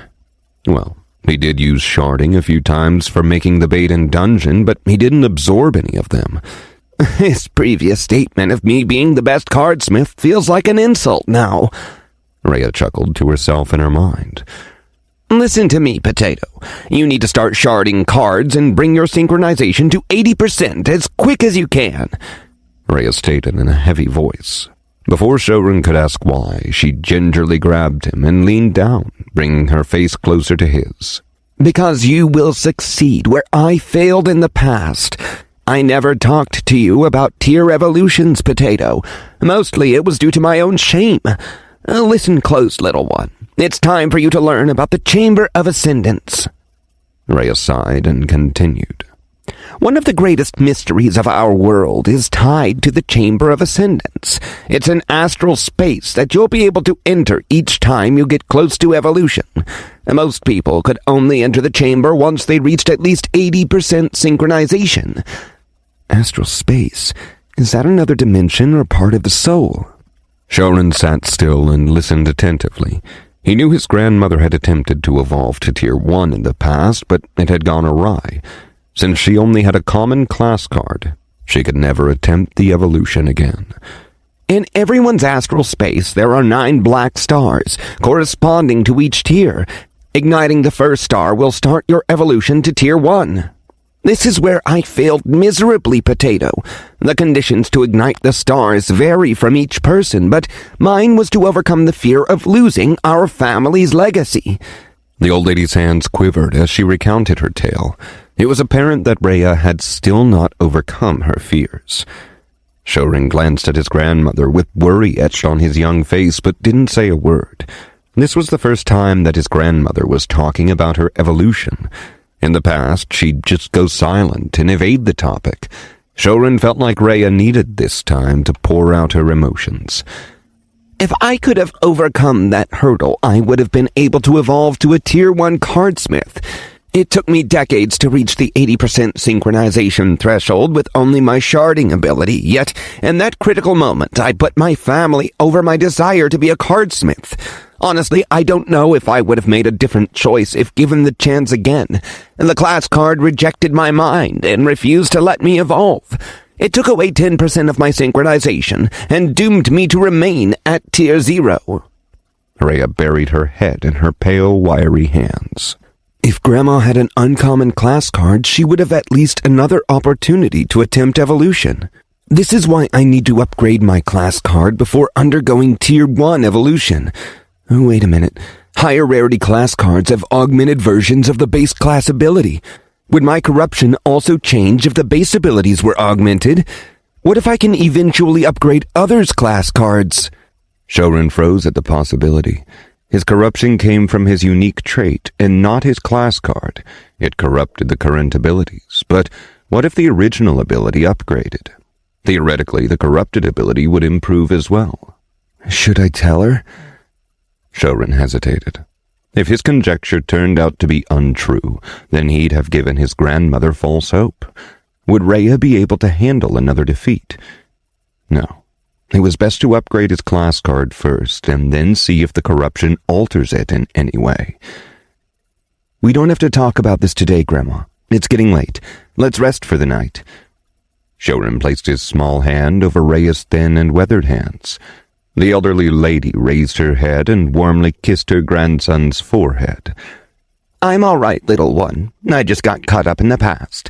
However, you need to hear this now, and why I want you to reach 80% synchronization quickly through sharding. Rhea wiped the wetness from her eyes with her robes and gestured for Shouren to listen. You have an uncanny connection to your class, Potato, and that's very rare. It's like you were fated to be a cardsmith, whether you wanted to or not. Destiny has a mysterious way of working, and despite you trying to run away, you still ended up with the cardsmith class. Your first trait is tied to your class as well. I don't believe these are mere coincidences, Potato. The old lady gently patted Shouren on his head, her eyes darting to the side. Should she tell him what their family's legacy was, and why she sacrificed her own evolution at the cost of maintaining it? Seeing the lost gaze in Rhea's eyes, Shouren tugged at the hem of her robes. He was getting sleepy, and his grandmother needed to rest as well. Start sharding cards you don't need and get to 80% without delay.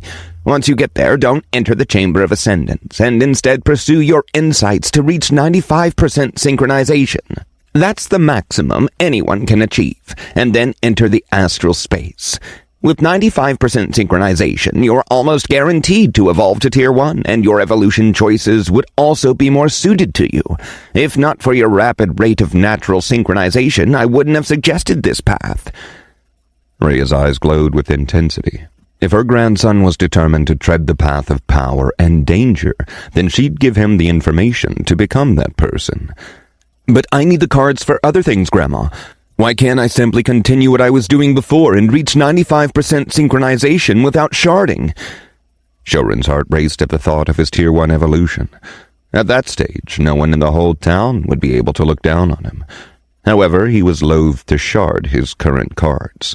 For his future plans in the dungeon, he needed each and every one of them. There's a limit to how much you can push past 80% synchronization, little potato. If you use up your natural talent in the early stages, it will dampen your chances of succeeding. Sharding will work up to 80%, so utilize that ability to get there, and then use your talent to overcome the hurdle beyond that point. Trust me on this, Shouren. Rhea replied earnestly, urging her grandson to heed her words. Oh no, she called me by my name. Grandma is sure about this. Shouren groaned inwardly. Rhea was serious about this. I understand, Grandma.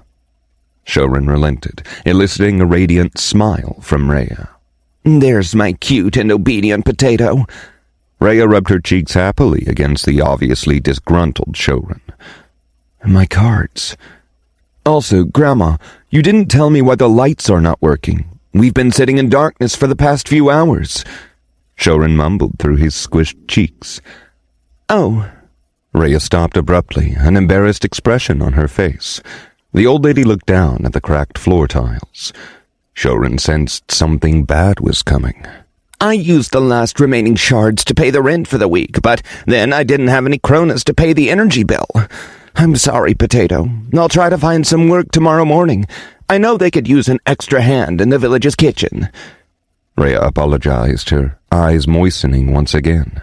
All this time, Grandma had been carrying this burden alone. Shouren closed his eyes in grief. The cards he had in his vault would have drastically changed their lives for the better, but despite knowing that, Rhea had wanted Shouren to use them on himself instead. Grandma, how much is the rent for next week? Shouren opened his eyes, his hazel green irises meeting Rhea's, a silent conversation passing between them. 250 kronas. Rhea responded with a sigh. She knew what her grandson was thinking. Rhea didn't want to bring this to his attention, but it was too late now. Do you trust me as well, Grandma? Shouren smiled and returned the same words Rhea had said to him earlier. Yes, the old lady replied without pause, the creases near her eyes softening. Little Potato is growing up. Look at those determined eyes. I should let him make his own choices as well. It saddened Rhea that her young grandson was forced to mature this quickly and unable to enjoy his childhood. Oh, dear heavens, I forgot it was your birthday a few days ago, Potato. Here, let me bring the gift I prepared for you. Rhea slapped her thigh in panic and rushed towards their only table to retrieve the gift. I never got you anything for your 85th birthday, Grandma. Shouren chuckled and walked next to her. Rhea shot her grandson an amused, withering glare at the mention of her age before bursting into laughter. Her frail hands held out a small pouch toward Shouren. You're already familiar with one of the items. It's the Cardsmith class card. You already have the Cardsmith class, so you can shard this card. It will have the best results in your synchronization. But here's my other gift to you. The old lady pulled out a small piece of shard from the pouch. However, there was something different about it the moment Shouren laid his eyes on it. I never had a card recipe and could never forge proper cards, so I decided to shape the cards with my lumen. It's more of a decoration than anything substantial, but it's my proudest achievement as a cardsmith. The shard was shaped like a small card. Rhea had managed to craft its outline solely using her channeled lumen. Shouren had never heard of anyone being able to carve the shards like Rhea had done here. It was ultimately still a shard in the end, but it defied the knowledge regarding what could be done with cards. If I can upgrade her class card, Grandma would surely become one of the greatest cardsmiths in the world. Shouren stared in awe at the intricate patterns on the glowing shards. His grandmother had done that without a recipe or the use of the system. Rhea affectionately handed the shard to Shouren as she whispered in a soft voice, Remember this, little Potato. A cardsmith's true path is always rooted in creation, not destruction. Shouren's hand trembled as he accepted the precious shard. His grandmother was handing him the shard, but there was something else underlying that action. She was handing him a part of her spirit and emotions. Shouren nodded mutely, his eyes glued to the breathtaking shard. Rhea beamed with pride, watching her grandson's fascination with the shard she created. Time for bed, little one. The sunlight leaked past the dirty window, boring down on Shouren's calm face. His grandmother laid a few feet away, snoring blissfully while ignoring the rays of the morning light. Shouren had been sitting awake the whole night. He pretended to fall asleep for Rhea, but he needed to make plans. After last night, his plans had to be modified slightly.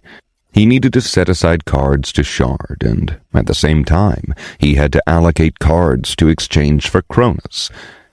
And they couldn't continue to live in this decrepit shack. Shouren stood up with a long stretch, glancing at the outside world through the bright glass. It's time to go to the market today.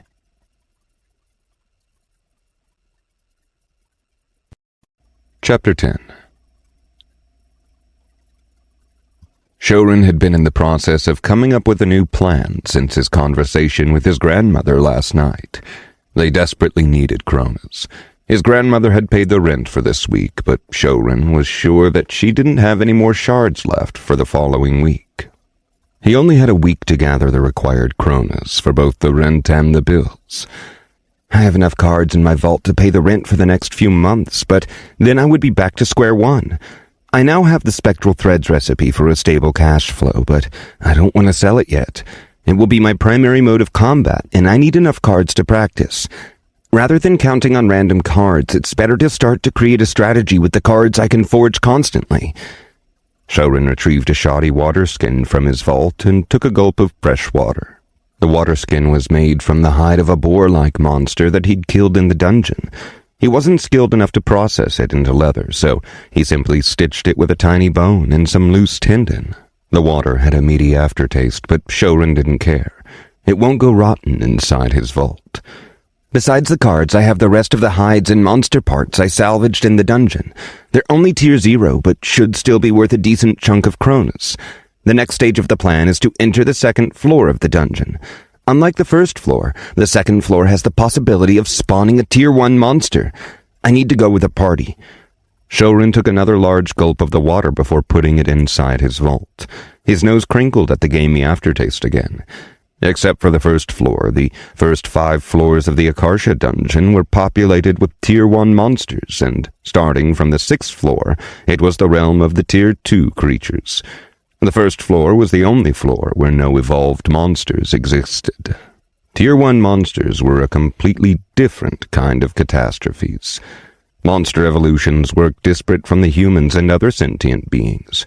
Until Tier 0, the monsters were only a light upgrade from the general animals. However, after their evolution, they became more attuned to lumen and could cultivate it directly into their flesh and bones. This is why the major factions and the most powerful cardists in the world were unable to clear past the 27th floor. It took an entire legion of Tier 6 card luminaries to kill a single Tier 6 monster. Shouren needed to find a party until he grew strong enough to challenge it solo. He wasn't an idiot. There was no need to risk the second floor foolishly. A Cardsmith executed plans on his terms and by using the full arsenal of his cards. I need to buy a bed as well. Shouren smiled sadly at Rhea's sleeping figure on the cold floor.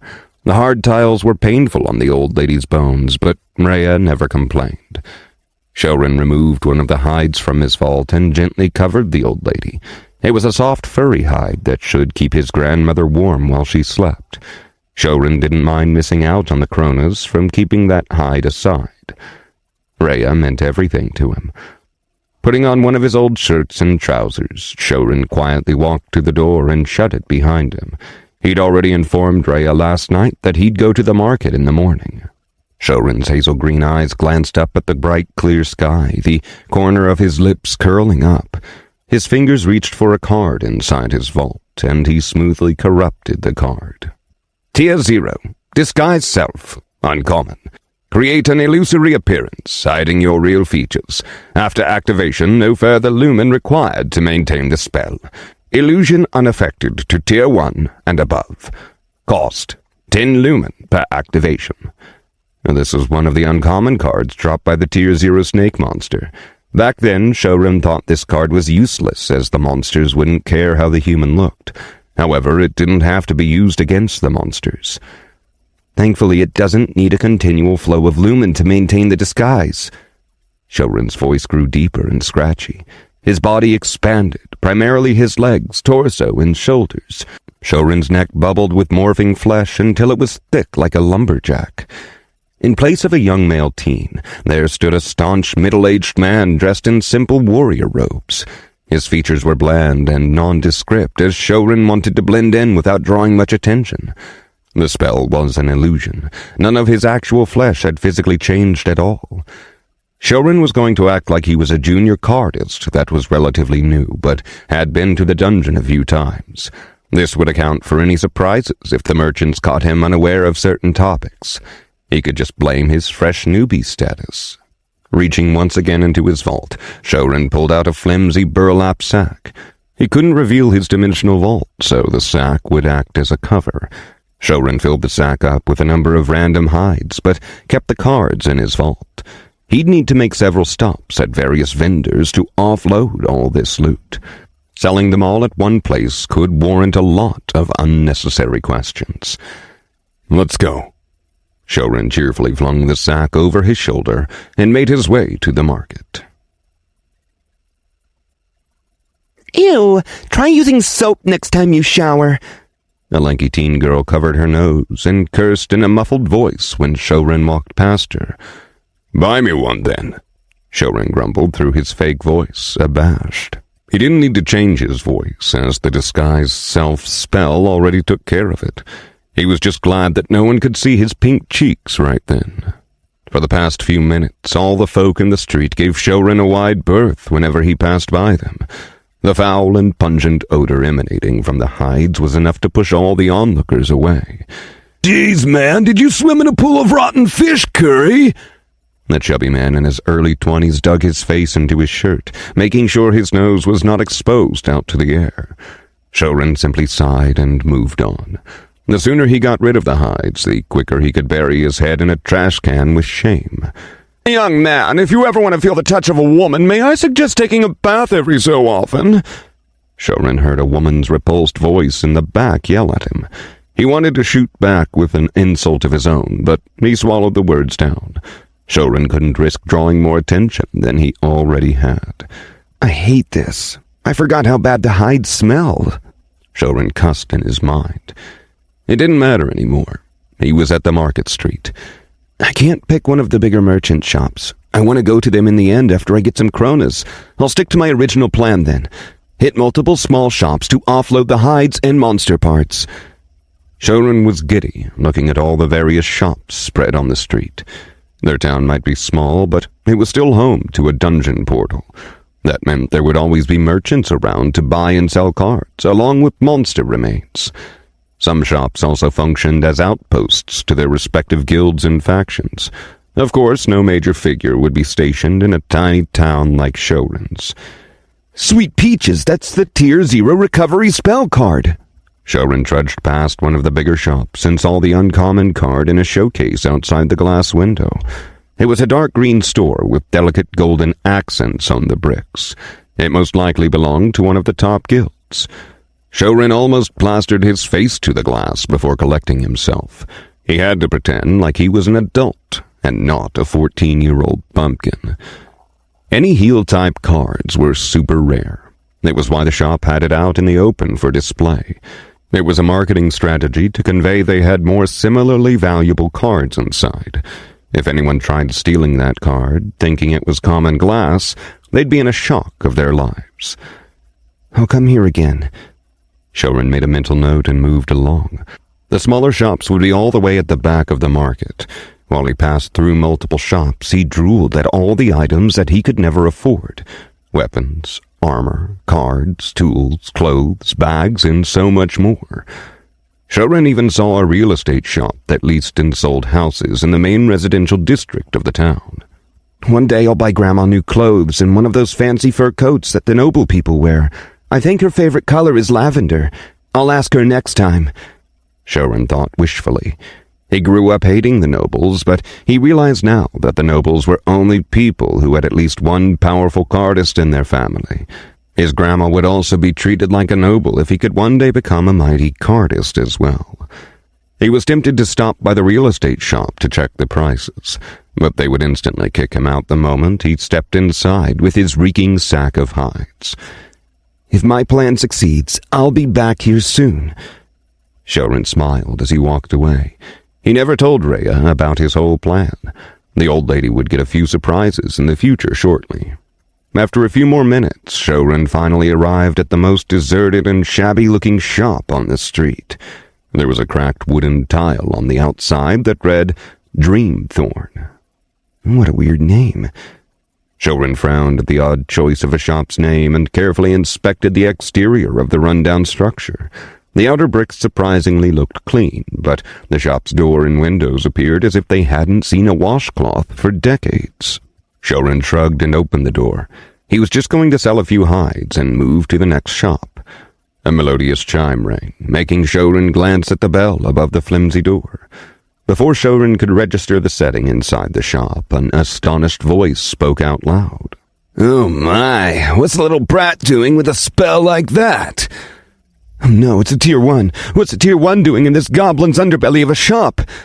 Shouren cursed in panic and tried to bolt to the door. His illusion spell didn't work on people at tier 1 or higher. He wanted to cry at his terrible luck.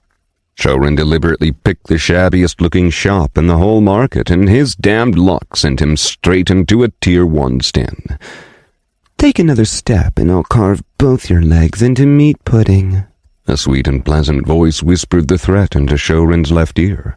The warm voice contrasted with the grisly threat just made. Goosebumps tingled over Shouren's skin, and his heart hammered inside his chest. Shouren didn't even see who it was, but that person was already behind him.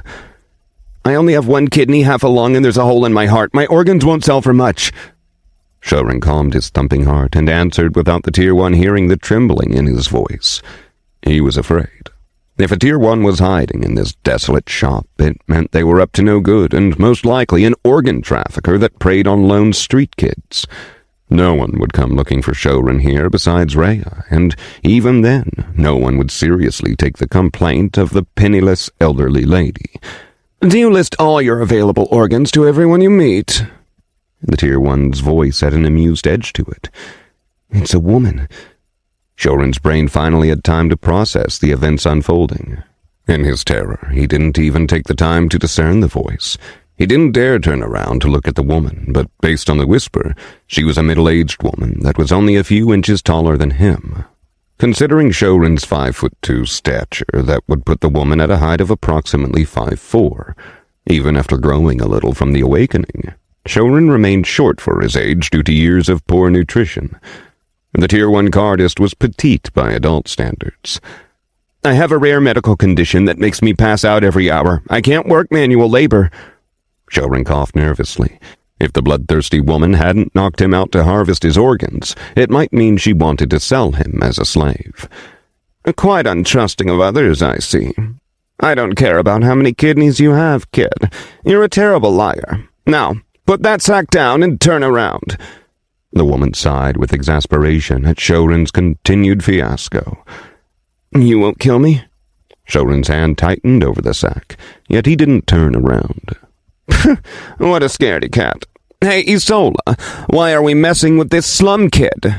A new voice from the other side of the shop interrupted with a burst of laughter. It sounded like an older male teen. That kid is using an uncommon spell card as a tier 0. Reuben, you need to pay more attention to your surroundings. Another fresh voice echoed a yard away from the second voice, and this time it was a deep and rich voice of an older man. Whatever. He's a dirty slum rat in the end. I can smell his filth all the way here. The male teen named Reuben snorted with derision. Shouren's eyes blazed, his hazel irises seethed with rage. He didn't mind being killed or maimed. However, he would no longer tolerate others looking down on him. A tsunami of lumen erupted within his body, and not caring whether the Tier 1 killed him or not, Shouren turned around and dashed straight to where Reuben's voice came from. Once he turned around, Shouren noticed a lot of things at once. The curious and playful look on the auburn-haired woman, the calm and stoic expression on the dark-skinned, bald man, and finally the gloating sneer on the blonde 17-year-old teenager. Waves of lumen rushed into Shouren's veins as he twisted his abdomen and swung the sack at Reuben's head with full force. Reuben's sapphire eyes stared at Shouren with unwavering confidence. He came at me first. I can retaliate, right, Fallon? Reuben smirked as he smoothly tilted his head to evade Shouren's attack. Reuben didn't even shift his legs.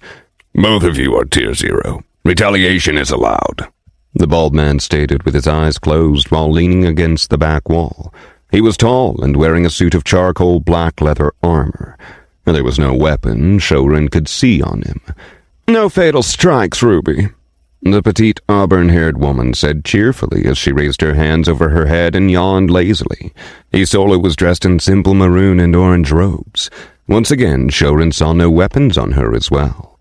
It's Reuben, you dolt! Reuben glared at the petite woman. Noticing the woman's teasing expression, Reuben clicked his tongue and turned his withering gaze toward Shouren. Are you dumb? Attacking with that sack is too slow. How did you even survive the streets? Let me show you how to land a hit on someone. Reuben smirked, drawing out a small dagger. Before Shouren could prepare, he felt a dull thud on his left shoulder. You gave me too much time to prepare. I knew you were going to attack with that sack, and by the time you lifted it off the ground, the weight of it was already dragging down your speed. Reuben brought his face closer to Shouren's baleful eyes. Shouren snarled, his wild hair obscuring his vision. He felt the cold metal gliding into his flesh. This pain was nothing compared to the lightning beast. He ignored Reuben's taunt and raised his leg to kick. Reuben shook his head with disappointment and smoothly dodged the attack as if he had already predicted it. Too rash. You want to be arrogant, then at least be good at something like me. Reuben switched the hand holding the dagger and nimbly sliced the flesh on Shouren's thigh to his chest. It was a long, bloody gash, but it didn't penetrate any of the muscle strands. Shouren channeled more lumen and lunged after Reuben. His eyes remained focused despite the obvious taunts. Daman slowly opened his eyes while his soul hummed with enjoyment. You're too weak and slow. It's not even fun anymore. I thought you'd have a bite to you, but what a pity. Reuben relished with a fake reproachful gaze at Shouren, and just as Shouren's fist was about to make contact, Reuben's icy blue eyes flashed with victory. He aimed the dagger straight into Shouren's fist, severing the skin and into the palm. Shouren chuckled. Got you. Shouren clasped the dagger's pommel in a vice with his bleeding hand, preventing Reuben from pulling it out. Meanwhile, Reuben stared at Shouren in surprise. You talk too much. I never paid you money to sit here and listen to you babble all day. My ears bled more than what your dagger did. Shouren grinned. Reuben was taller than him, and without lumen, Reuben would also have been stronger than him. However, Reuben's attributes were definitely all in the F rank. With lumen, Shouren closed the gap. The only advantage Reuben had was his combat techniques. Until now, Shouren still didn't know what class card Reuben had. Daman's eyes were fully open now, and he observed Shouren with fascination. Even Isola whistled at Shouren's guts to intentionally take the dagger head-on without care to injury. Both of them stood motionless and didn't attempt to stop the fight. What's your class card? You're cheating by using its ability to numb your pain. Reuben looked murderously at Shouren. Cardsmith, Shouren replied with a bright smile before he grabbed onto Reuben's blonde hair and smashed his forehead into the latter's face. What? Reuben sputtered in shock, but Shouren slammed his head into Reuben's face again. Splotches of blood splashed onto the shop's floor. What's yours? Shouren laughed through his bloodied teeth, his molars stained crimson from Reuben's bleeding nose. Heh! Reuben groaned, trying to pull away, but Shouren's lumen-powered hand locked onto his arm. How much lumen does this kid have? Didn't hear you. Say it again. However, before Reuben could finish his sentence, Shouren bashed his head again, cracking the cartilage completely in Reuben's nose. Reuben's body thrummed with unbridled fury. He closed his eyes and touched a card hidden in the back of his pants. Then he muttered softly. Full heal! An explosion of lumen seeped into the room, and when the light died down, Reuben was standing there unscathed with all his injuries recovered. His sapphire eyes bored at Shouren in revenge. Enough. The kid wins the bout. Daman stood up and appeared in a flash beside Reuben, his dark hand preventing Reuben from drawing out another card. I'm still standing, and he's almost dead! Reuben protested vehemently. Shouren's sight was starting to get bleary. His ears rang with faint noises, yet he willed himself to stand. The fight wasn't over. Shouren still didn't know if Daman and Isola were enemies as well. He couldn't pass out now. It's over. You lost by using your class card. The dark, bald man slowly shook his head at the indignant Reuben. What? That brat used it first! Reuben glowered with anger. Shouren had lied about his class, lied about using an ability, and even provoked him by using his nose as a pincushion. He never activated a card, Ruby. The kid withstood that pain on his own willpower. Isola glided over to the floor. Her eyes exchanged something briefly with Daman, to which the latter nodded. Is he really a cardsmith, then? How? Reuben's blue eyes widened in bafflement. Only our little friend can answer that. Isola pivoted her head to glance at Shouren. At that moment, something else happened. Suddenly, Shouren crumpled to the ground, his blood leaking through his clothes, while darkness filled his mind. His illusion spell shattered, revealing his real features to everyone.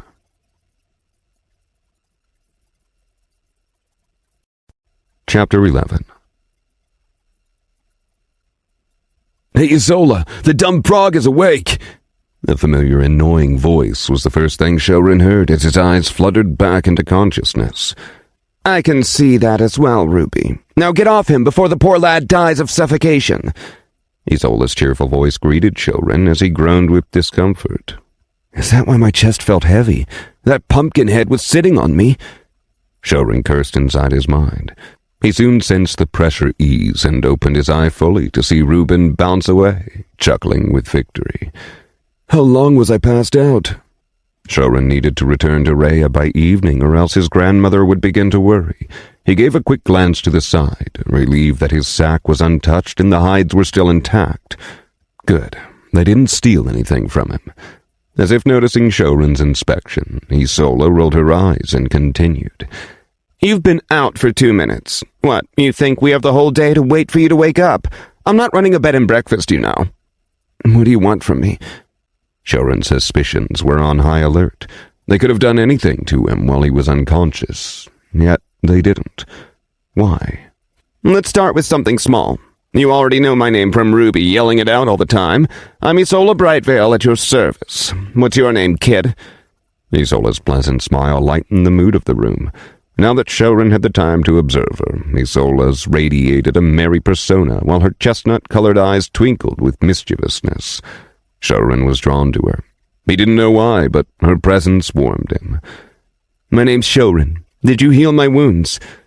Shouren answered while scanning the rest of his body. No traces of the laceration, cuts, or bruises remained. He was fully healed. Nope, you can thank Ruby for that. Isola gestured at the sulking Reuben to her side. What's with him? He's been staring at me whenever he thinks I'm not looking. Shouren detected a subtle shift in Reuben. Reuben had been behaving strangely toward him since their bout. Thank you. Shouren gave a nod in Reuben's direction. Reuben had an aggravating personality, but he still healed Shouren despite their earlier fight. Shouren was thankful for the gesture. He now had an inkling of Reuben's class card. It was a healer-based class. But how did he fight so well? Reuben snorted in response, but nodded back after a brief pause. His sapphire eyes bore into Shouren for a second before looking away. Nice to meet you, Shouren. Well, we have quite a situation at our hands. I have to admit it went a bit out of control, but it seems it worked out for the better in the end. Isola brought her hand to her chin and tilted her head with curiosity. Shouren gave her a perplexed look as he stood back up. He didn't know what the woman was getting at. I was initially taken aback by a Tier 0 kid using an uncommon disguise spell card. I thought you were a spy sent by an acquaintance, but after seeing you fight, either you're the worst assassin ever, or you're really just a kid who randomly entered this place. Isola covered her chuckle with her mouth after seeing the offended look on Shouren's face. Show your class card, Shouren. A deep voice rumbled in the back. Only now did Shouren realize the third person was missing from the room. Thalen. There's still something they're not telling me. Isola and Thalen are clearly no small-time cardists, and even Reuben seems like he was from an affluent family. What were these three doing in a dusty village and inside a shambled shop? They can't see the corruption on the class card, so I can show them without worrying. Shouren's thoughts raced as he touched his chest with his other hand. A gentle glow of lumen exuded from the floating gray card in front of Shouren's chest. He's really a cardsmith. Reuben's brows rose with disbelief. His words ring true. Thalen shot Isola a look. A flicker of disappointment shimmered behind Isola's brown eyes when she saw the common class card, but she covered it before Shouren could see. Shouren had a blazing fire inside him that drew her to him, but Isola knew that the chances of him successfully evolving to Tier 1 were bleak. If only he had an uncommon class card. Why would I lie about being a cardsmith? Shouren shrugged his shoulders. He could feel the imperceptible tension in the room slowly fading away. Would they have killed him if he was lying? Shouren wanted to leave the room as soon as possible.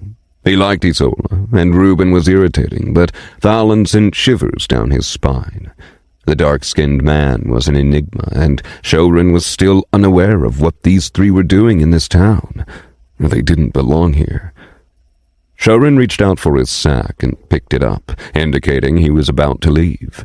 I thought you came here to sell off those hides, kid. Why don't we see what you have, and then maybe you'll show us the rest of your wares inside your secret storage? Isola picked up on Shouren's intention to leave and laughed at the shocked expression on his face when she mentioned his storage. How do you know? Shouren choked out the words. His danger senses were back on alert again. Oh, please, relax, kid. You're walking around carrying that many hides and not a single card was found on you when you passed out. Don't you think that's unusual? Inventory utility cards are a common drop after the 5th floor. I already have one and don't need to steal yours, so calm your pearls. Isola let out an exasperated sigh at the fidgety kid. What kind of life did Shouren live that he mistrusted everyone so much? The woman observed Shouren's hackles raised every time something agitated him. She went beyond the 5th floor.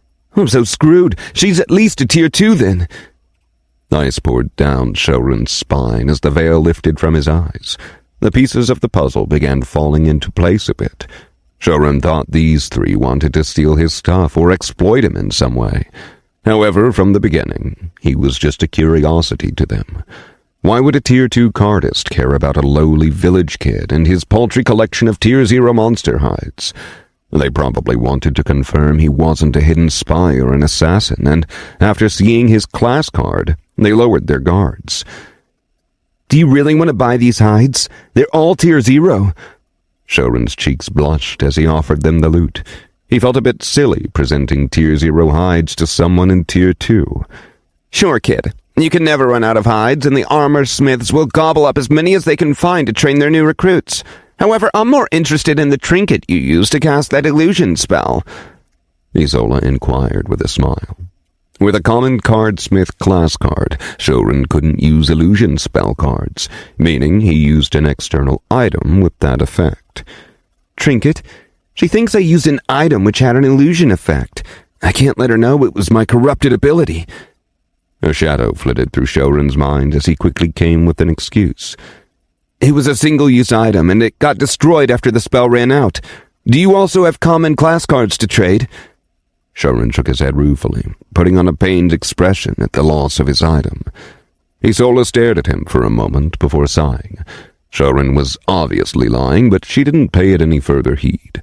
Based on what she knew about Shouren's character, he was probably worried she'd steal it from him, as if she'd needed a trinket that didn't even work on Tier 1s. I don't have many common class cards, as I usually take them to the Cardsmiths to shard. But it's been a week since I've gone to one, so I should have a few left. Which ones do you want? Isola whistled a tune as she brought out 12 gray cards from her inventory. As a Tier 2, Isola had 3 spell slots to use. Shouren was elated at seeing these common class cards. He wanted them. I'll take them all, Shouren replied with gusto, his heart in a fervor storm. This would get him closer to upgrading his class card to uncommon. He heard Reuben splutter on the side, astounded at Shouren's audacity. Even Thalon raised his brow inquisitively at the young teen. I like you, kid, but not that much, okay? I can give you 3 of these cards for all those hides there. Isola teased as the corner of her mouth curled up. This will be the pivotal moment that will either give me wings or burn me to ashes. Shouren ignored the tumultuous waves of anxiety crashing inside him and made his choice. He desperately needed these class cards, and if he had to take a risk with his plan, then Isola was the best option to roll the dice with. Stealing his gaze at the auburn-haired woman, Shouren raised his hand and brought out a single card from his vault. Hey, buddy. Another common spell card isn't going to tip the scales that much. Confusion was etched all over Isola's face. Did Reuben not heal Shouren's head properly, or was it still concussed? Shouren held his gaze at Isola. She was the one he needed to convince. From the short instances that Thalon spoke, Shouren had gathered that the dark man deferred to the petite, bubbly woman instead. But Shouren's next words froze the room into silence. I forged that spell card. Are you serious, kid? Isola's brown eyes drove into Shouren with a startling intensity. A cardsmith with a recipe and a cardsmith without a recipe were two drastically different levels of existence. Forge one, in front of us. Thalon joined Isola next to her small frame. The large man's body moved silently within the shadows. Shouren took a quick peek at his status, and he needed one more lumen to forge the card. It should replenish in a few minutes. I can forge it now, but I think we should discuss something else before that. Shouren started, refraining from displaying his nervousness on the outside. Even Reuben stood there silently gawking at the events unfolding. From the expressions on the two adults' faces, he knew Shouren had captivated their attention. Reuben had an inkling of the cause of their excitement. Cardsmiths with a recipe were a natural supplier of cards. They could theoretically craft an inexhaustible number of cards as long as they had lumen. And this was critical to any organizations like a guild or the kingdoms. They had so many members that they needed a constant flow of cards to sustain their influence. However, Shouren had a common cardsmith class card. Who in their right mind would let him take the recipe when the chances of him even evolving to Tier 1 were meagerly low? An illusion trinket, a spatial storage utility card, unusual amounts of hides for a non-combat class, and a cardsmith with a recipe on top of that. You're a peculiar kid, Shouren. Isola's face turned serious for the first time since Shouren had met her. She seemed to contemplate what to do from here on. Thalon merely spectated silently, while Reuben stayed uncharacteristically quiet as well. Shouren didn't blink as he waited. His gamble would all depend on Isola's next move. Can I ask you why you chose to reveal your ability to forge cards? We both know you didn't have to if you simply wanted all 12 of these common cards. Isola knew the kid in front of her wasn't stupid. From the way Shouren entered the shop with a disguise, an uncommon spell, having a storage card as a Tier 0, and combined with his abnormal suspicion to strangers, Shouren didn't look like a dumb kid that would reveal his secrets to strangers. Moreover, Shouren was clearly hiding the extent of his possessions from the world, carrying around a sack of hides when he already had a storage card. If the number of hides was any indication of his prowess, then Shouren definitely had a lot more cards hidden with him. Then why not use those cards for a trade rather than revealing something like a recipe? Shouren was well aware of the dangers that kind of information posed. You're a Tier 4 cardist. Why would you care about a cardsmith with a mere Tier 0 recipe? Shouren shrugged nonchalantly. Nice probe, but I'm not telling you my tier, kid.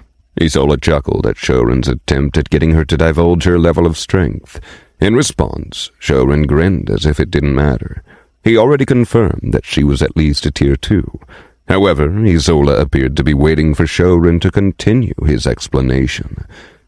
It's because of that pumpkinhead over there. Shouren sighed and gestured to Reuben. Who are you calling a pumpkinhead, Froggy? Reuben looked perplexed at Shouren's reason, but retorted with a jibe of his own. Shouren trusted Isola because of him. Continue. Isola rolled her eyes at the childish exchange and prompted for Shouren to resume.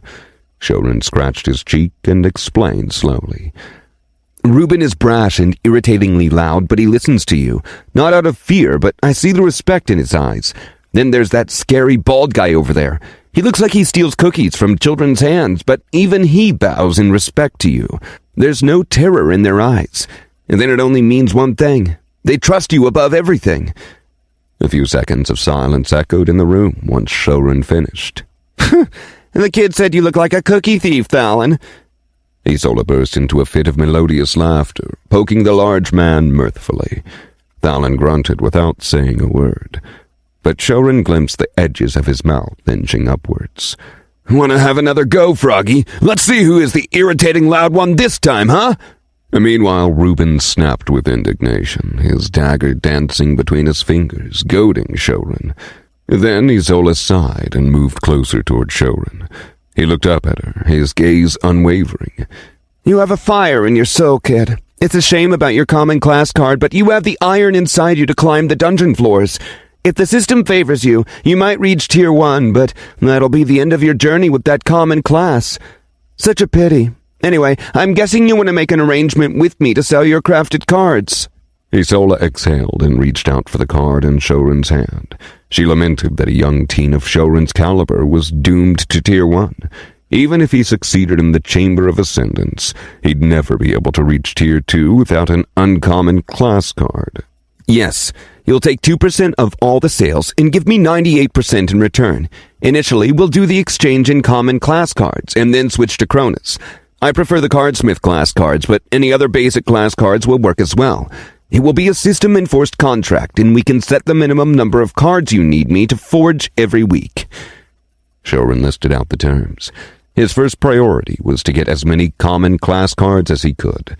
He didn't worry about Isola getting suspicious about this request.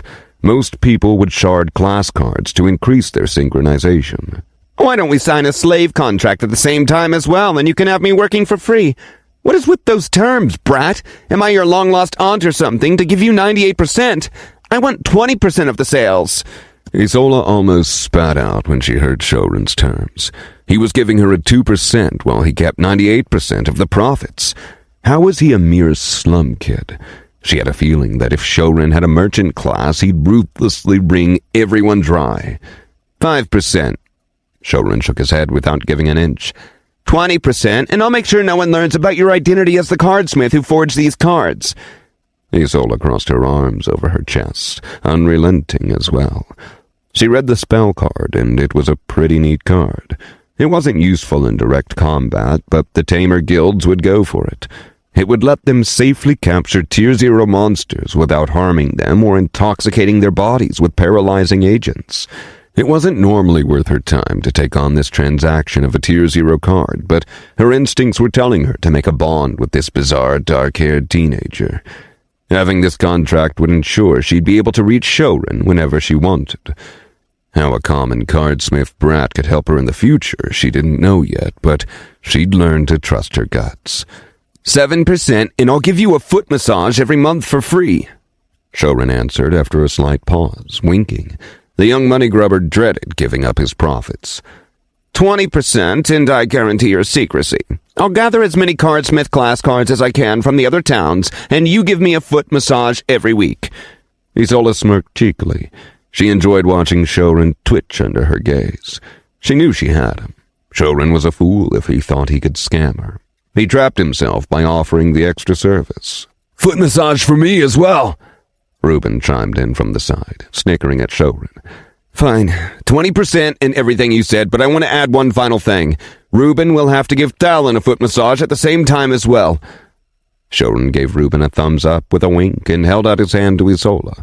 It was Reuben's fault for interrupting the discussion. Deal. Isola nodded with a chortle and took Shouren's small hand. Can we switch people? I don't want to touch Talon's gross feet. Reuben whined, resigned to defeat. Isola had already shaken the kid's hand, and now he'd be forced to do it despite not getting any benefits from the transaction.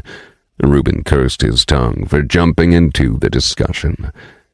Use warm water for my feet, Talon said to Reuben in a deadpan voice before walking away.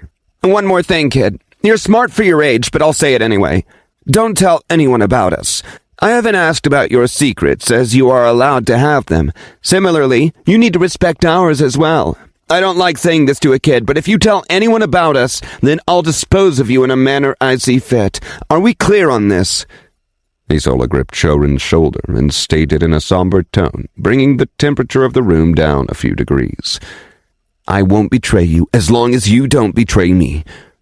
Shouren matched Isola's gaze. He had no intention of telling people about Isola. It was apparent that the three of them had secrets to hide, but that didn't matter to Shouren. As long as Isola honored the contract and upheld her side of the bargain, Shouren didn't want to get involved with them anymore. It was dangerous hanging around Tier 2 cardists. That meant their enemies were Tier 2 as well. A conditional answer. You won't betray me as long as I do the same. What if you change your mind later? Before Isola finished her words, her body dissipated and she reappeared in a flash beside Shouren, a crystal-like sword placed to his neck. I won't betray you as long as you don't. Shouren reiterated his words. Beads of sweat pooled over his forehead as he felt the coolness of the sharp blade, but he stood still. Unlike the Thunder Beast in the dungeon, Shouren didn't feel any killing intent from Isola. Shouren meant his words.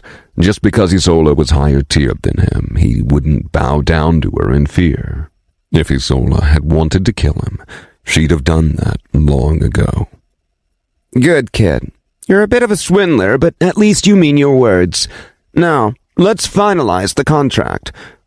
Isola withdrew her sword with a satisfied smile and patted Shouren's head, pleased. You owe me a discount for trying to threaten your client.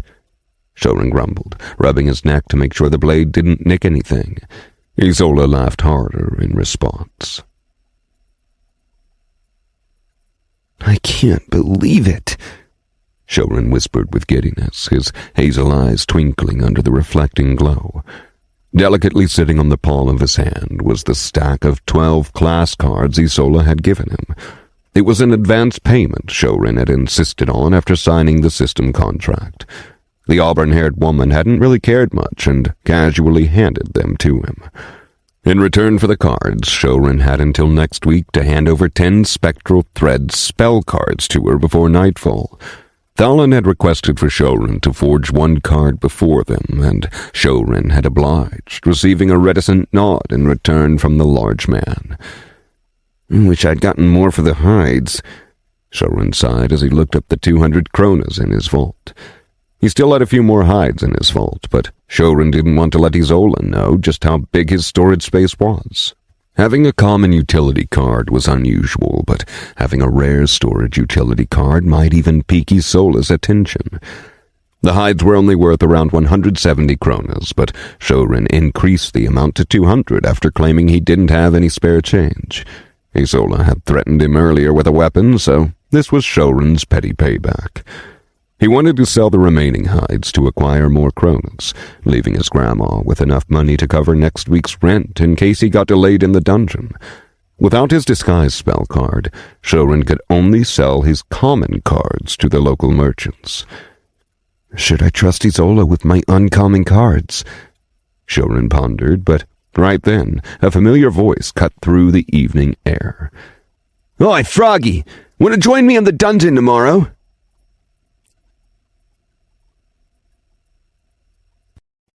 Chapter 12. Huh? I'm a cardsmith. I won't be much help in a fight. Shouren was taken aback at Reuben's request. No way am I entering the dungeon with Pumpkinhead over there. I won't be able to use any of my corrupted abilities, and I don't want to get involved any more with Isola's group until I know more about who they actually are. Shouren's thoughts rumbled inside his mind. Of course I know that, you idiot. I need you for your sharding ability. You know how to use it, right? Reuben flicked Shouren's head, eliciting an annoyed help from the latter. I know how to shard cards, but why do I need to go into the dungeon with you? Just bring them to me, pay the standard fee or the express fee if you want it done quick. Shouren pushed Reuben aside before he could flick his forehead again. Nah, it'll take too much time for you to recover your lumen out here. The dungeon has a much higher lumen density for how I want you to shard the cards. Also, stop trying to rip people off at every turn. I've never heard of an express fee before. Reuben protested to the shrewd, dark-haired kid. Sounds shady. I don't want to. Go lure some other 14-year-old to do your bidding. Shouren squinted his eyes in suspicion. He already didn't want to have more dealings with Reuben's group, and the blonde teenager was being too fidgety from the norm. Seeing Shouren turn around to leave, Reuben swiftly sidestepped him. Just as Shouren was about to channel his lumen to run away, Reuben's following words stopped him in his tracks. I can help you unlock your second trait. Shouren froze and turned around to look at Reuben, confusion evident on his youthful face. I thought the second trait would unlock at my Tier 1 evolution. This is why I don't like talking to village bumpkins. Reuben sighed while running his hand through his coarse blonde hair. He later continued speaking. Most people think you can only have 3 traits in your life because a majority of them don't reach the Tier 1 evolution. Think about it, Froggy. Why are there certain cardists like the Luminaries that are stronger than those in the same tier? If you only have a single trait before your first evolution, your final result won't amount to much. Does he mean my evolution is tied to my traits? Grandma never completed her evolution, so I don't have any information about the outcomes. But why does Reuben want me to come to the dungeon with him, and why even offer me knowledge about the second trait? Shouren became pensive at Reuben's information. However, he couldn't figure out why Reuben was sharing these details with him in the first place. How many traits do you have? Shouren asked with unhidden curiosity. I have 2 for now, but I'm very close to unlocking my 3rd one, which I need your help with.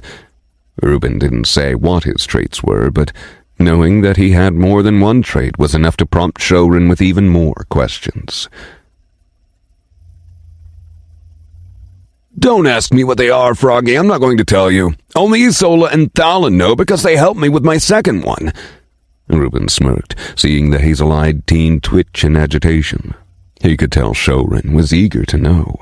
One of your traits has something to do with perception or body control.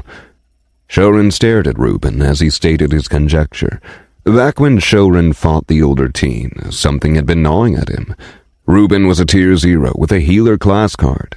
Shouren didn't know what rarity his class card was, but for a non-combatant class, Reuben moved too eloquently.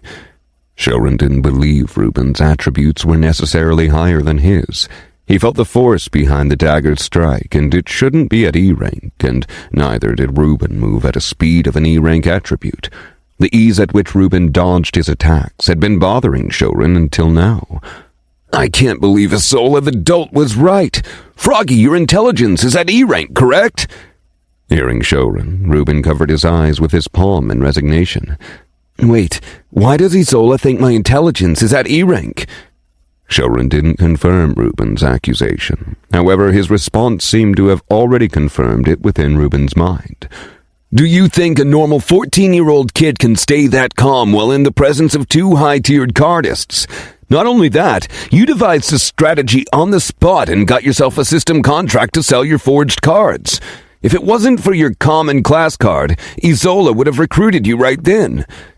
Reuben explained in a steady tone. His sapphire eyes gazed at Shouren, faint speckles of respect hidden for the younger teen. I did notice that after my intelligence upgraded, the speed of my thoughts has increased, along with how fast I can process the information in my surroundings. I know Isola and Thalin are high-tiered, but isn't it abnormal for me to not be scared of them? I did think the chances of them actually killing me were low, but why did I think that? It dawned on Shouren that he had indeed changed a lot since his attribute upgraded to E rank. Back in the dungeon, he was momentarily surprised, but the effects of that upgrade were beginning to show. The fact that Isola wanted to recruit him didn't faze Shouren at all.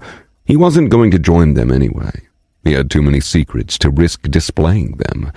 Until he was strong enough to protect himself, all his risks would have to be calculated. How do you upgrade your attributes? Shouren paused briefly before posing his question. Shut up, brat. If it was that easy, then all my attributes wouldn't be in F rank. Do I look like I'm your teacher? Stop pestering me with so many questions. So, are you joining me for the dungeon or not? Reuben exhaled loudly, waving his hands at Shouren's tirade of questions. Pumpkinhead knows about how to upgrade attributes, but if he hasn't managed to do so yet, it means the process is difficult or uncertain. Shouren stored that bit of detail for later. Fine, I'll ask about your original offer. That's fair game. Why would you offer me the information about traits for just sharding cards? You can get any common cardsmith in the village to do it. Shouren was eager to learn about unlocking his second trait in the attributes, but his wariness didn't leave him yet. I don't know, Froggy. I just want to, okay? Reuben chuckled and shrugged his shoulders without care. Shouren had the cunningness of a little monster, but there was something about the kid that all 3 of them liked. You're not going to give a reason like I remind you of your son or someone important to you? Shouren took out his rawhide water skin and took a gulp of the cool water. Shut up, brat. If I had a son your age, wouldn't I have to be married while still in the womb? I know you're a scrubby kid that spent his time on the streets, but you don't have to be suspicious about everything. Isola likes you, and even if Thalin doesn't say much, he approves of you as well. Hell, I like your guts as well. You went straight after my head without thinking about my class card or my tier. Reuben frowned at the clumsily stitched water skin while he resumed talking to Shouren. When Shouren offered the water to him, Reuben retched out the water while glaring at Shouren once he tasted the meat-flavored water. You're not trying to finish me off in the dungeon when no one's looking? Shouren grinned at Reuben, spitting out the water. By now he'd gotten used to the meat-flavored water. You pestered Isola for a couple more kronas. Trust me, you're not worth enough for even a kidnap ransom. Reuben stared at Shouren in bewilderment before cracking up into laughter. He doesn't look like he wants to target me. Pumpkinhead doesn't seem much like a thinker. Could Isola have put him up to this? I doubt she'd let Reuben venture off on his own.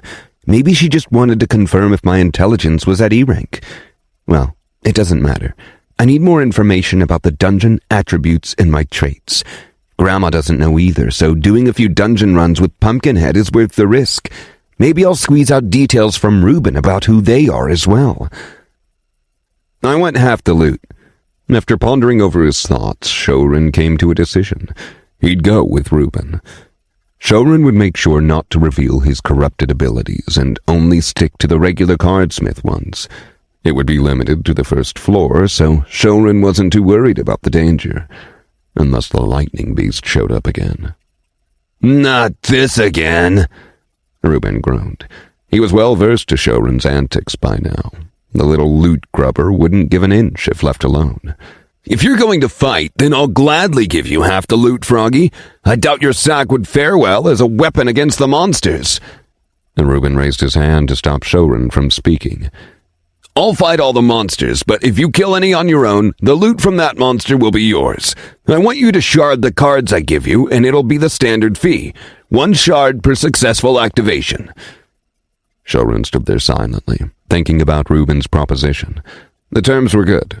Shouren wouldn't have to fight, and he'd simply collect shards. There was also the added information about the traits. In truth, just the last part was enough for Shouren to delve in the dungeon with Reuben. All right, that's fair. But let's add one more part. If any of the monsters drop a class card, we both flip a coin, and if I win, I get to keep that card. Shouren liked the terms, but he still didn't want to let go of collecting more cards. He needed to upgrade his class card as soon as possible. No way was he going to do a fair trade and give Reuben kronas for the cards. I'm changing your nickname, Froggy. You're Little Goblin from now on. We have an agreement then. Let's go. Reuben shook his head in amusement at Shouren's addition of the coin flip, but he didn't really care as long as he got to unlock his third trait. In truth, Isola and Daman didn't know about his plan to take Shouren to the dungeon. They had only asked him to confirm the doubt regarding Shouren's attributes and any details he could find in the village about the kid. However, Reuben was different. He fought Shouren up close and saw the blazing fire masked behind the younger teen's eyes. It was why he was in disbelief that Shouren was a cardsmith. As a non-combat class, Reuben was the same. His ambition was to unlock the relevant traits to let him fight as a healer. It was the only way to contend against the system's restrictions for using non-class cards. He wanted to show Shouren that path as well.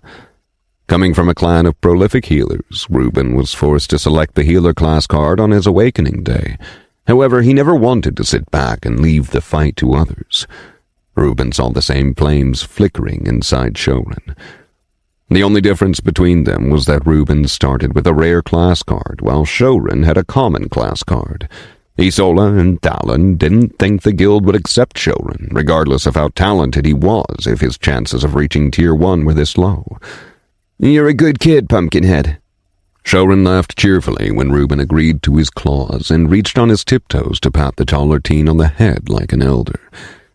Get your grubby little hands off me!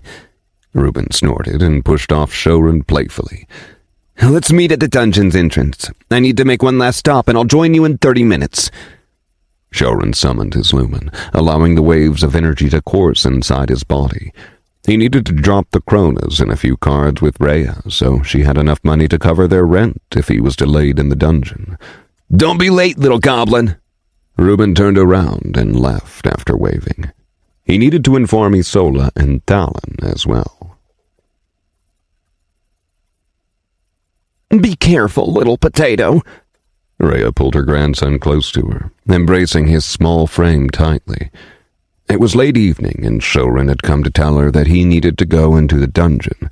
She tried to prod him further, but her grandson stopped her with a firm shake of his head. Shouren was serious. Rhea wanted to know what had happened at the market, but she trusted Shouren. Every teen after obtaining their class card had to be treated as an adult. In many ways, by simply entering the dungeon alone, Shouren had proved that he was a better cardist than herself. Don't worry about me, Grandma. I won't be fighting this time and just need to confirm something inside the dungeon. I didn't get time to sell everything I wanted, but these 2 cards should be enough with these kronas. Shouren retrieved the pouch of kronas he received from Isola, along with 2 other common spell cards. They were mediocre spells that Shouren didn't need. Combined with the kronas and the 2 spell cards, it should cover the rent and other bills for a while until he returned from the dungeon. Shouren looked inside his vault to gaze at the stack of cards neatly aligned on the side.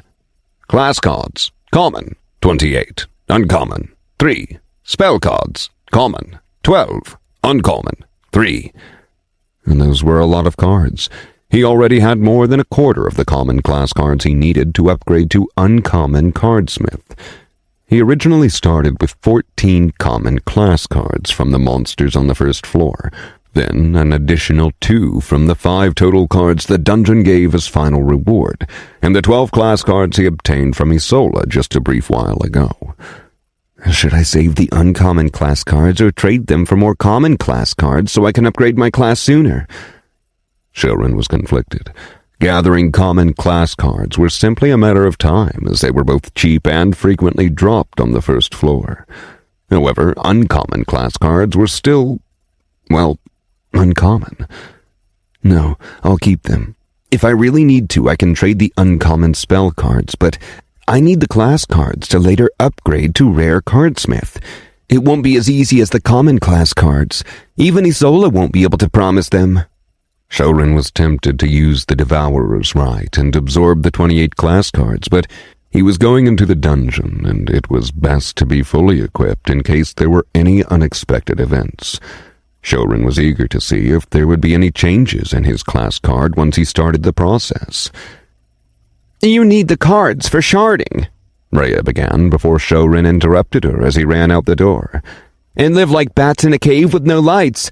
Forget it, Grandma. I won't forget to shard cards, but we also need to sell some to live decently.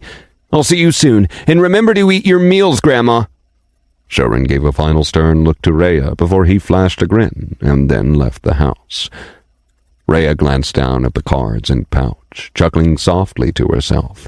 It was an amusing situation, with her 14-year-old grandson reproaching her with a serious expression on his youthful face. Well, his intelligence is higher than mine at E rank. The small town was bustling this evening. The past few days, the dungeon's entrance was closed by the orders of the Sunspire Theocracy, the rulers of the 10th floor of the Akarsha dungeon. No one knew why, but the governor abided by the order and forbade anyone from entering the dungeon for 3 days earlier in the week. It was a grave matter, as Sunspire had even sent one of their bishops to the town. As the de facto rulers of the 10th floor, the Sunspire Theocracy had ample leeway in the real world as well. Although they couldn't bar anyone from directly entering the 10th floor, they could restrict resources for the various guilds and factions. After every 10 floors, the dungeon brought about significant changes in the real world. Starhaven Guild was the world's current most powerful organization as they cleared the 20th floor, but Sunspire still retained their formidable status for clearing the 10th floor first. The lumen density on the 10th floor was essential to Tier 2 classes and above. The higher-tiered spell cards had monstrous amounts of lumen required to activate, and the cardists would run dry without being able to replenish their lumen. Crafting classes like blacksmiths, tinkerers, cardsmiths, etc. needed alarming pools of lumen in the atmosphere to craft their wares. Since only Tier 4 cardists and above could risk delving to the 20th floor, Sunspire's 10th floor was the final destination for a lot of the adventurers. Many smaller guilds and kingdoms had system contracts with Sunspire for the use of the floor to train their recruits, and some even splurged fortunes to buy land inside the 10th floor. This was one of the rewards for clearing every 10th floor. Sunspire had raked in billions of kronas every year just from real estate transactions on the floor. Owning land on that floor meant that one could directly enter the 10th floor from any portal. And this was why the various powers of the world had been vying to clear the 30th floor for decades. However, they were stuck because they realized they needed the might of a Tier 7 to clear 27th floor onwards. And there was no Tier 7 in the world yet. The moment one appeared, the race would start again. Why did the geezer put me on the entrance surveillance duty? I'm a merchant, not a lousy scout. Master Boris scowled in irritation as he scanned the dungeon's portal from his shop. Being one of the grand shops overlooking the dungeon entrance, the bishop from Sunspire had tasked Boris with looking out for any suspicious individuals. The old bishop was a devious bag of bones, but as one of the top figures in the theocracy, he didn't get there by being a kind and benevolent worshipper. Sunspire's faith was rooted in worshipping the new mysterious sun that came with the Akarsha dungeon. Its arrival saw the old sun devoured in a blink, giving birth to a civilization born with lumen and cards. What a pain. The geezer is taking revenge on me for letting that rat escape into the dungeon last week. Boris took a small sip of his rose-petaled tea, his eyebrows locked in anger. Last week he noticed a young kid trying to sneak into the dungeon, but since Boris was lazing around, it was too late to stop the kid from jumping inside. He didn't get a good look at the brat's face as the kid's back was to him, but Boris didn't care either way. It was a dumb order in the first place to stop people from entering the dungeon. Sunspire still hadn't told anyone why they sent that order in the first place. Master Boris was one of the many merchants within the Sunspire theocracy. Their positions weren't as prestigious as the clergy, and they had to pay an obscene amount of taxes on top of that, but it all came with one major bonus: an unrestricted access to the 10th floor. That clause was enough for Boris to sign his soul to the devil, or the sun god. Blasted barefooted fools. Do they know how much I'm worth? Ordering me around like a peasant scum. And Boris muttered to himself. Indignation coiled inside his stomach like a waiting viper. The proud merchant wanted to go sit in his chilled office, but he was certain that the bishop would have someone else watch over him as well. The merchant had already sent a list of various groups of people he thought acted suspicious near the dungeon, but he was met with abject silence. The meaning was clear from the bishop. They hadn't found the people Sunspire was looking for. Eh? Boris paused for a moment and put his cup down. He was watching a pair of teens greet each other near the dungeon's entrance. They didn't seem suspicious, but the merchant's instincts were sensing something was off. The older blonde kid appeared to chide the dark-haired one in jest, while the latter thumped his chest in protest. Boris didn't care what the brats were talking about. It was the difference in their outfits that was throwing the merchant off. The blonde kid had a simple but pristine tunic and trousers, along with a few patches of leather armor. Boris could detect the glint of a small metal blade latched to his side. Then there was the shorter and younger kid with the obvious attire of the slum kids. Sections of the fabric were torn in rough markings, and the shaggy black hair didn't help the younger teen's image at all. They're different social status, but why are they so relaxed with each other? Boris placed his hand on his chin, his dark eyes crinkling in thought. He didn't think the dark-haired kid was the same rat he let escape into the dungeon earlier this week. How could Boris have known Shouren had undergone his awakening inside the dungeon and looked taller and more filled out than before? The smaller kid had his hand held out towards the older kid, as if asking for money. The older blonde kid then smacked the smaller one's head in annoyance, pulling him into the dungeon. The short, dark-haired kid shrugged in mock defeat and waddled behind the blonde kid, their figures quickly vanishing into the dungeon. Let the blonde kid recruit the slum kid, and now they're disagreeing with the payment terms. No, wait, it doesn't make any sense. Who would hire a slum kid as a guide for a dungeon? That's preposterous. Should I send a message to the bishop's knight? Though they don't match the description for a group, as the geezer asked. Boris was in a conundrum. He had to report any small groups of suspicious people entering the dungeon, but the two teenagers were a pair, not a group. The two brats didn't seem like people the Sunspire theocracy would be interested in. And the merchant hesitated with the comms card in his hand. Boris only cared about Cronus. He just had to follow the task as instructed to him. Nothing more, nothing less. The teenagers were not in a group, so he didn't have to report it. I might have something to report. Boris sent his voice into the comms card, causing it to light up in response. He didn't care about the rotten geezer, but Boris had the instincts of a seasoned merchant, and his gut was telling him that there were kronas to be made here.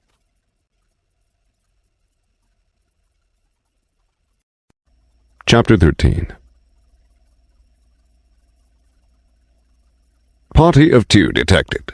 Enter floor 1 of Akasha dungeon. Yes. No. Shouren mentally checked yes, and happily followed behind Reuben. He was back in the dungeon. Floor 1 clear conditions. Kill 3 tier 0 entities. Current kills 0 of 3. Another system notification popped up in the corner of his vision. Shouren brushed it away. The familiar night sky and the calm breeze grazing past his skin made him reminisce about his first dungeon run. The circumstances in which he awakened and the despair he'd felt when he saw his class card. Shouren had been hoping for any common combat class card back then, but after learning about his corrupted abilities, he was now aiming for a legendary class. It wasn't even a fantasy anymore. Shouren actually had a shot at achieving that if he had enough relevant cards. Stay close to me, little goblin. If you stray too far, then it's not my fault if you get sliced into ribbons by a stealth monster. Reuben took out his fancy dagger, its pommel gripped firmly by the older teen. His voice held traces of humor, but Shouren could glimpse a tenseness in the blonde teen's movement. After all, Reuben still had a non-combat class card and a tier 0 like the rest of the monsters on the floor. Even he would have to escape if enough of them ganged up on their party. Do you have another dagger? I'll give it back after the dungeon. Shouren nodded quickly at Reuben's initial warning and tread behind the teen. However, he couldn't stop stealing glances at the dagger in Reuben's hand. It was most likely a lumen weapon. The faint glow and the trail of patterns swirling along the blade's edge gave it away. Shouren recalled that one of his dungeon rewards was a lumen weapon as well. He wondered what the rewards will be this time, since they were in a party. Do you see another dagger on me? Even if I did, I sure as hell won't trust you to give it back to me. If you put it inside your storage, I won't have a way of getting it back. Forget it, you're not here to fight. I need you to conserve your lumen for sharding. Let's stop by this tree for a few minutes so I can scout where we are in the dungeon. Reuben snorted at Shouren's request. The older teen gazed up at the sky. It was close to nightfall and the perfect time to ambush monsters. They needed to avoid triggering any hordes of monsters and stick to smaller groups. Reuben was confident in dealing with any tier 0 monsters despite not having a combat class card. It wasn't luck that Isola and Daman had discovered him back in his home city. So rude, Pumpkinhead. I would have given it back. After a few years. Shouren cheekily added the last sentence in his mind. The pair stopped in front of a nondescript tree, and Reuben scored the bark with his dagger. This will give us a checkpoint. There are no monsters I can detect around here, so stay here while I scout ahead to see which direction to take. No running off, little goblin. We're in a dungeon, and regardless if it's the first floor, you need to follow the leader's orders. For today, that's me. Reuben stared intently at Shouren until the younger teen nodded, eliciting a playful wink from him. I'll stay. Don't worry about me. Shouren gave Reuben a thumbs up with his hand. It was true. Shouren had no desire to fight today. His objective was to learn from Reuben how others conducted their dungeon runs and their survival techniques. Moreover, using his corrupted abilities in front of Reuben was a recipe for future disaster. Shouren liked Reuben, but it wasn't enough to put his and Rhea's lives in the older teen's hands. Good. We'll set up a camp for the night and secure this area. Reuben lightly patted Shouren on the back and dashed away into the forest. Shouren was alone now. He quickly opened his status. Status. Name. Shouren. Tier. 0. Synchronization. 12%. Class. Cardsmith. Common. Spell card slots. 1 of 1. Dimensional Vault. Rare. Lumen. 15 of 20. -5. Strength. F. Agility. F. Constitution. F. Intelligence. E. Class abilities. Corrupted. 1. Cardforge. Writ of the Forgotten. 2. Sharding. Devourer's Right. 3. Card Sacrifice. Oblation Pact. Traits. 1. Corrupted Cardsmith. Unique. 2. Locked. 3. Locked. Cardsmith Recipes. Tier 0. Spectral Threads. Common. His lumen was at full capacity. Now that he was back in the dungeon, there would be enough monster meat to replenish his reserves if it ran dangerously low. Reuben told me to conserve my lumen, but it's a waste if it's setting at full 15 units without doing anything. I'll use a bit, and that should still leave me with plenty for sharding. Shouren talked to himself while scratching his head. He already knew what he wanted to use the lumen for. Cardforge, Shouren muttered softly as his hazel eyes flashed under the burst of lumen erupting from his chest. He brought his palms together, giving a path for the lumen to race. It's such a weird feeling. Shouren gasped as he began condensing the lumen into a card frame for the spell. He was hammering the lumen, discharging from one hand into the lumen from the other hand. There was no anvil. Shouren was using his hands, both as the anvil and the hammer, and the lumen was the flaming forge. Shouren's body quaked slightly at each hammering of the lumen, the vibrations ringing through his muscles. The knowledge I absorbed from the Spectral Threads recipe gives me a basic understanding of how to forge the spell card. The first step is to construct the card frame where the spell will permanently reside. I don't know if all cards have similar frames, but for Spectral Threads, it needs around 3 units of lumen to make it solid enough to house the spell. Shouren's thoughts whizzed through his mind. He didn't pay much attention when he previously forged the spell card, but he was beginning to discern how the forging process worked. Cards were a medium to store a specific spell, and lumen was the raw energy behind it. In order to store a specific spell, the medium had to be durable enough to constrain it. A Tier 1 spell couldn't be properly stored inside a Tier 0 card. It would simply explode if even attempted. Once the card's frame was solidified with lumen, the next step was to open the unique channels for the spell to course through. Every spell had its own unique signature, but Shouren only knew the one for Spectral Threads. Would the forging process be different for class cards? Shouren pondered briefly. Intense concentration morphed his face. The card's frame was completed. He was ready to push the lumen inside the card to establish the relevant channels. Unlike spell cards, class cards were a different phenomenon. It wasn't a spell, but a framework of a class that gave multiple abilities. Without a recipe for a class card, Shouren could only use his imagination. What if I made the lumen construct various channels and experimented with it? Shouren stilled at the sudden thought. He already knew how to forge the card's outer frame with his lumen, and that should be relatively same to the other Tier 0 common spell cards. However, what if he altered the channels while infusing his lumen into the card? Could he forge another spell card? No. If it goes wrong, I'll be the one sent to the afterlife. Shouren grit his teeth together, his forearms straining under the pressure. He couldn't risk it now. He had added another 5 units of lumen to the card, and if the channels backfired with the incomplete card this close to his chest, the explosion would evaporate his heart in less than a second. Besides, I think other cardsmiths would have had the same idea after their first recipe. Why didn't anyone succeed yet? Shouren knew others must have had the same idea as him, but why wasn't this information widespread? There must be a reason why cardsmiths only used recipes to craft. The new Spectral Thread spell card was close to completion.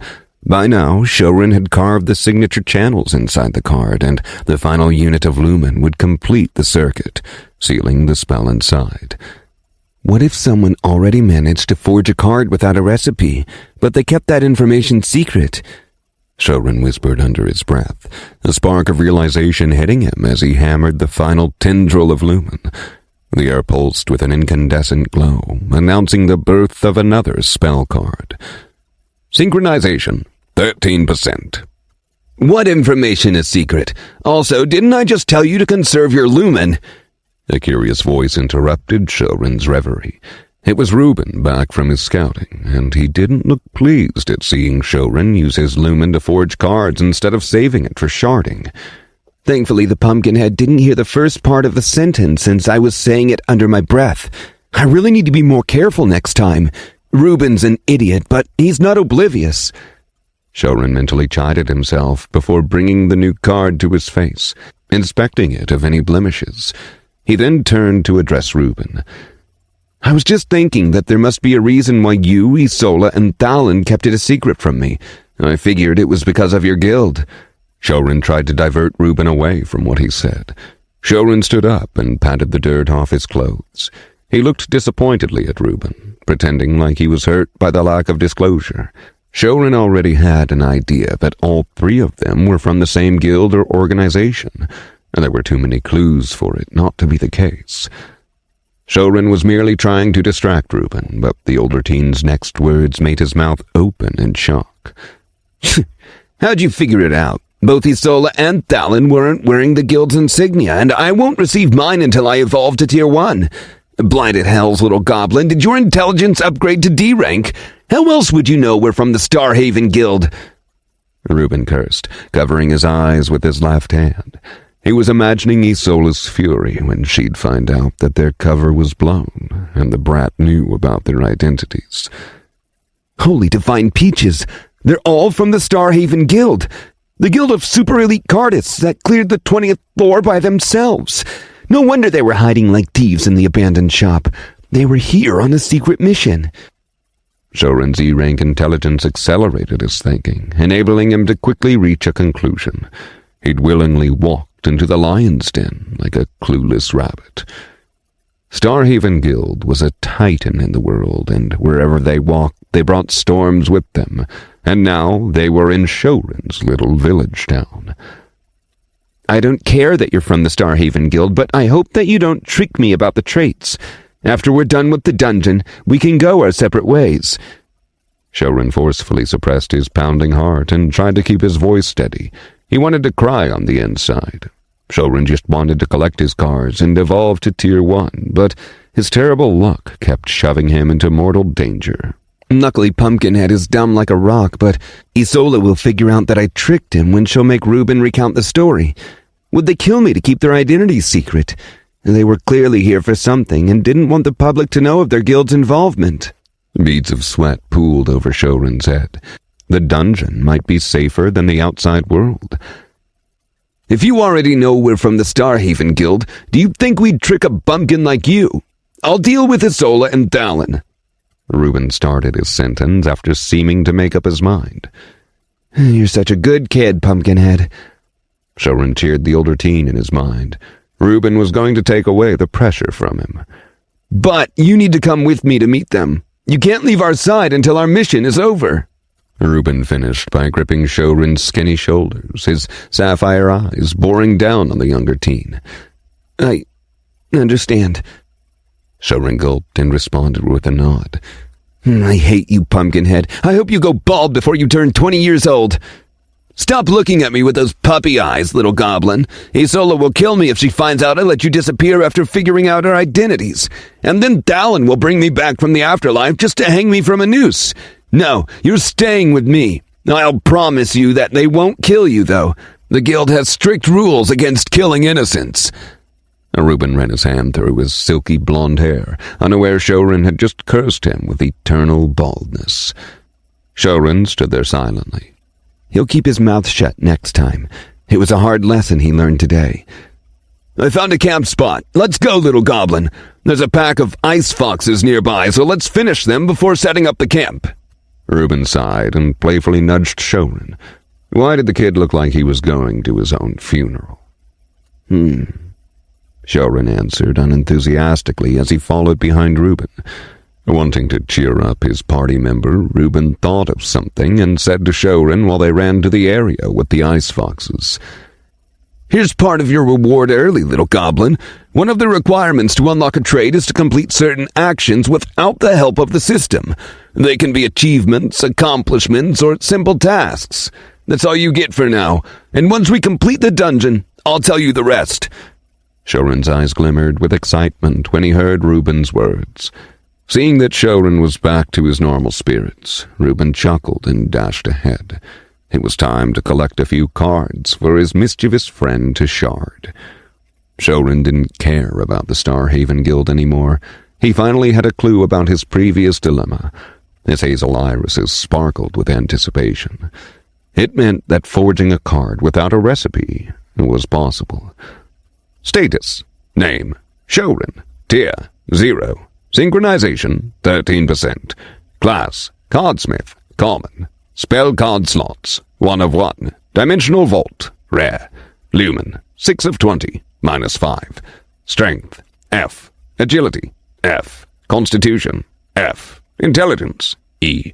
Class abilities: Corrupted: 1. Card Forge, Writ of the Forgotten. 2. Sharding, Devourer's Right. 3. Card Sacrifice, Oblation Pact. Traits: 1. Corrupted Cardsmith, Unique. 2. Locked. 3. Locked. Cardsmith Recipes, Tier 0. Spectral Threads, Common.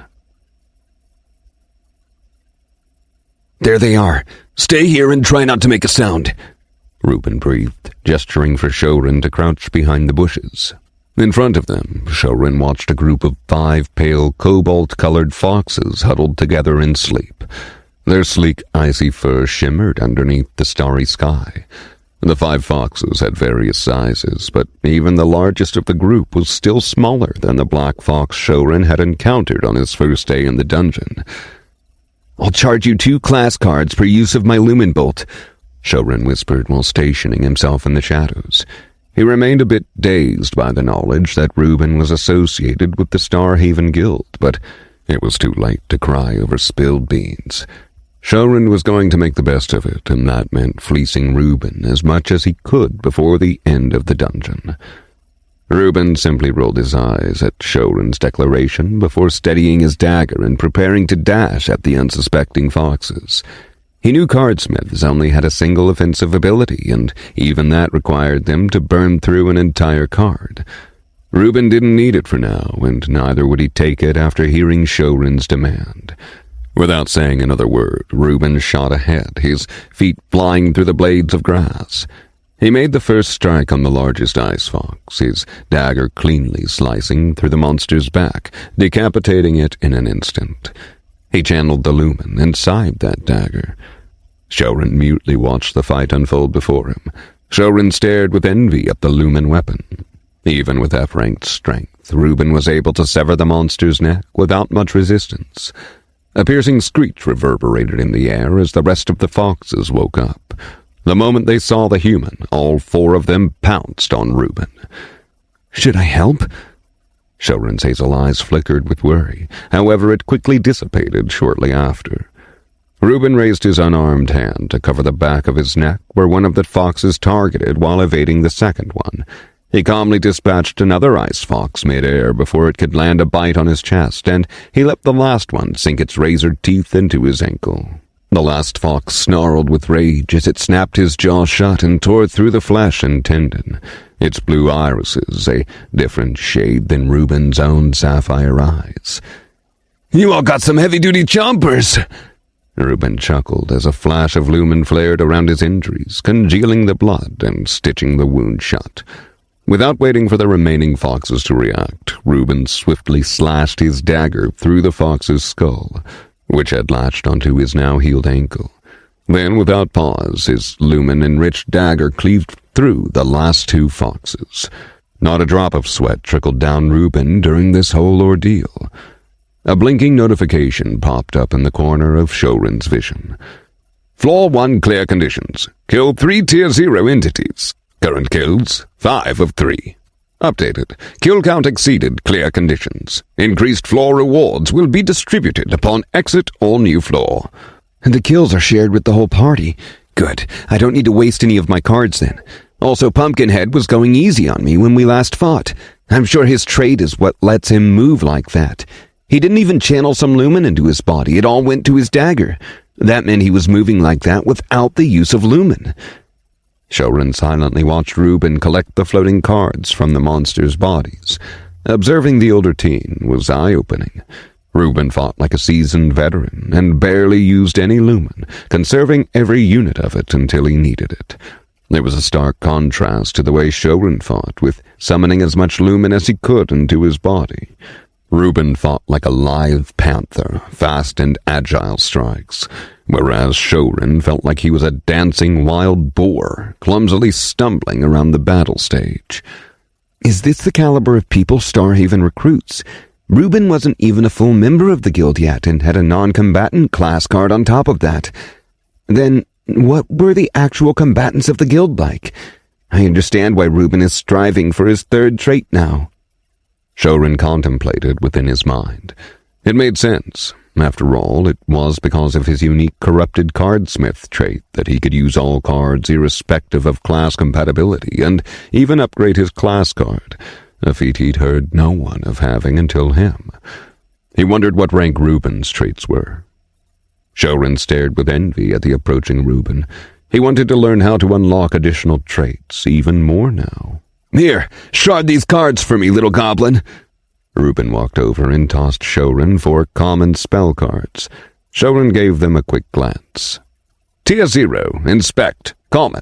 Reveal basic information of Tier 0 enemies. Utility spell card with universal class compatibility. Cost, 1 lumen per activation. Tier 0, Flicker Shot, Common. Launch a lumen dot that rebounds to a second nearby enemy at half the initial damage. Cost, 4 lumen per dot. Tier 0, Minor Corrosion, Common. Apply a debuff that lowers Constitution for 1 minute. Effective on Tier 0 enemies. Cost, 5 lumen per activation. Tier 0, Evasion Boost, Common. Minor increase in agility. Cost, 3 lumen per minute. Shouren's eyes widened at the description of the first card. If he could see the basic attributes of the monsters, he'd be able to make better-suited traps for them. Alas, he only had 1 spell slot, and he preferred the Dimensional Vault Rare over Inspect Common. But it was a card that Shouren wanted in the future after he gained his 2nd spell slot. He wanted to vie for the card now, but Reuben had been clear from the start. He was here to shard cards. Besides, a common card should be easy to find in the market once he had enough kronas. It wasn't worth agitating Reuben over. I know there were more cards than these 4. Shouren grabbed the spell cards and patiently waited for Reuben. As expected of the little goblin, there was 1 uncommon card and the other 2 are common class cards. Don't worry, I didn't forget our deal, kid. We'll flip for the class cards after you're done sharding those 4 cards. But don't get your hopes up on the last card. We only made the deal regarding common class cards. Reuben grinned while displaying the other 3 cards. Tier 0, Mage Class, Common. Tier 0, Scout Class, Common. Tier 0, Armorsmith, Uncommon. It's a Mage Class card. You'll really give it to me? Shouren's hand almost snatched the class card out of Reuben's hand. Not all common class cards had the same value. Even a common mage class card was worth hundreds of kronas, and they could use a large amount of spell cards and had exclusive class abilities that boasted significant power in the early stages. There were a total of 7 cards dropped by the 5 Ice Foxes, which were notably fewer than what Shouren would have gotten in his last dungeon run. Did entering the dungeon solo affect the monster drops as well? Reuben gave Shouren a pitiful glance. He sometimes forgot that Shouren had grown up in poverty. In the city, everyone could easily afford a mage class card if they wanted, and it wasn't even remotely scarce like it was in the villages. It's yours if you win the coin flip. I won't go back on my word, little goblin. Reuben put the cards away. If I win both coin flips, can we flip for the Armorsmith class card as well? Shouren squinted his eyes in eagerness. He regretted not making the deal to include all rarity of class cards, but it was too late now. Shut up and start the sharding, kid! Reuben sighed and crossed his arms over his chest, waiting for Shouren to begin. He had grown accustomed to the kid's antics by now. Yes, Pumpkinhead. Shouren gave a mock salute to Reuben and turned his attention to the 4 spell cards in front of him. Shouren wasn't giving up on that uncommon class card yet. Sharding, Shouren muttered as he triggered his class ability on the inspect card. A trail of lumen rushed into the card, erasing its patterns as traces of cracks formed on the surface. I wanted this card as well. Shouren groaned inwardly and waited until the card finally broke off into 4 glowing shards. Reuben nodded with satisfaction and hastily took 3 of the shards before Shouren made up any further nonsense, asking for more payment. In response, Shouren clicked his tongue and glared at Reuben, his expression asking how could the older teen doubt his honest integrity. Shouren grumbled under his breath and stored the last shard in his vault. In fact, he did have a sneaky plan to swipe another shard away. Reuben snorted and waited for Shouren to shard the rest of the cards, his sapphire eyes not blinking once. Shouren grabbed the second card and activated sharding once again. He felt the lumen surge into the card, covering its frame and pushing inside, creating a faint fracture. Huh? Isn't this the opposite of the forging process? Shouren was struck by an abrupt thought. When he was sharding the card, the lumen first wrapped around the card, removing the layer of seal. Then it drilled into the channels, breaking off the pathways before it finally ruptured the outer card walls. The second sharding was completed, and Reuben snatched the other 3 shards again. Shouren looked at his palm in a daze. His thoughts were racing through his brain. Hurry up, little goblin, we have more monsters to hunt! Reuben fidgeted impatiently on his feet. Sure. Shouren slowly took the 3rd spell card and triggered sharding. However, this time, Shouren's hazel eyes were locked on the vibrating card. He felt like a veil was lifting over his mind, and something was unraveling before him.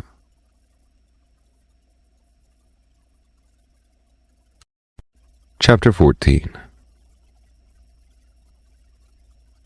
Shouren didn't try to control the flow of lumen. Instead, he watched the energy's movement like a hawk. After activating the sharding ability, ropes of lumen spread from the center of his chest, swimming through his arms and finally into the gray card before him. Upon contact, the lumen stretched itself over the card's surface for a brief second. It broke the seal. This is usually the last step of the forging process when I have to stabilize the lumen with card's frame and the channel network. Shouren carefully inspected the beginning of the card's dismantling. Until today, he'd never considered how his Cardsmith abilities worked together. However, it made sense. If Cardsmiths could create new cards, wouldn't they have the ability to break them down as well? Everyone knew sharding was about breaking the cards into shards, but no one looked at it as the direct opposite of card forge. They were simply 2 different abilities. If the process works in reverse, then would I be able to extract the lumen out of the cards and back into my body? My cards would then become potential lumen batteries. Shouren breathed rapidly, his heart rate pulsing through the roof. The implications of this knowledge could change the way he fought in the future. Synchronization, 14%. Synchronization, 15%. Once the seal was shattered, the lumen then darted inside the card's channels, sundering down its walls and then charging forcefully towards the card's frame. Shouren watched as the lumen battered against the card's frame with fervor until cracks started to emerge at the borders. Huh? The lumen didn't target the channels, but went straight to the card's frame. Is it because the frame is the most important variable in breaking the card into shards? That's right. There's no need to break the tunnels in the channel network if the card can only be broken after destroying the frame. Shouren furrowed his brows in deep thought. Compared to the card's frame, the channel network was more fragile and delicate, yet the lumen only targeted the card's frame. I think I know why normal cardists can only extract 4 shards from a card.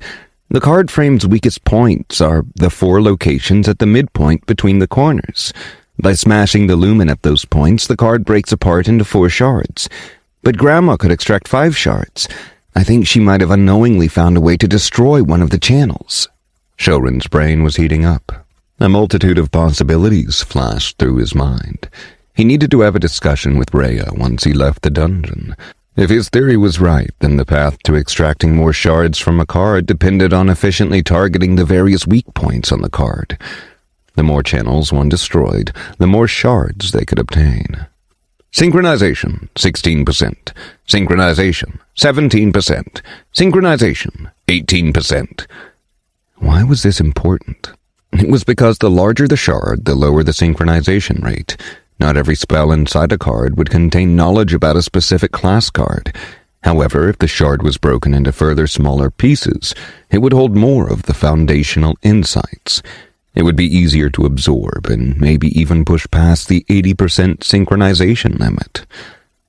Hey, little goblin, did you eat something weird for lunch? Your face looks constipated right now. Reuben commented from the side once the sharding of the 3rd card was complete, and he quickly plucked 3 of the 4 shards from Shouren's palm. It's because you're standing too close to me. When was the last time you showered, huh? It must be at least 3 days based on that stench. Shouren wiped away the sweat from his forehead and scowled at Reuben. He wanted to experiment more with the sharding ability, but before he attempted to control the flow of lumen, he needed to do it away from Reuben's prying eyes. He had 2 theories to confirm. First, if the lumen could be directly extracted from the cards, and second, if he could obtain more than 4 shards by destroying the card channels as well. I'll wait until Reuben is fighting with monsters before I enact my plan. Showering every day is bad for you, little goblin. Trust your senior on this. If you smell like soap in the dungeon, it will attract too many monsters to you, Reuben stated in a sagely tone of voice. Ew, and just say that you don't like to shower. Shouren made a gesture of pinching his nose together to stop the smell from entering his nostrils. However, it was hypocritical of Shouren, since he had himself gone for a week without a shower when he last stayed in the dungeon. You're too young to understand this wisdom, little goblin. Reuben shook his head without changing his expression. However, while shaking his head, he tried to sniff his shoulders. Did he really smell that bad? It was true that he didn't like to shower much, but he couldn't smell that bad, right? Sure. And by the way, here are the last 4 shards, Pumpkinhead. While Reuben was busy smelling himself, Shouren had briskly sharded the last card as well. Reuben was an idiot, but even he would sense the change if Shouren began to alter the flow of lumen during sharding. He needed to wait until Reuben's attention was distracted by monsters. Good job, kid. There's one other troublesome monster I have to take care of before we secure this perimeter. Let's go say hello to it. Reuben happily took the 3 shards. It was so convenient having a cardsmith travel with you and not having to wait for the shards. Reuben had long ago reached the 80% synchronization threshold for his Tier 1 evolution. However, he needed to unlock his 3rd trait before he entered the Chamber of Ascendance. It would greatly increase his chances of getting an epic class card Tier 1 evolution. No, you're forgetting something, Pumpkinhead.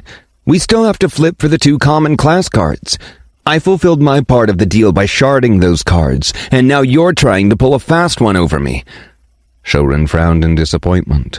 He dramatically hung his head down as if Reuben was trying to take advantage of a poor slum kid.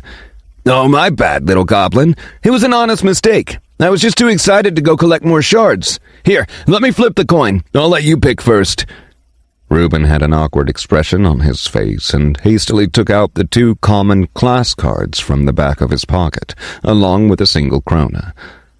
I'll take 1 card if you were truly sincere in your apology. Shouren's eyes gleamed.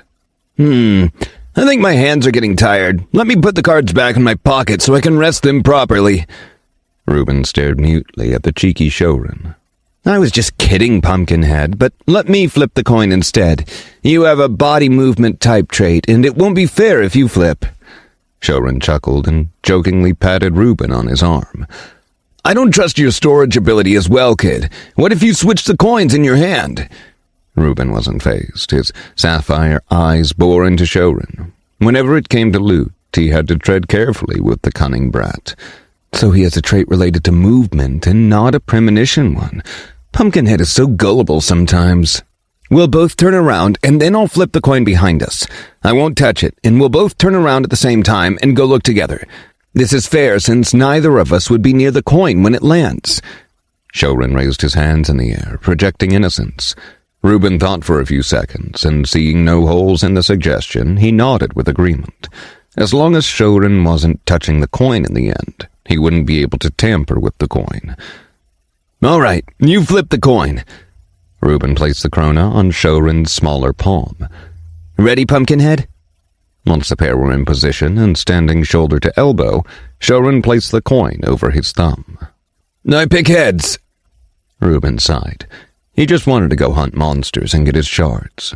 Instead, he was flipping coins with the kid in the dungeon. The coins swooshed through the air, seemingly curving behind them in an arc, and landed about 2 meters away from their position. Both glanced at each other and then slowly turned around, facing the coin's direction. Without saying another word, the pair walked over. Shouren tried to stop his face from twitching. Isola, Talon, and Reuben all knew about his storage card, but they were all under the impression that it was a common utility card. Back in the decrepit shop, Shouren noticed how Isola brought out the cards from her storage card. She was touching them.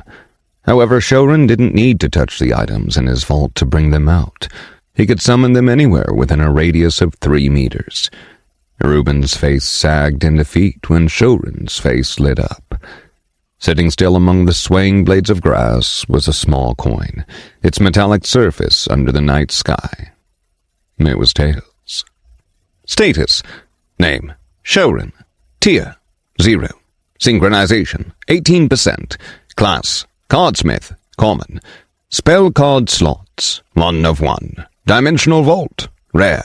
Lumen: 2 of 20, -5. Strength: F. Agility: F. Constitution: F. Intelligence: E. Class abilities: Corrupted. 1. Card Forge, Writ of the Forgotten. 2. Sharding, Devourer's Right. 3. Card Sacrifice, Oblation Pact.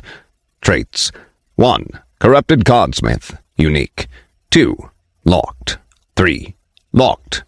Cardsmith Recipes, Tier 0. Spectral Threads, Common. I feel like you cheated somehow, little goblin. Reuben took out the 2 common class cards from his pocket and handed them to the grinning Shouren beside him. What can I say? I've always been lucky. Shouren snickered while he grabbed the cards and shoved them inside his vault before Reuben could change his mind.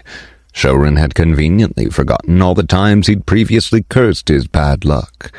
I can't believe that I have 30 common class cards in my vault now. I'm almost halfway to 100. Shouren couldn't stop the corner of his mouth from twitching. At first, 100 common class cards had seemed like an impossible dream, but it was gradually becoming a reality. Hey, Reuben, what are you going to do with that uncommon class card? I can shard it for you. Shouren sneakily picked up the krona from the ground and slid it into his vault without Reuben noticing. That single krona originally belonged to Reuben. Shouren was glad that Reuben's trait was related to movement and not perception, otherwise it would have foiled his deception. No way, kid! Only an uncommon cardsmith can properly shard this card, and I will not let you ruin it for practice. Forget about that card and let's hurry. It's getting late and I'm famished. Reuben shoved Shouren away when the dark-haired teen poked his head towards the back of Reuben's pocket where the green card lay. Fine, have it your way, Pumpkinhead. Also, why don't we eat the foxes? They look tender.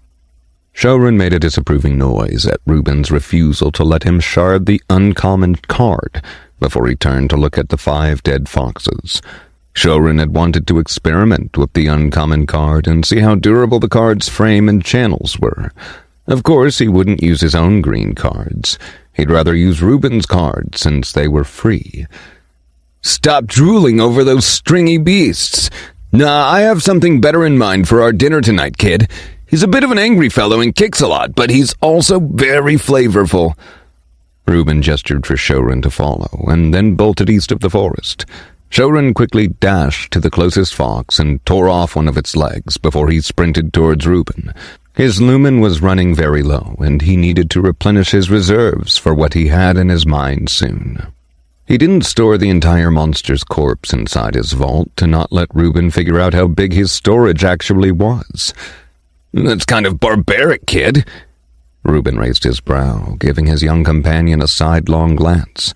Tier 0 monster meat was relatively safe to consume raw, but most people rarely ever did.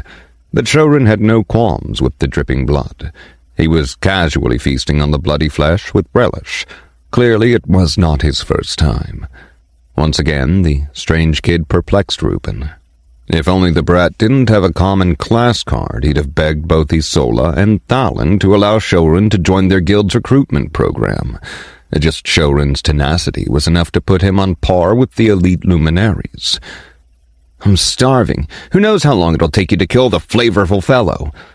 Shouren gnawed on the bone, feeling the lumen surge inside his chest as the meat traveled to his stomach. Lumen, 7 of 20, -5. Shouren was trying to glean some information out from Reuben. He needed to calculate if it would be enough time for him to experiment with the sharding ability. I only saw it from far away, but it's a pretty enormous monster. It's by itself, so it should take me around 5 minutes to finish it off. Even if it becomes a battle of attrition, that fellow isn't winning after I heal myself a couple of times. Reuben gloated, flashing Shouren a charming smile. Don't rush at the monster if it's dangerous. Take your time, Pumpkinhead, and try to kill it slowly and safely. Shouren continued to munch on the fox's leg. He had almost fully restored his lumen by now. Reuben's sapphire eyes softened as he looked at the annoying brat, thinking that Shouren was worried about his safety. Shouren wasn't. Stop here, little goblin. This is as far as you go. Leave the rest to me. Reuben stopped running, holding out his arm to signal Shouren to stop as well. In front of the pair was an expansive meadow and a glistening pool of water in the center. It was a small pond. However, what drew their attention was the colossal figure slouched near the body of water. It was a gigantic black boar. Patches of thick bone plates covered the massive monster, its ivory color a stark contrast to its obsidian body. 2 looming tusks curled outwards near its snout, exuding a ferocious and intimidating atmosphere. Shouren audibly gulped. It reminded him of the savage bear he'd encountered on his first dungeon run. Thankfully, he didn't have to deal with this monster this time around. Shouren peeked at his party member and exhaled in relief at the unperturbed expression on Reuben's face. He needed time to experiment with his abilities, but not at the cost of Reuben's life. Shouren liked the gullible Pumpkinhead. Be careful, Reuben. Shouren gave Reuben an encouraging thumbs up and retreated a few steps back. He wanted to put a bit of distance between the fight and him. Watch me, kid. Reuben's sapphire eyes blazed with excitement as he ran his hand through his silky hair. Reuben then silently leaped at the boar with his dagger glowing behind his shadow. Nope, don't have time. Once he heard the boar howl in rage and sounds of fighting erupted in the area, Shouren swiftly turned his head around and sat down on the ground, ignoring the clash. Shouren's hazel eyes flared with anticipation, and the air crackled with jittery energy. I don't have much time. I need to finish this before Reuben comes back. Shouren took out one of his common spectral thread spell cards and promptly activated the sharding ability. With his other hand, he took a small bite of the half-eaten fox leg. Slow it down and change its direction into the channel network. Shouren's hand trembled as he held back the initial rush of lumen and forced it toward the card's channels. The seal shattered quickly upon contact with the lumen, and the remaining lumen hesitantly turned in the direction of the card's channels. It flickered between the card's channels and the frame. Go to the channels. Shouren mentally extracted the lumen, his will flowing through the lumen from his arms and into the card. The lumen shifted in place and slowly trickled into the channel walls. Yes, it's working! Shouren exclaimed with elation, pumping more lumen to ram the channels and erode its strength. Shouren felt the card quivering under the assault. He continued to pour more lumen. Almost there. Shouren could sense the channel was about to collapse. The card was now throbbing with distress. Oh no! Shouren barely had a second before he felt all the lumen inside the card detonate. Just as the imminent explosion was about to occur, Shouren immediately tossed out everything inside his dimensional vault and shoved the volatile card inside the storage. He felt a pang inside his chest once the card exploded inside the vault. Drip. A drop of crimson blood leaked out from his nose. I forgot to keep the card's frame stable with lumen. Shouren groaned in pain, clutching his head. It felt like someone had smashed a building into his skull. He was so focused on the card's channels that he diverted all the lumen there, neglecting to keep some around the card's frame to stabilize the card until he finished his attack on the channels. The instability caused the lumen inside the card to set off a chain reaction. Shouren hastily placed all his items back inside the vault. Fortunately, the alabaster room was intact. He had to remove all the items in case the explosion affected his valuables. He had learned from his previous trials that there were certain rules regarding his dimensional vault.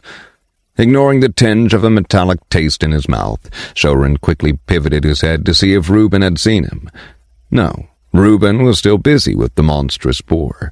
The creature had several deep gashes on the areas not covered by the bone armor, yet its robust vitality kept it fighting. On the other hand, Reuben appeared to breathe calmly and looked uninjured. Shouren saw that part of Reuben's clothes were torn, so perhaps the older teen had already healed himself once. He could tell the battle was drawing to a close, with Reuben waiting for the monster to bleed to death. And my Cronus! Shouren cried inside his mind as he took out another common spectral threads card. It was his last one, and if it failed, then he'd have to use his other cards. His only solace was that he could forge more of the spectral threads spell card once he was done. I need to set aside some lumen to hold the card's frame together as well. He wouldn't make the same mistake again. Shouren's E-ranked intelligence whirred in action, taking him into a trance. Shouren shattered the seal once again, and this time split the lumen into two uneven threads. The thinner thread slithered to the card's frame, temporarily binding the borders together until he destroyed the channels. The larger and thicker thread of lumen rushed once again at the channel walls. Huh? This part is weaker. Shouren sensed something strange. The channel he was randomly attacking now was more brittle than the other location. He could already feel the channel weakening at the first strike. The channels should have their own individual weak points as well. Shouren's eyes lit up in realization. He gently probed the neighboring channels, and eventually he found another weak point. A mourning growl echoed in the distance until the sound waves fell completely silent. I'm out of time! Shouren's body tensed, and he quickly sent the lumen bursting into the two weak points he'd found, collapsing the two channels, and then had the lumen reunite with the smaller thread, breaking the card's frame as well. He could hear some shuffling noises in the distance. It was Reuben, probably collecting the dropped cards. Shouren only had a few seconds before Reuben would walk over. Now, Shouren located the four usual weak points of the card's frame and immediately ruptured it. The sharding was complete, and he closed his eyes in relief. But right then, a gong rang inside his mind, jarring his thoughts. Congratulations! Non-system sharding successful. Achievement being registered. Shouren's eyes widened in shock. His theory was right. He glanced down at his hand, and sitting on his palm were 6 shard pieces. However, that wasn't the biggest shock of today. Unlocking new trait in progress. 3, 2, 1.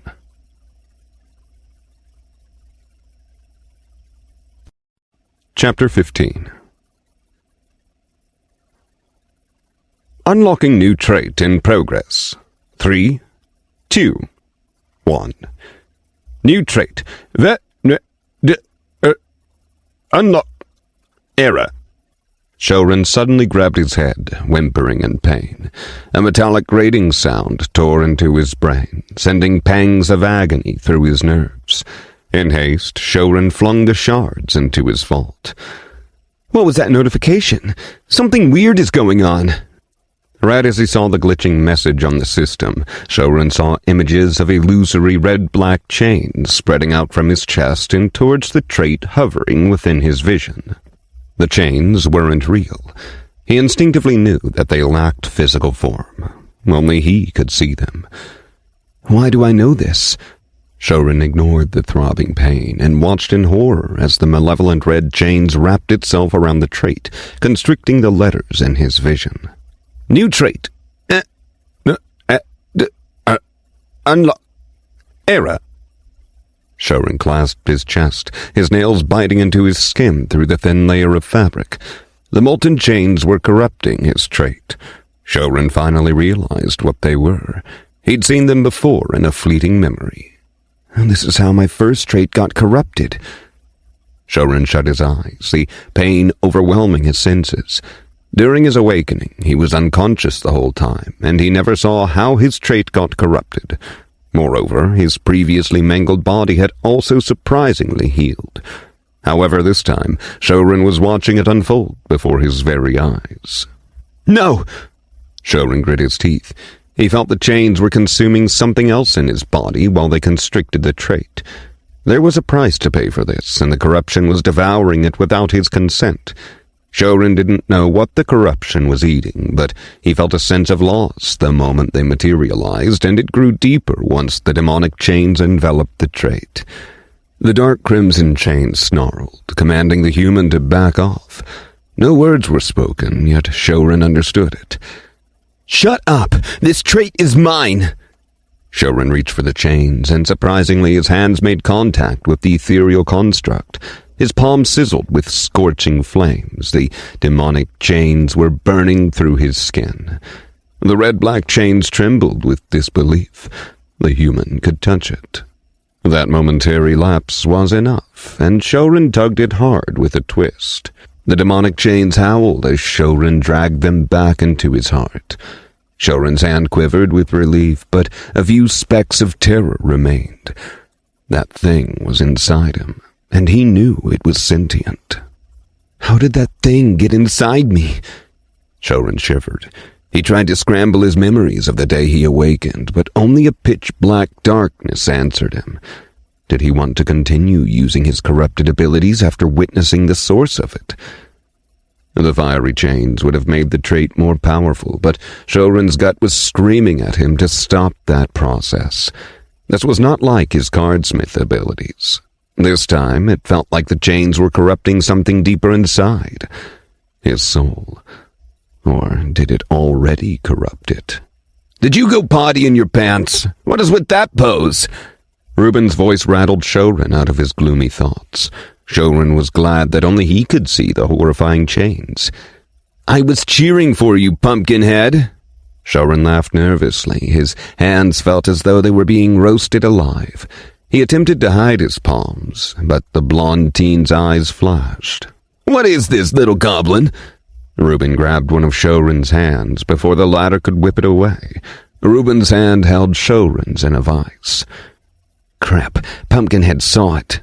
Red-faced, Shouren scratched his head with his other hand and winced once the seared palm touched his coarse hair. I was just practicing something, Shouren replied hesitantly, after a temporary pause. Seeing those fiendish chains emerge from his body had already frazzled his brain, and he couldn't think of an excuse quickly. I know what you're trying to do, kid. Just stop, all right? I've heard only those with uncommon Cardsmith class card or higher could even attempt it. You're going to kill yourself if you try to shard more than 4 pieces. Ruben was getting angrier after each word, his sapphire eyes drilling into Shouren while his fingers dug into the younger teen's flesh. Huh? Shouren stared mutely at Ruben's outburst.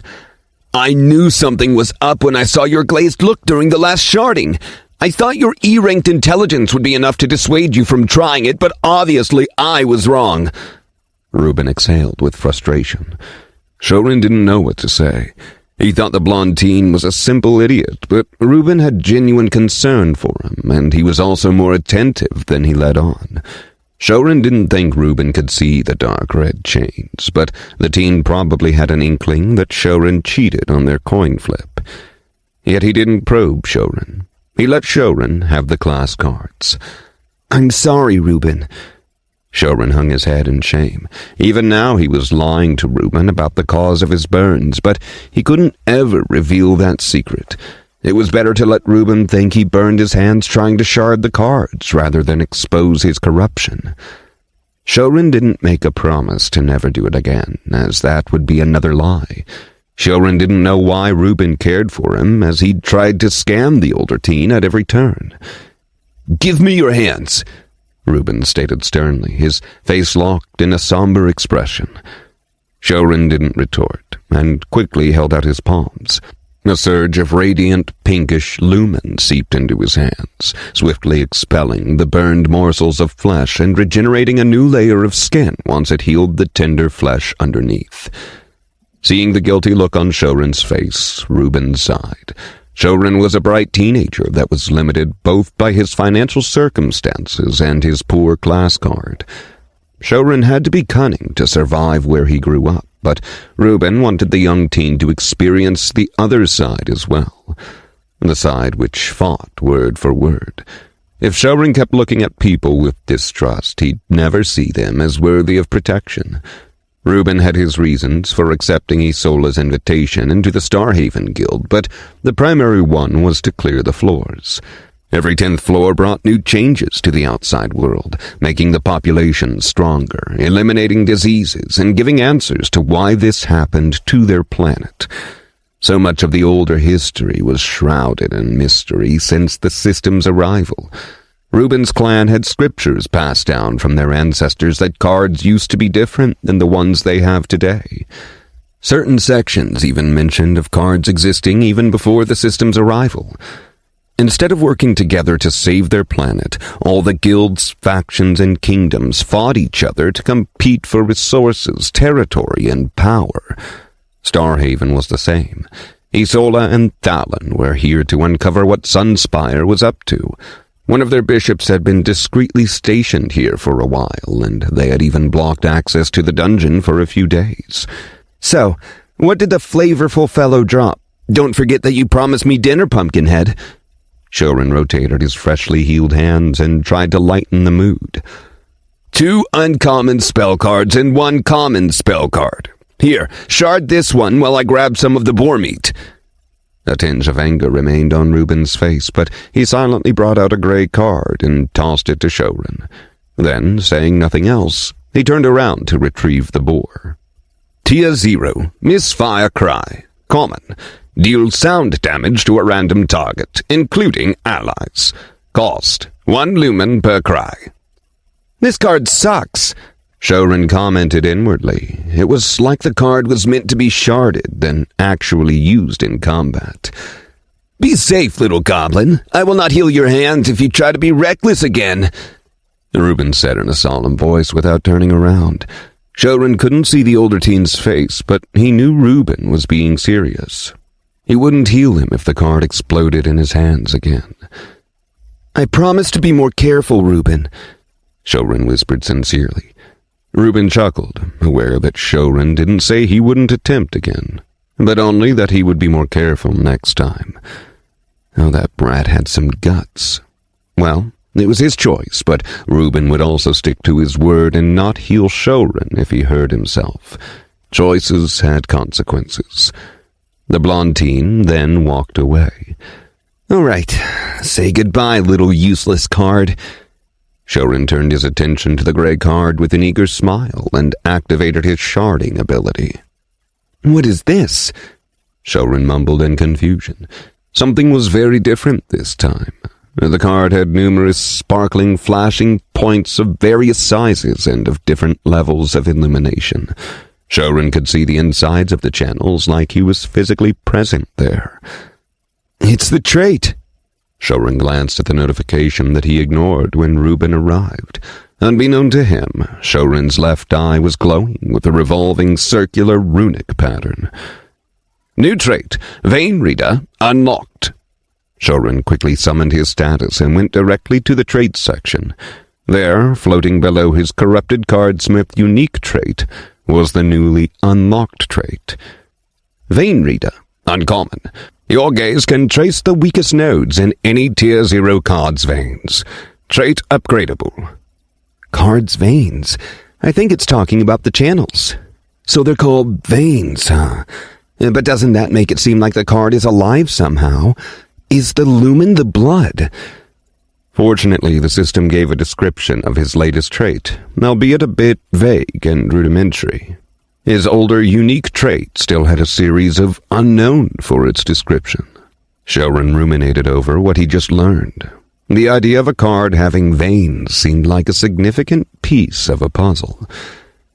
It's also upgradable. Pumpkinhead never mentioned that part, or does he not have a trait that can do that? Shouren brushed aside the status and resumed his focus on the card. In his sight, the card appeared like an amalgam of various sized stars.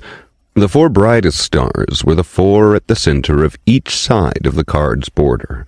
It aligned with what Shouren knew from his previous experiment. Those were the weak points that had to be destroyed in order to complete the sharding. In the distance, Reuben was busy slicing the boar's belly with his glowing dagger. Shouren's lumen seeped into the card, and he experienced a rush of sensory overload. Unlike his previous attempts, this time he could see the lumen enter the card's channels or veins before he could only feel the existence of the channels, and used his mind to guide the lumen. Whoa! Shouren breathed out in wonder. It was like he could finally see the card's internal structure and didn't have to walk around in the dark. His lumen flowed smoothly through the channels under Shouren's navigation. At the sight of the first star on the path, Shouren drove his lumen straight into its center. The node of light burst into smithereens. Shouren didn't even have to use any pressure. Only now did he realize why it took him so much effort last time to destroy the channels. He wasn't targeting the crucial points. Shouren was simply going off with a notion of where he felt was the weakest point. However, now he could literally see the weakest point. Wait, if the stars show the area with the weakest points, then the differences in their sizes must mean something important. Shouren could see 4 big stars. He called them the major gates. Then there were 4 smaller stars on the corner of the cards, which he named the minor gates. These were all stars on the card's frame. Following that, the channel stars were a bit more complicated. They didn't have the same symmetry that the card's frame had. Instead, the various sized stars were scattered all over the surface. All cards would probably have a different distribution of the star nodes, since the channel's network shape would depend on the individual card's spell. The larger the star, the easier to break it down. Shouren was starting to understand how the star nodes worked inside the cards. He tested his theory by charging up the closest small star. Its light was barely visible under Shouren's trait. The lumen brushed against the node, but nothing happened. Shouren tried again, but with more intensity. The small star remained indifferent. Shouren ignored the irritating star and went to a bigger one this time. It was smaller than the first one he encountered, but still relatively larger than the previous small star. And again, the star stood unfazed.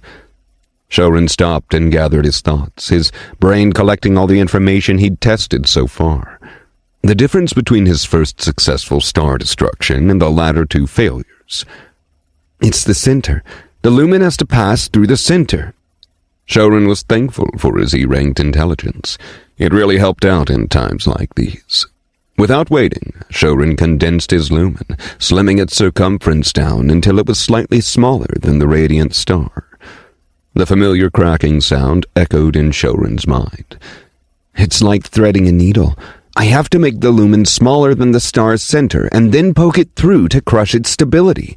If I simply submerge it in lumen, it does nothing. Shouren grasped it. He needed to refine his lumen control to destroy the smaller stars. Even if he condensed it as much as he currently could, he still could not make it small enough to pass through the mini-star. Shouren spotted 3 other similar-sized stars and raced toward them. Crack, crack, crack. The stars exploded into a cluster of lumen dust. Then, without hesitation, Shouren crushed the 4 main star gates and completed the sharding. He would experiment more later, but he was out of time for now. 8 small pieces of shards sat on his palm. Synchronization, 19%. Shouren's lips twitched in elation. He was excited to show this to his grandma. Maybe he could teach her how he did it, and then she'd be able to unlock the same trait as well. Shouren dumped the shards into his vault. Combined with his 6 shards from before, he now had a total of 14 shards. He couldn't show these shards to Reuben, as they were noticeably smaller than normal. Holding back his tears, Shouren brought out his own common spell card and sharded it. This time, he didn't waste time on the channels and directly attacked the 4 main stargates. 4 shards sat floating on his palm. That only took me a couple of seconds. Shouren closed his eyes in amazement. What used to take him a minute to complete now only required a few seconds. It was like Shouren was no longer blind to the card's internal structure. He didn't need to wander around aimlessly, poking at the walls.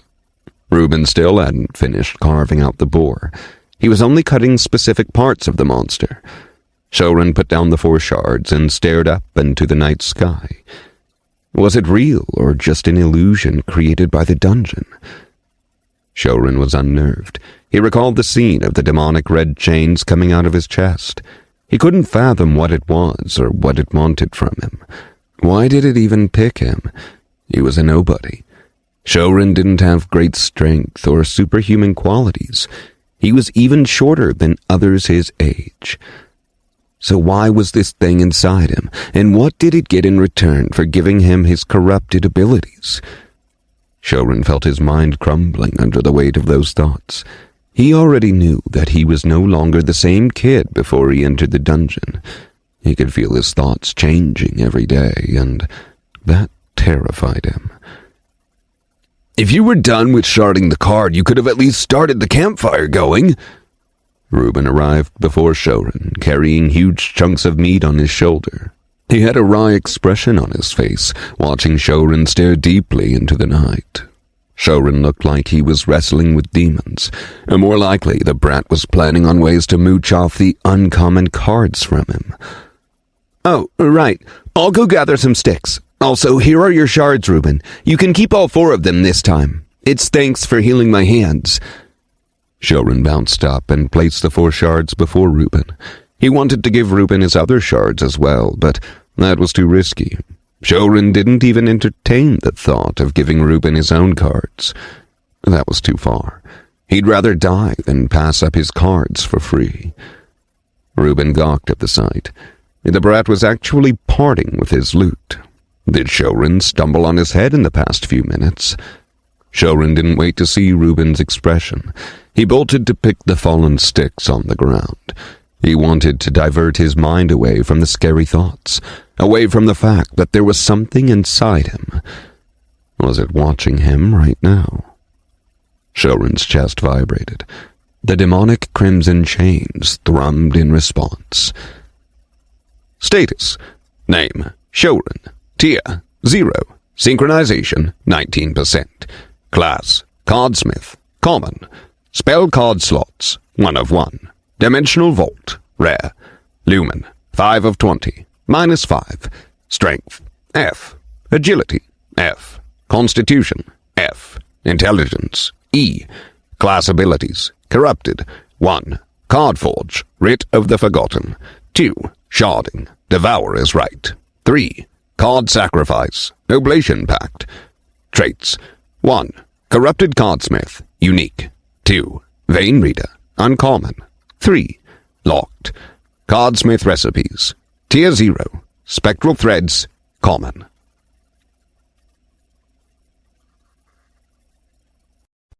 Chapter 16.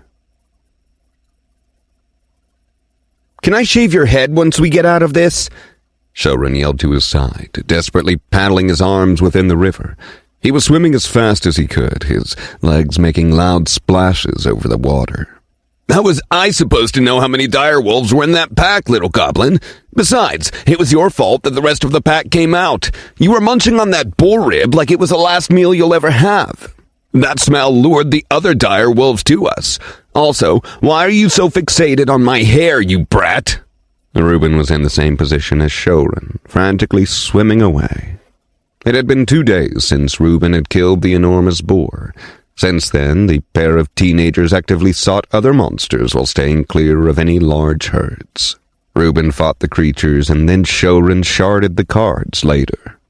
During this time, they also modified their original agreement. Shouren suggested that he be allowed to buy any class cards dropped by monsters with his share of the shards. Shouren made sure to add this time around that it was all class cards and not just the common ones. Shouren had 2 reasons for doing this. First, he didn't want to cheat Reuben anymore by using his dimensional vault card. He would still cheat others, but Shouren considered Reuben a good friend by now. Most kids in the village scorned him, and Shouren had no friends growing up. It didn't help that no one in the slums trusted each other. Reuben was different. The older teen was impulsive, but he genuinely cared for other people. He had plenty of opportunities to take advantage of Shouren. He could have forced Shouren to shard without payment, or told the younger teen to act as bait for the monsters. There was no law within the dungeon, yet Reuben didn't do any of that. Second, Shouren simply didn't want to store any more of those mediocre shards. He had to shard Reuben's cards without using his Vein Reader trait, but that also meant he was left with an inferior shard. After discovering the possibilities with his new trait, Shouren decided to only absorb the smallest and most optimal shards. He didn't forget his grandma's advice. By handing over the normal shards to Reuben, he ensured Reuben could absorb all the shards of the same card, while also having the option to purchase the class cards without feeling guilt. Reuben liked the idea as well. He accepted the amendment and set the price of the common class card to 3 shards and the price of the uncommon to 15 shards. It was still extremely cheap for Shouren, as no merchant in the town would ever agree to this deal. Reuben didn't need the class cards. He would have just sold them later, but didn't mind helping Shouren. To simply hand over unearned cards would be against his clan's principles, but the current arrangement was acceptable. "Can you dive?" Reuben glanced behind, his face contorted when he saw the pack of 14 dire wolves relentlessly chasing them down. Their figures were a blur as rushed on both sides of the riverbank. "No, I can barely keep my head over the water. Shoot some firebolts at them or throw your dagger." Shouren sputtered out a mouthful of water. They had been in the water for over 20 minutes, and his lumen reserves were pitiful. It was already a miracle that he could swim for this long without breaks. "I'm a blasted healer, not a mage. You can shoot a lumen bolt, so go ahead. No way am I throwing my precious dagger." Reuben swam closer to Shouren. "I don't have any cards with me. Give me yours and I'll shoot the lumen bolts." Shouren huffed, his breath wheezing out of his chest. Looking at the ghastly wolves, a mere lumen bolt wouldn't even cripple them. The pack howled in unison, bloodthirst filling the area. Reuben clicked his tongue in response. His healer class card didn't have a single offensive ability. At least the Cardsmiths had one attack ability, although it was weak enough that it might as well not exist. It's why he didn't persuade the obviously lying Shouren. Throwing the dagger was out of the question. The lumen weapon was worth Reuben's entire fortune. "Hold your breath and tap me on the arm when you get close to running out of air." Reuben's sapphire eyes flared with decisiveness as he grabbed Shouren's arm and pulled him down under the river's surface. Reuben then positioned himself below Shouren's body while clasping the younger teen's arms across his shoulders like a human backpack. Using only the thrust of his legs, Reuben wove through the depths of the river with Shouren on his back. Fortunately, the river current helped Reuben expend less energy, especially with the added weight. The teenagers could hear the faint, confused howls of the dire wolves in the background. Reuben prayed Shouren could hold on for another minute. With their sentient figures obscured from the wolves' sight, they could escape this situation unscathed. Meanwhile, Shouren's body relaxed in relief. He was close to using his corrupted abilities if the situation became more dire. He could always blame it on using another trinket, but that was a major risk with Reuben swimming so close to him. They had all seen his common Cardsmith class card, but they might still become suspicious. The pair continued to glide underneath the river, and Shouren also used his legs to propel them faster. It had been over 45 seconds, and they could no longer hear the wolves anymore. The water dampened the outside sounds, but Reuben made a call that it was safe and swam to the surface. He overestimated how long he could hold his breath with another person on top of him. What a close call! Seeing no direwolves around, Reuben dropped Shouren beside him before a fit of coughs took over him. All right, I'm adding diving to the list of skills I need to work on. Shouren joined Reuben and coughed out any of the river water remaining inside his mouth. Soon after, the two took off their shirts and let them dry on the pile of nearby rocks. I managed to swipe these cards before the direwolves got their reinforcements. Reuben grinned with satisfaction, showing Shouren 5 glowing cards in his hand. The two party members were lounging on the forest glade, chewing on some cooked monster meat as they restored their lumen. Reuben missed the cards of a couple of wolves, but the attack wasn't a complete failure in the end. There were 4 common cards and 1 uncommon card. All of them were spell cards. Shouren snuck a look inside his vault. The 2 days of hunting and sharding had net him an additional 5 more common class cards on top of the 2 class cards he got through the coin flip. In total, Shouren now had 37 common class cards sitting in his vault. He had purchased those 5 class cards from Reuben with his normal shards. He still had 7 more of the normal shards left in his vault, as no further common class cards had dropped since last night. Shouren planned on saving until 15 shards to buy one of the green class cards. Shouren took the common spell cards and slowly activated his sharding ability. To keep the card from fragmenting immediately, he slowed its advance toward the 4 main stargates. To avoid Reuben noticing, he pretended the sharding still took the same amount of time as before. Hey, Pumpkinhead, you didn't really need me to come to the dungeon for sharding, right? Shouren muttered softly. His eyes locked onto the card before him. He didn't meet Reuben's eyes. After a few days in the dungeon, Shouren quickly realized that Reuben didn't need the shards urgently, as the older teen never absorbed them. Reuben glanced at Shouren for a few seconds without saying anything. He appeared deep in thought, his face conflicted. Shouren finished the sharding of the first card and moved to the next one, his eyes never leaving the cards. No, that was a lie. Reuben exhaled silently. He had a feeling the smart kid would eventually notice it. Shouren worked quietly on the cards. Well, not a complete lie. I do need the shards. I will soon enter the Chamber of Ascendance for my Tier 1 evolution, and in case the first attempt fails, I need the shards to get back to 80% synchronization without delay. Reuben started talking while Shouren listened, his ears perked up. He was done with the second card and now sharding the third one. But you're right. I didn't need you to come into the dungeon. I could have had you shard them later. Reuben looked away at the flowing waves of water on the river. Me, Isola, and Daman will leave the town in a few days. We weren't supposed to stay here for this long. Isola isn't a scout. She's a recruiter. We were passing through your town when the guild's order came to check what Sunspire was doing by closing the dungeon for a few days. Reuben continued, his sapphire eyes flickering.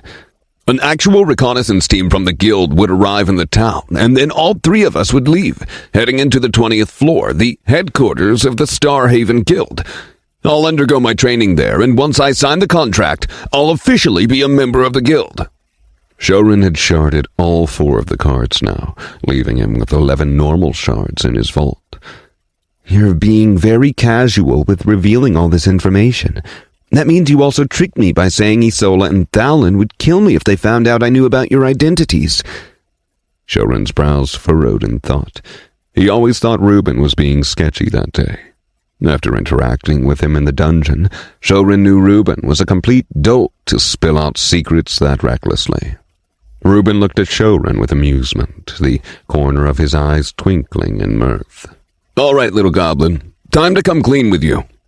Shouren folded his arms over his chest and waited. "I needed to find a reason to scare you into staying with me in the dungeon. You don't seem like the type to listen with no incentive, so I sprinkled in a bit of a threat for some flair. Hey, don't look at me like that, kid. I already knew you were curious about who we were, so this hit 2 birds with 1 stone. Reuben raised his arms in protest after seeing the repulsed look on Shouren's face. Isola told you to reveal your guild to me, right? Shouren tilted his head, musing over his encounter with the bubbly woman. Reuben didn't seem like someone who planned moves to this extent. This fits more with Isola's style. Yeah, she told me to slip it into a conversation and pretend it was an accident. I think I did a great job with that, eh? I fooled you for a long time. Reuben beamed with pride, patting himself on the cheek. It worked for a while, but it was mostly because I was afraid of Isola and Thalin. I think Isola expected you wouldn't be able to fool me for so long. What did she say to tell me when I found out the truth? Shouren's hazel eyes bore into Reuben. The shorter, younger teen was intimidating the older teen with ease, putting Reuben on the back pedal. No wonder that bunny hopper likes you so much. You're just like her. If not for your dark hair and green eyes, I would think you were her long-lost son or something. You're correct, little goblin. Isola instructed me to take you into the dungeon and then disclose our identities. I had to do it in the dungeon because no one else would be able to hear us, and in case you talked to someone else, we would have already completed our mission by then. Reuben shrugged and rolled his shoulders. They had been aching after carrying Shouren through the river. Since he had decided to come clean to Shouren, there was no longer any point in subterfuge. But why tell me you guys were from Starhaven Guild and dangle the information about traits? Shouren couldn't figure out why they had to go through these many loops. It was too long-winded of an approach. Well, Reuben hesitated here for a moment. I requested Isola to give me permission to teach you about traits.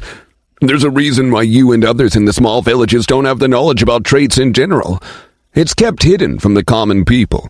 If this information was widespread, people with common class cards would do anything in desperation to unlock their second trait before the evolution. Reuben reached out and took his share of the shards from the ground, then continued talking. Only certain guilds have the information about traits, and even then they only disclose it to people with rare class cards and above. At first I wanted to ask Isola to recruit you into the guild, but with your common class card, it would be instantly rejected. So I wanted to at least give you a higher chance of getting an uncommon class card evolution when you enter the Chamber of Ascendance. Pumpkinhead did this all for me? He's counting on that impossible chance I would be able to evolve my common class card during the Tier 1 evolution. Reuben doesn't know that I can upgrade my class card even before that. Shouren's heart warmed. The only shot cardists with common class cards had was to bet everything on their evolution. If they succeeded, they could become Tier 1. And if they hit the lottery, their class card could also evolve along with their tier. However, the odds of that happening were absurdly low. Shouren had only heard of a few hundred people out of millions ever evolving their common class card. It's why he was so shocked when he found out that his corrupted abilities allowed him to do precisely that, and with a 100% success rate. Do you really think I'll be able to evolve to Tier 1 and continue on that path? Shouren clenched his fist, his emotions surging. No one except for his grandma had believed in him. Shouren had never met his parents, and Rhea refused to talk about them, saying he wasn't old enough. But Reuben believed in him. Not just me, kid. Isola and Thalin believe you can as well. That's why they took the risk and told me to reveal our identities to you. If in the future you reach Tier 1 and evolve your class card, you know where to find us. Your current synchronization should be below 5%, so you have plenty of years until you even attempt the evolution. Reuben placed his hands over his back and took a sniff of his pits. He nodded with a pleased expression. He didn't need to take a bath for a few more days after his dip in the river.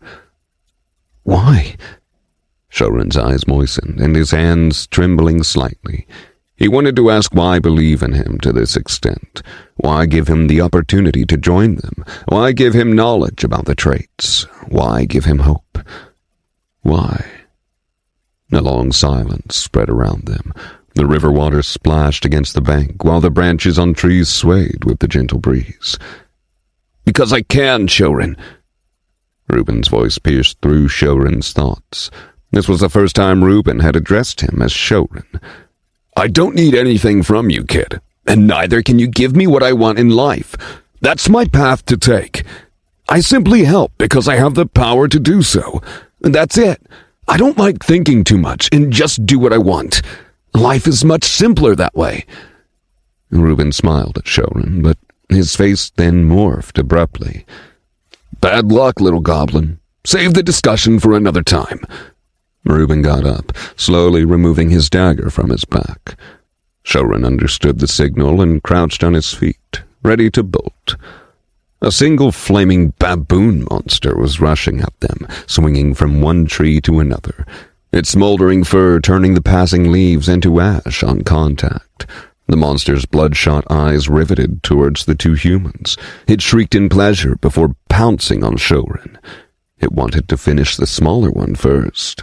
"That's kind of rude, you melting marshmallow. I'm much better looking than that, kid." Reuben dashed ahead, placing his body before Shouren, and his dagger calmly pointed at the incoming monster. "This fellow is blind, little goblin. You agree that I'm more handsome than you, right?" Reuben flashed a grin at his younger party member. The baboon's snarling fangs were almost about to land on the blonde teen. Shouren shook his head vehemently, laughing on the inside. Reuben's glowing dagger danced in the air. "You really are the coolest, Pumpkinhead." It was late in the night. Shouren peeked through his half-opened eyelid at the sleeping figure beside him. Reuben lay on his back, his limbs spread wide and his chest rising with deep breaths. After killing the flaming baboon monster, the pair had hunted a few more monsters before making camp for the night. Shouren had amassed another common class card and added 6 more normal shards to his previous collection. He finally had enough to trade an uncommon class card with Reuben, but he held back. There was something Shouren had to test today. Without shifting from his prone position, Shouren summoned a normal shard from his vault and into his palm. He was going to absorb the shard. It was his first time doing so, but he was familiar with the process. He had seen Rhea do it many times. Shouren sent a trickle of lumen into the shard and watched it immediately sink into his skin. A wispy string of energy seemed to pass into his chest where his class card resided. But nothing happened. Shouren checked his status. It displayed the same 19% synchronization he had started with a few minutes ago. "This is why I don't like sharding," Shouren complained as he took out another normal shard. His frugal mind resisted splurging the shards on himself. Absorbing one didn't even have any effect. How many would he need to raise his synchronization by 1%? The second, normal-sized shard dissolved into his hand as well, the wispy string of unknown energy slithering towards his class card. Once again, no change occurred. "My Cronus, this is the last one, and then I'm done." Shouren sniffed, his hand shaking as he took out yet another shard, repeating the process. However, this time the wispy string thrummed slightly, resonating with something inside the class card. Shouren saw a flash of images in his mind, but it vanished too quickly. "Synchronization, 20%. Finally, my synchronization moved." Shouren frowned. If it took 3 normal shards for his synchronization to move from 19% to 20%, how many would it take in the later stages? Shouren knew from Rhea that it gradually took more and more shards to increase each percent at the higher levels. After confirming the normal shards, Shouren took out one of the smallest shards from the 8-piece collection. He wanted to see what the difference would be. Shouren injected a part of his lumen into the small shard. The shard shimmered for a second before it shot into his palm. Shouren's body rocked with alarm. A plethora of wisps swirled towards his chest. The class card rejected most of the wisps, but whenever it saw a certain wisp, it greedily absorbed the translucent string. Synchronization, 21%. Synchronization, 22%. His synchronization continued to climb at every wisp's absorption.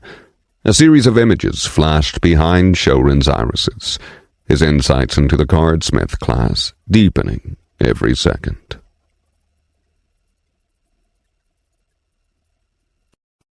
Chapter 17. Shouren could feel something grasping at the back of his mind. It was like his brain was inside a shuttle, driving him through a complex web of maze and towards a specific destination. His class card repelled another set of wisps, making that drive slow down, almost like it was running out of fuel. The class card absorbed another wisp, rekindling the shuttle and jostling it ahead and to the maze. Synchronization, 23%. The remaining wisps were all rejected by the class card, and the shard had completely dissipated. Shouren could sense a fragment of knowledge in the distance, but it kept eluding him. This single shard alone pushed my synchronization by 3%.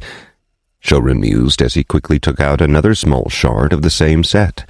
He now understood why individual shards weren't worth a lot, and why people brought specific cards to shard. There was some type of resonance there. Before the illusory web could vanish, Shouren consumed the second shard without hesitation. Synchronization, 24%. Synchronization, 25%. Synchronization, 26%. He was halfway to the center of the maze. He could vaguely feel it. Shouren devoured another shard of the same set. He was on his third shard. Synchronization, 27%. Synchronization, 28%. However, the third shard only raised his synchronization by a further 2%. It's slowing down, Shouren cursed, taking out another shard. He knew the sharding gave diminishing results the more he used it. The small shards were still significantly more potent than the normal shards, but their effects were gradually tapering off. Shouren didn't want to slow down, and he threw all caution to the wind. He summoned the remaining 4 shards in his vault and stacked them over the one he already had in his hand. One by one, he consumed the shards without a break. His 4th shard raised his synchronization by another 2%. Synchronization, 29%. Synchronization, 30%. And the 5th shard by 2% again. Shouren was close to the center of the maze now. Synchronization, 31%. Synchronization, 32%. The 6th shard only raised a single 1%. A few more steps were all that remained. Synchronization, 33%. The 7th shard by 1% again. Shouren could feel something brushing against his mind now. Synchronization, 34%. Shouren's class card thrummed inside his chest. He squeezed the final shard, its wisps charging with momentum towards his class card. The class card rejected all the wisps, its glow dying down, and the mental construct of the maze inside Shouren's mind shattered into phantasmal particles. What just happened? Shouren almost yelled out loud before catching himself. Reuben was still sound asleep on the side. He was so close to arriving at the center of the maze. It's a concept or a technique. Shouren racked his brains for an answer. The slight touch with that unknown thing in the maze had given him clues as to what it was. If he mapped all his insights onto a maze, the different sections would lead to different insights. He instinctively knew that the shards didn't create that maze.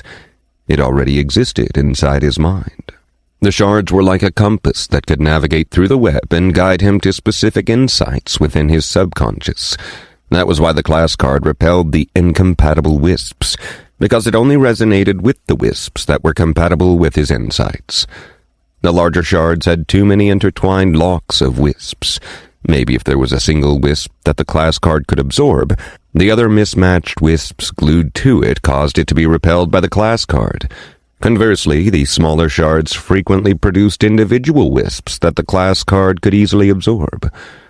Shouren now comprehended why the shards increased the synchronization rate. They were like dense fragments of energy that pushed relevant insights to the forefront of your mind. It wasn't a complete waste then. The next time I absorb similar wisps from a similar shard, I'll return back to the spot where I last stopped. Shouren couldn't know for sure, but he felt it was true. That particular insight was there in his mind, and if he could attain a few more identical wisps, he could seize that insight without repeating the entire journey. All wisps led to different insights. Shouren didn't want to stop here. He was on the cusp of understanding his sharding ability. Shouren took in a long breath, and another shard appeared in his hand. It was from the set of 6 shards, the same card that unlocked his Vein Reader trait. The sensation of his synchronization going up was addicting. He felt more full, more complete. The slightly bigger shard shimmered and seeped into Shouren's palm. Struck by an idea, Shouren triggered his Vein Reader trait. A pale green runic pattern hovered in front of his left eye. Nothing. The wisps were the same as in his normal vision. It's not a card, is that why? Shouren deactivated the trait and observed the new trail of wisps. He noticed that the larger shard had more of the wisps bundled together, with several individual wisps. His class card rejected the first individual wisp that approached. A cluster of intertwined wisps were the next in line. Shouren turned his attention to the next individual wisp, but suddenly the bundle of wisps were sucked into his class card. The web of maze flickered back in his mind, the shuttle thrusting ahead with full force. Shouren was in a different part of the maze, but this insight was already close to him. Synchronization, 35%. Shouren was confused. Why did the class card accept the cluster of wisps? The shard is from Spectral Threads. It's a card I forged myself. It finally dawned on Shouren. He already had the recipe for the Spectral Thread spell card, and its signature was woven into the fabric of his consciousness. He could feel his class card throbbing with excitement. Shouren didn't hesitate. He grabbed the remaining 5 shards and crushed them together. He was going to use all the momentum to reach that insight. Synchronization, 36%. His class card had already consumed 3 of the shards, and Shouren could see the brilliant ball of insight floating in the center of the maze. The shuttle didn't have to travel far. He was already close to grasping this insight before the shards. The final 3 shards dissolved into wisps, and Shouren's body tingled as a strong pulse washed over him. He touched that glowing ball of insight. A torrent of knowledge flooded into his mind.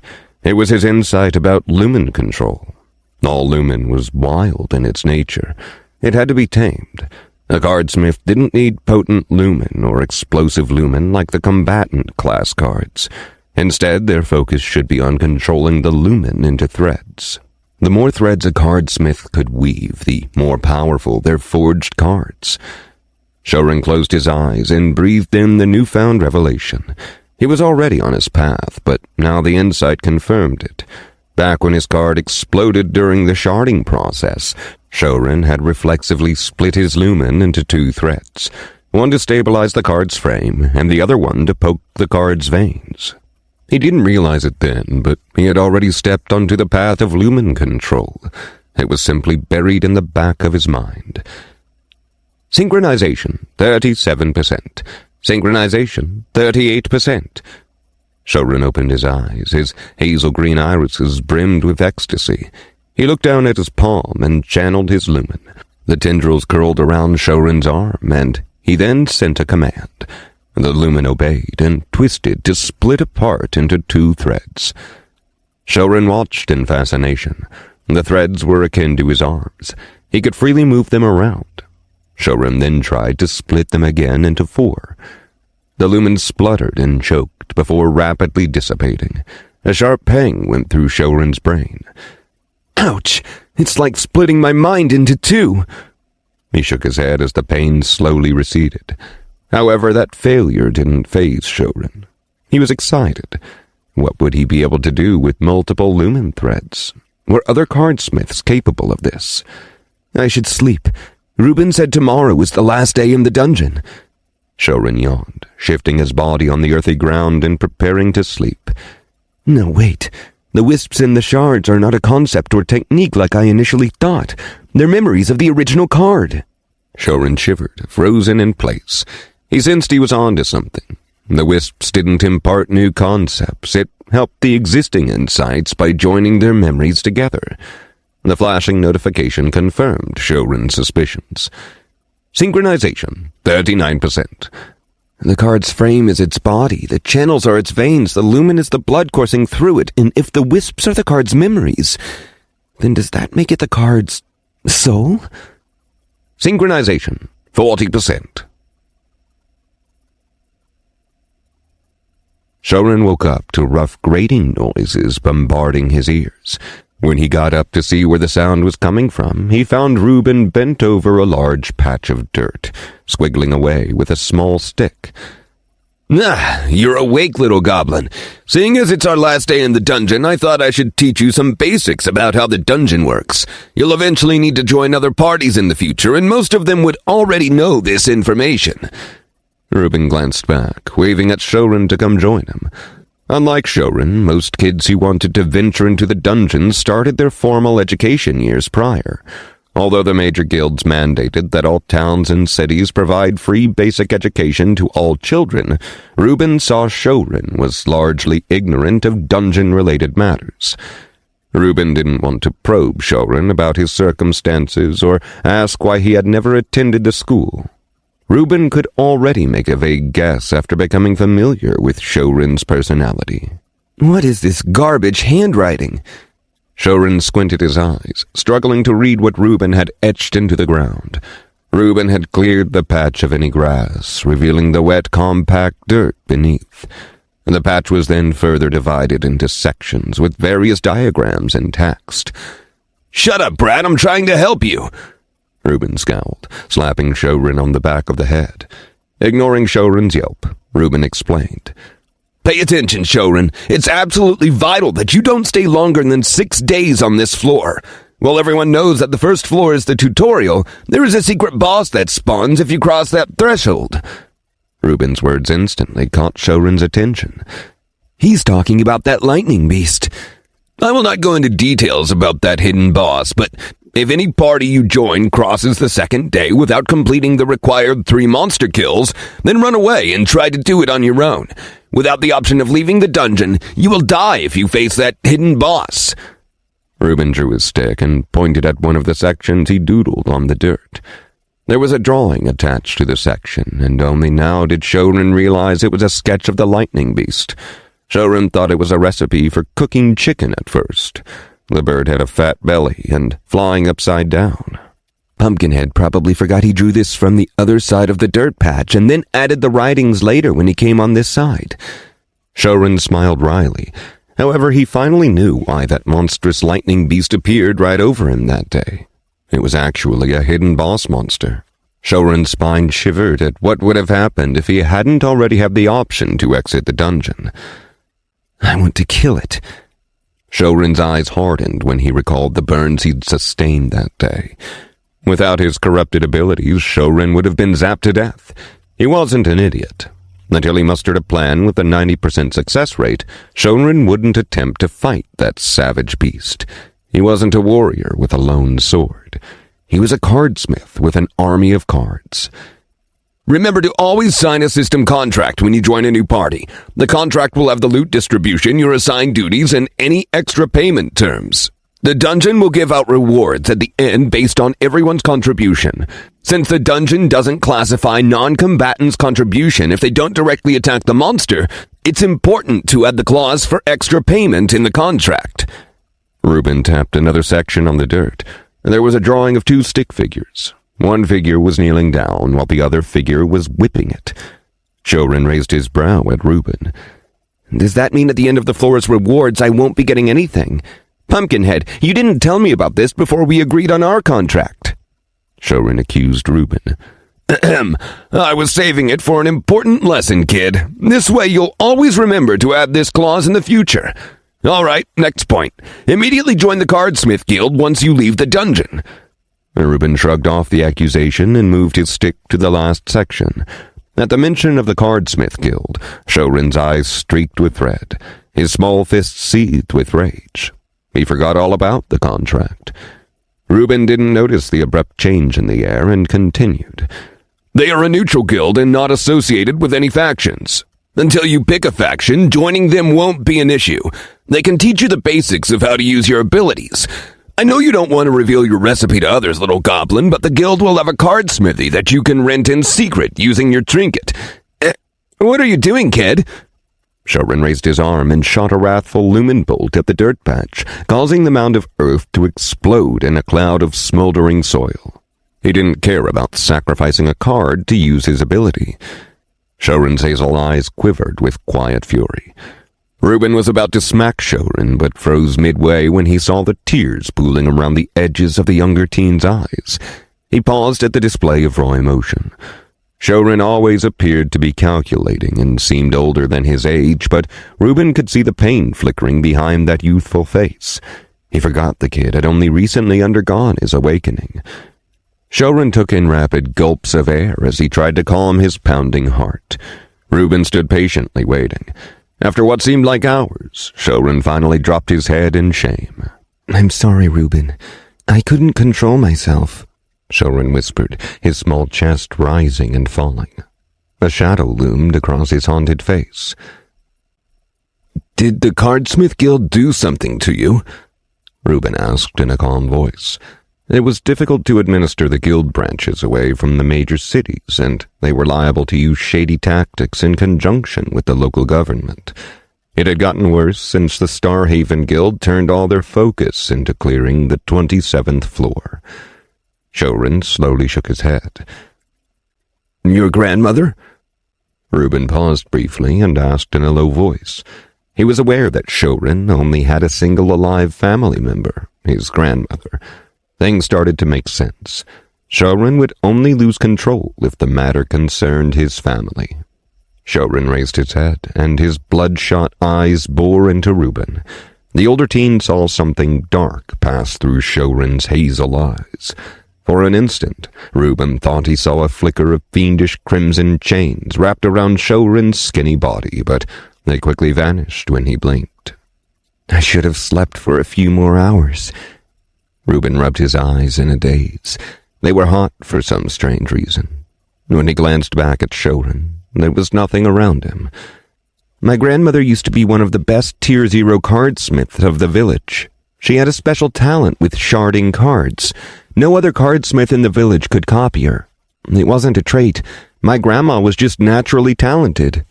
Shouren tightened his fist. Memories of when he was just a small kid flashed in his mind. Rhea always wore pristine white robes and had countless clients that used her sharding services. But one day there was an order passed down to every cardsmith branch to find cardsmiths with any unusual talents. When that order came, the guild took my grandmother away and interrogated her for days. It continued for months. They first took away her clients, spreading false rumors about her. Then they ransacked our home looking for something, claiming that she stole the guild's valuables. Shouren's cheeks were drenched in tears. He remembered the helpless cries Rhea gave when the guild destroyed their home. No one came to help them. They continued to harass us until the day my grandmother failed her Tier 1 evolution. It all suddenly stopped and they left her alone, but the damage was already done. No one in the village trusted my grandmother anymore. She had to beg to shard cards for others and do it for cheaper than she could afford. Shouren wiped his cheeks on his shoulder. This is why he hated the cardsmith class. He hated the other cardsmiths for letting that happen to his grandmother. He hated the one who sent that order to hunt suspiciously talented cardsmiths. Reuben's eyes widened. He recalled that incident a few years ago. He was still a kid in school, but he remembered the frenzy in the city's cardsmith guild. They were searching for some cardsmith. He didn't know why, as he kept the details of that order secret, but the whole city buzzed about it. After a few years, it eventually died down when nothing came of it. "I will not join the Cardsmith Guild." Shouren spoke with fiery eyes. Status: Name: Shouren. Tier: 0. Synchronization: 40%. Class: Cardsmith. common. Spell card slots, 1 of 1. Dimensional Vault, rare. Lumen, 15 of 20, -5. Strength, F. Agility, F. Constitution, F. Intelligence, E. Class abilities, corrupted. 1. Cardforge, Writ of the Forgotten. 2. Sharding, Devourer's Right. 3. Card Sacrifice, Oblation Pact. Traits, 1. Corrupted Cardsmith, unique. 2. Vein Reader, uncommon. 3. Locked. Cardsmith Recipes, Tier 0. Spectral Threads, common.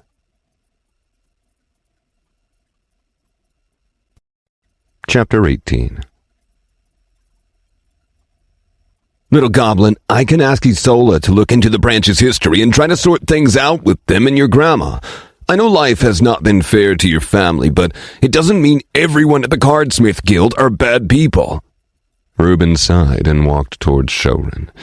When higher-ups usually issued such orders, the guilds would attempt to find scapegoats to escape completing the tasks, especially since there was no hierarchy among the factions. Starhaven was the undisputed strongest faction, but Sunspire came to a close second.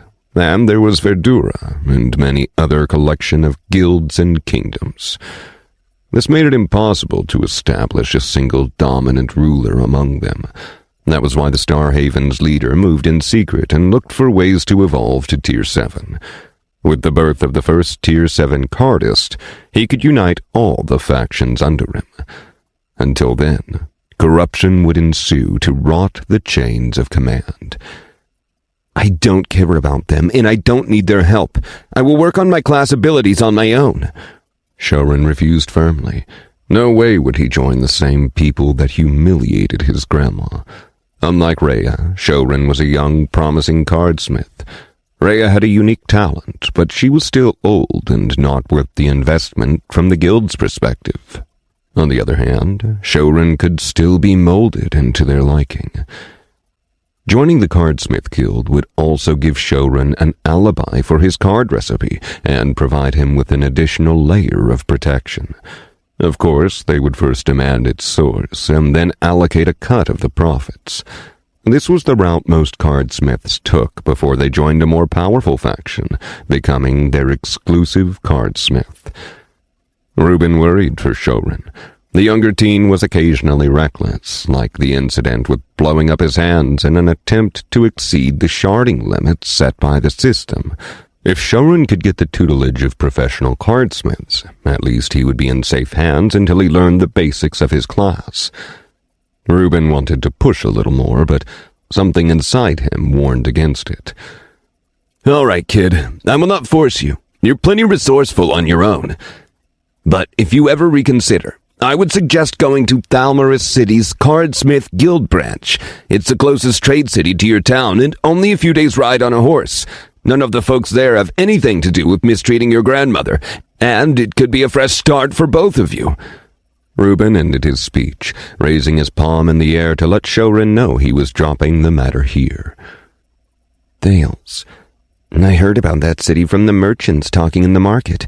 It's a major trade hub in the surrounding area, and most of the town's wares come from there. Shouren lodged the name in his mind. He didn't dwell on it further. He had no intention of ever joining the Cardsmith Guild. Rhea was too old and frail to travel a few days on the road, and besides, Shouren didn't think his grandma would like to leave her home. He didn't need the guild.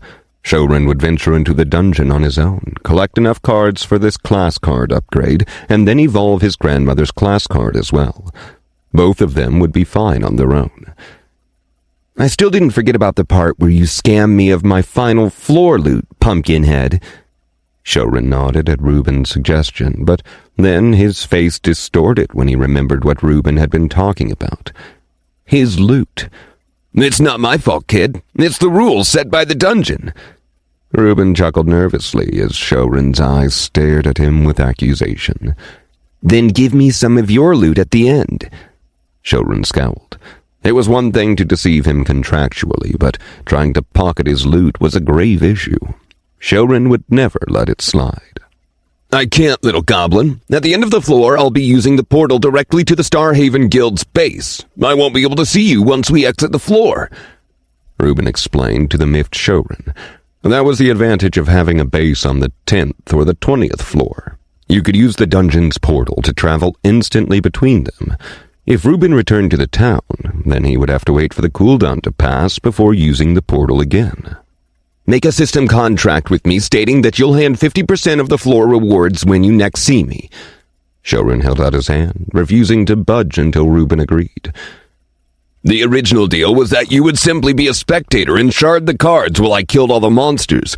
It's true that I didn't disclose about the contribution system, but 50% of the rewards is hardly fair. I'll give you 10% as an apology. Reuben stared at Shouren with an unbelievable expression. Shouren had the audacity to demand 50% of the rewards when he basically just sat and enjoyed the dungeon run. Where is your conscience, Pumpkinhead? You tried to trick a poor slum kid. I want 49%. Shouren remained steadfast in his negotiation. Who would consider you an innocent kid? I saw you gnaw on a raw monster leg with blood dribbling down your chin. That's not a normal kid. 10% is the final offer. Either take that or stick with your 0%. Reuben snorted in response. He was used to Shouren's antics by now. Give an inch to Shouren and the kid would take your entire family's fortunes with him. 48% or I'll tell Isola that you secretly have a crush on her. Shouren smirked and used his ultimate blackmail strategy. Don't care. I already proposed to her long ago. Reuben beamed with pride. Shouren had no leverage on him. Dude, she's like 40 years old. Shouren gawked at Reuben. The older teen had no shame. You're too young to know this, little goblin, but true love has no boundaries. Reuben was unfazed and chided Shouren in a sagely tone. I think Daman is dating her. Shouren quietly dropped a bomb on Reuben's dreams. How do you know this? Reuben choked on his words. 47% and I'll give you the evidence. Shouren was focused on the task. He wanted that loot no matter what. 11% and I'll consider it. Reuben relented in the end, but didn't raise the offer by more than 1%. The two continued to bicker at each other for hours until they finally settled on a conclusion. Reuben would hand 15% of the floor rewards to Shouren the next time they saw each other, and in exchange, Shouren would ask Isola if she was single or not. Both teens smiled in satisfaction. Here. Shouren finished sharding the last card and tossed all 4 pieces to the nearby Reuben. The 2 party members had spent half the day hunting for monsters, and, luckily, they didn't encounter another large pack like the earlier direwolves. A mound of crushed shells lay scattered across the grassland, trails of slimy mucus leaking through the chitinous cracks. A clutter of dead snail corpses lay still underneath the warm sunlight. Floor 1 clear conditions. Kill 3 Tier 0 entities. Current kills, 27 of 3. Updated. Kill count exceeded clear conditions. Increased floor rewards will be distributed upon exit or new floor. Exit? Yes. No. Enter floor 2. Yes. No. Pumpkinhead killed all of them by himself, and it took him only a few days. Shouren saw the blinking notification and let out a low whistle. Back then, Shouren had taken an entire week to kill 16 monsters, and he thought that was an impressive number. And Reuben had a non-combatant class card just like him. You already bought the last common class card. That means you should have 16 shards left, right? Reuben inquired with amusement as the shards rested on his palm. Uh-huh. Shouren looked at Reuben, his lips curling upwards. Both knew what was going to happen. Go ahead, little goblin. Tell me which uncommon class card you want. Reuben laughed, taking out 3 green cards with his other hand. These were the only uncommon class cards that dropped from all the monsters combined. He didn't know why Shouren was so enamored with the green class cards, but he let the peculiar little cardsmith have his pick. Tier 0, Armor Smith, uncommon. Tier 0, Dark Archer, uncommon. Tier 0, Appraiser, uncommon. Shouren didn't hesitate and snatched the Armor Smith uncommon class card. He didn't know the actual worth of each card in kronas, but the Armorsmith class card resonated with him. In the end, it wouldn't matter which uncommon class card he absorbed later, but Shouren thought it was the best-sounding one from the lot. With today's 2 hunts, Shouren now held 40 common class cards and a single normal shard which was sitting on Ruben's palm. I almost forgot. I have to complete the card order for Isola. Thinking about his nice stack of class cards, Shouren remembered the deal he'd previously signed with Isola. He had to deliver 10 spectral thread spell cards in a few days for the initial 12 class cards he took from her. Then every 10 spell cards would give him 8 common class cards in return, after deducting Isola's cut. Here's your last shard, kid. Take care of yourself, and you better have at least 20% synchronization when I see you again. Ruben gave the last card to Shouren and patted him on the shoulder with a dejected look on his face. He was really going to miss the strange kid. It was time to exit the dungeon and head to the guild's base. Shouren took the shard. After a temporary pause, he clasped Ruben's arm and pulled him into a light hug. Thank you for everything, Ruben. I learned a lot during my time with you. Ruben's sapphire eyes softened as he hugged Shouren back. He sincerely hoped that he would see Shouren once again. Stop rubbing your grimy sweat on me, brat! Ruben chuckled as he pushed Shouren away. Then, with one final wink at Shouren, Ruben vanished from the spot. He entered the room of the floor's rewards. Unbeknown to Ruben, Shouren had snuck the final shard into his trousers. It was Shouren's parting gift to Ruben. Time to leave. Shouren mentally clicked on the exit and found himself back in the familiar white room.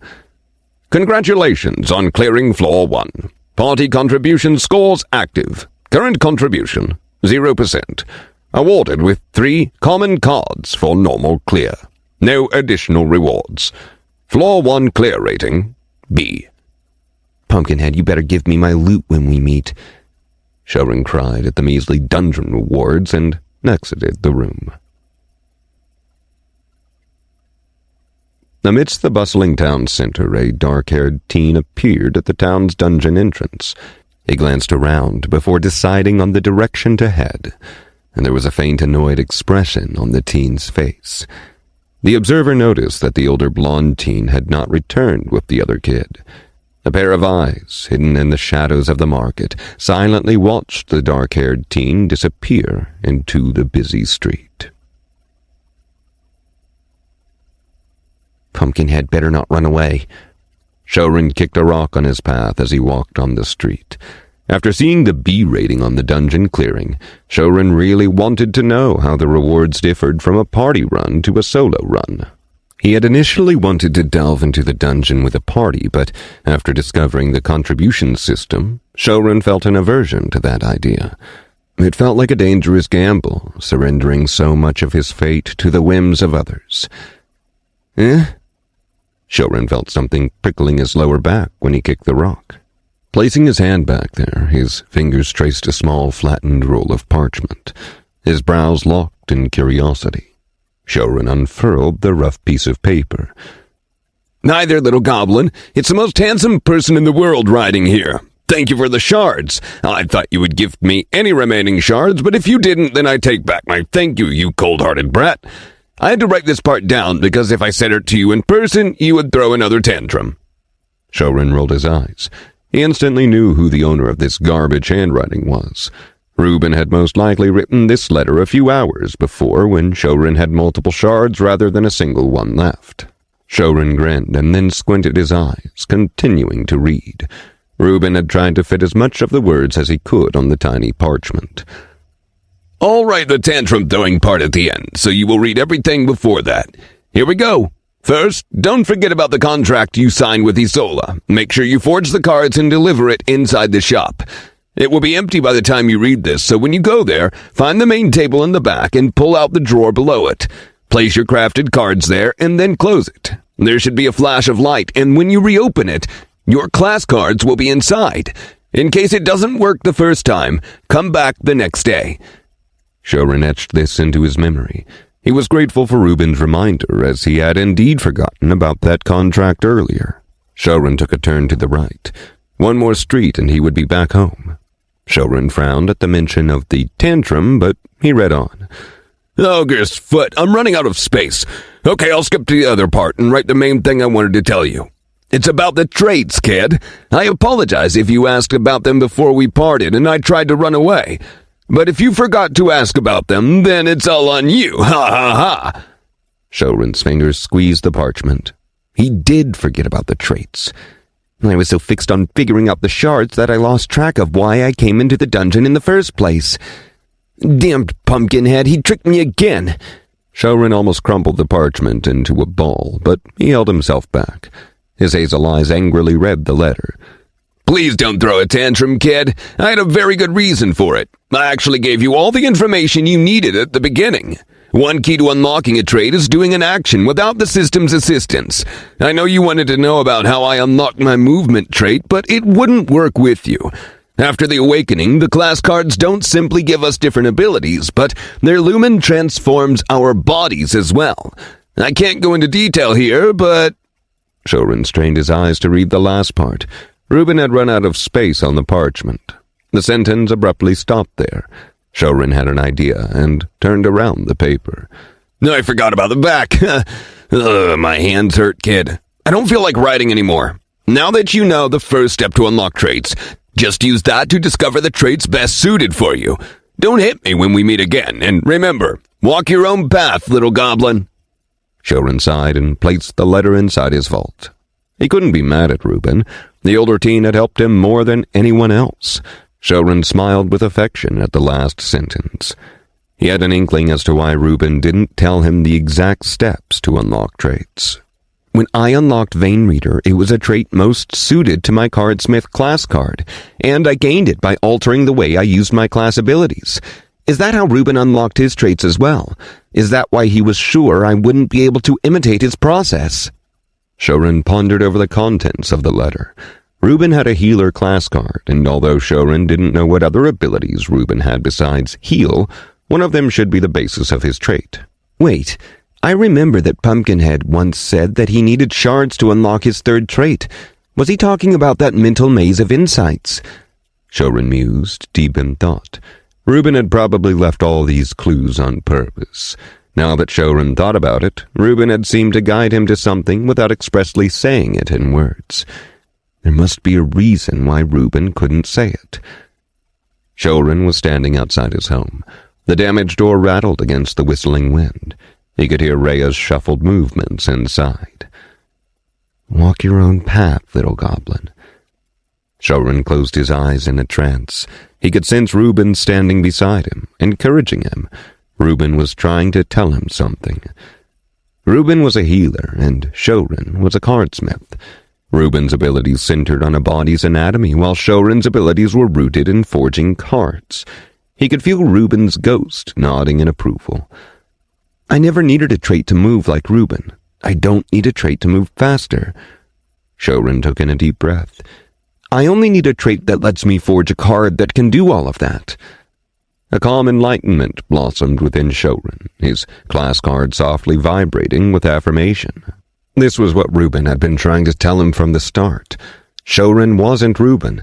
He was a cardsmith and could do things only a cardsmith could. Forge new cards. That was his path. Synchronization, 41%. However, Reuben's ghost didn't dissipate yet. Shouren could sense the ghost prodding him on. He was already on the cusp of it. It was there in his subconsciousness. It was a flickering ember. Shouren kept his eyes shut. His E-ranked intelligence dashed among his fragments of memory, scouring for the source of that inexplicable feeling. He was standing on the edge of uncovering something. Walk your own path, little goblin. Shouren's heart raced, his blood and lumen crashed like waves inside him, and then a burning heat exuded from his chest. The fiendish chains shot inside his mind, forcefully seizing a fragment of memory, evading Shouren. The scorching crimson chains imprisoned the fragment and shoved it before Shouren's consciousness. It was the memory where Shouren gained his insight on lumen threats. Was the corruption trying to tell him something? Without waiting for Shouren, the demonic chains growled in displeasure before drilling back inside his chest. Shouren shivered at the demonic chain's presence, but it quickly left, as if it was aware of his fear. However, he could tell something was different about the chains this time around. Rather than rage, it seemed more irritated. It's trying to tell me something. I got that insight after absorbing the shards, and Reuben told me he needed shards to unlock his third trait, but then he changed it to saying he needed the shards for his Tier 1 evolution. The last one cannot be a lie, so that means that both of them were the truth. Shouren's eyes flashed open, his hazel irises glowing with lumen. The pieces of the ethereal puzzle moved into their positions. Reuben had given him the answer long ago. Shouren raised his arm and coalesced the lumen in front of him. The amber energy orbited his arm like a writhing snake. Shouren sent his command, and the snake split apart in the center, birthing two smaller snakes. No, I wasn't doing it wrong from the beginning. It was never one thread becoming two threads. It needs to be two threads from the start. Shouren crushed the lumen snakes and focused inside his class card. He was sending the command to the wrong thing. The command had to be sent to the original source. Split! Shouren ordered, and two trails of lumen emerged straight from the class card in his chest. The gray card thrummed with joy. Its owner finally recognized it.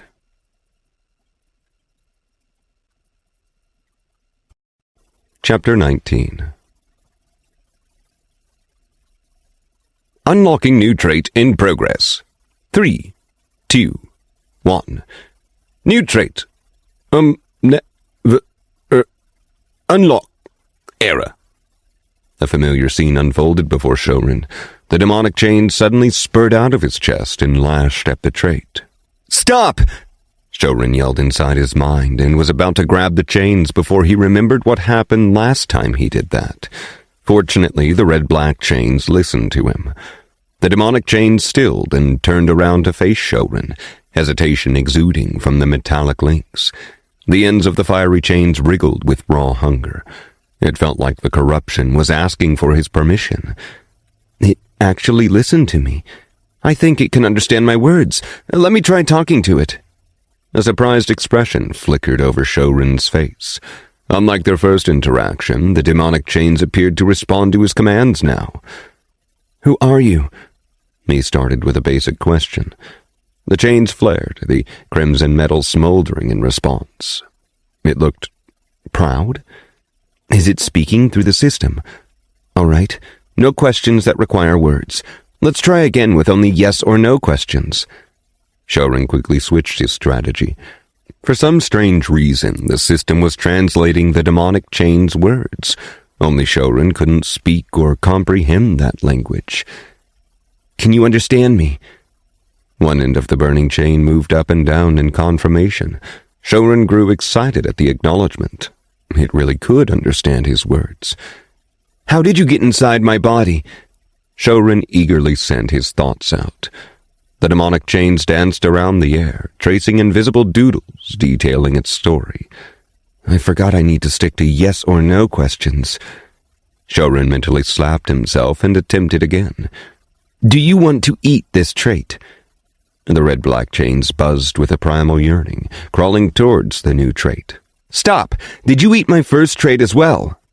Shouren urged the chains to a halt and resumed his prodding. He had to take its attention away from the trait. The new trait looked in a worse condition than his vein reader back then. The fiendish chains froze with obvious discomfort before relenting to the command. The crimson metal links turned back and nodded slowly. It kept throwing furtive glances at the half-eaten trait. Why does it want the traits so bad? I won't get a legible answer until I can figure out what language the chains are communicating in, but it still listened to me despite the visible hunger. Why? Shouren ruminated over the present bizarre situation. He sort of felt sorry for the demonic chains. Do you want to hurt me? He asked after a serious pause. The chains wriggled up and down, but a flicker of hesitation wavered through the metallic links before it shook its chains from side to side in confusion. The chains then scratched themselves in turmoil. Is it telling me it originally meant me harm, but changed its mind later? No, it looks perplexed by the change as well. Does it also not know why it changed its mind? A pang of anxiety crawled up from his spine. Shouren was dealing with an uncertain, ticking time bomb in his body. He repeated the question again. Do you want to hurt me now or ever in the future? The scorching chain shook the ends of its links, gradually becoming more sure of itself. Can I trust it? Shouren sighed in relief, but a shadow of fear lingered inside the back of his mind. He didn't know what kind of entity he was dealing with. A mere touch of its chains had inflicted more severe burns than the previous lightning beast. Until Shouren found a way to get rid of the corrupted chains, it would remain a constant, uncertain threat within. I'll worry about that later. I need to save this trait for now. This is a trait connected to my lumen, and I absolutely refuse to let it be corrupted until I know the cost of that power. Just one trait being corrupted is enough. Shouren decided. That power did not tempt him in the least. It wasn't his own. What if he let the trait become corrupted, and one day, if the chains turned on him, he would lose it forever? Shouren didn't want to borrow any power if he could not make it his own. Is there anything else you can eat besides this trait? Now that Shouren observed the burning chains more closely, he saw that several places on the metal appeared eroded with rust. The flames initially concealed the damaged parts, but he could see them now without his fear overwhelming his senses. The chains glanced at the trait, drooling, but turned back with a trembling nod. The flaming chains then aimed directly at Shouren's chest, indicating their hunger could be satisfied by something else. You want to eat my heart? Shouren shivered and grabbed his chest in alarm. He was not going to let the demonic chains devour his heart. The chains shook in response. It felt like it was rolling its invisible eyes. Then it tapped its metallic links again at Shouren's chest, tracing a rectangle on the surface. You eat cards? It finally dawned on Shouren what the corrupted chains was asking. His heart rate steadied after the confirmation. He didn't have to lose his heart today. The demonic chains nodded up and down in excitement. The chains was elated that the stupid human finally understood what it meant. Shouren quickly took out a cheap common spell card from his vault and held it out for the scorching chains to eat. The chains peeked at the gray card once and turned away in disgust. It would rather starve than eat that trash. Seeing the demonic chain's reaction, Shouren frowned. It doesn't like common cards and wants uncommon cards instead. This guy is too expensive, wanting to eat my precious green cards for breakfast. No, I'm not giving it my uncommon cards. It can either eat the common cards or starve alone. Shouren snorted at the picky eater. He only had a few uncommon cards in his vault, and without knowing what the chains were, it was foolish to hand over his most valuable cards. The chains shifted, the flames fluttering across the metal surface, eagerly waiting for another card. The chains are the source of corruption, or maybe the corruption itself. If that's true, then it has already been telling me what it wants. Shouren opened his status for a few seconds to check. He then took back the common spell card and replaced it with another card, a gray class card. The demonic chains swiftly pounced on the offered card, devouring the card in a flash. Activated. Devour is right. Common. Devoured class cards. 1 of 100. A system notification popped before Shouren's sight. Shouren soon connected the dots. Now that he knew feeding the chains also helped him, he took out his remaining stack of common class cards and fed the fiendish chains one by one. The demonic chains danced with excitement as they rapidly chewed every class card Shouren offered. Activated. Devour is right. Common. Devoured class cards. 3 of 100. Activated. Devour is right. Common. Devoured class cards. 15 of 100. Activated. Devour is right. Common. Devoured class cards. 27 of 100. The red-black chains thrummed in pleasure, the segments of rust falling apart on its body and replaced with a new layer of glimmering dark metal. Activated. Devour is right. Common. Devoured class cards. 39 of 100. Activated. Devour is right. Common. Devoured class cards. 40 of 100. Shouren used up all 40 of his common class cards. The 3 cards from the recent dungeon run were all spell cards. The final notification blinked in front of Shouren, but he was no longer looking at it. He was staring in both awe and fear at the demonic burning chains. Something happened to it. The metal was no longer dull or damaged. The new layer was glittering with a dark sheen. There were still some areas where the rust remained, but the chains had obviously recovered to some extent. Shouren didn't know if that was good or bad for his future. The chains pulsed with power, the flames turning blood red for an instant before reverting to normal. The demonic chains rushed towards Shouren, enveloping his torso in joy. Shouren was about to yelp, thinking the chains would sear his flesh, but besides a pleasant heat, the flames didn't harm him. The demonic chains hummed something to Shouren before slowly dissipating away. "You better not turn on me in the future, demon. I fed you all those tasty cards, and if you don't hurt me, I'll give you even tastier cards in the future." Shouren clutched his chest and whispered to the demonic chains. It was too late to regret feeding the demonic chains. He tried to instill feelings of gratefulness into it, so the burning chains would remember his help in its recovery. "Potato!" Shouren heard the muffled voice of his grandma through the closed door. "I'm back, Grandma," Shouren called out as another notification flashed in the corner of his vision. "New trait, Lumen Weaver, unlocked." "So you signed a system contract with these people from the Starhaven Guild and then went into the dungeon with one of them? A little potato, you should have told me this before." Rhea glared at her grandson, her thin arms crossed over her chest. For the past 20 minutes, Shouren had been recounting his meeting with Isola, Talon, and Reuben. He told Rhea about the contract he made with Isola and everything that fared within the dungeon with Reuben. He pointedly included nothing related to the demonic chains. As far as Shouren knew, no one else could see them. However, he wasn't sure if the demonic chains could attack others of its own volition. If he took the risk and told Rhea about its presence, Shouren wouldn't be able to stop the demonic chains from lunging at his grandmother. There was simply too much he didn't know about the dark red chains. "Grandma, I told you to trust me, and you agreed to it." Shouren matched Rhea's hazel eyes with his own. Previously, the circumstances didn't allow him to endanger his grandmother. Shouren was worried Isola or Talon might target his grandmother if they became aware that he leaked their information. However, Shouren now knew that it didn't matter anymore. According to Reuben, it wasn't much of a secret. Isola was well known as Starhaven Guild's recruiter. "I know, Potato, I'm just worried that people will take advantage of you," Rhea said softly, her gaze weakening. If only she knew about the number of times her innocent grandson had scammed others. "Don't worry about me, Grandma. I'm always careful."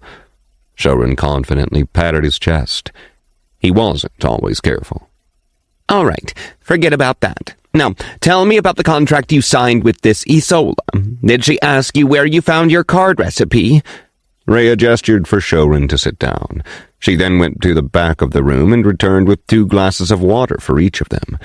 Shouren had given her a brief overview of his encounter with the Starhaven Guild, but Rhea wanted to delve further into his interaction. Out of the 3 strangers, the description of Isola worried her the most.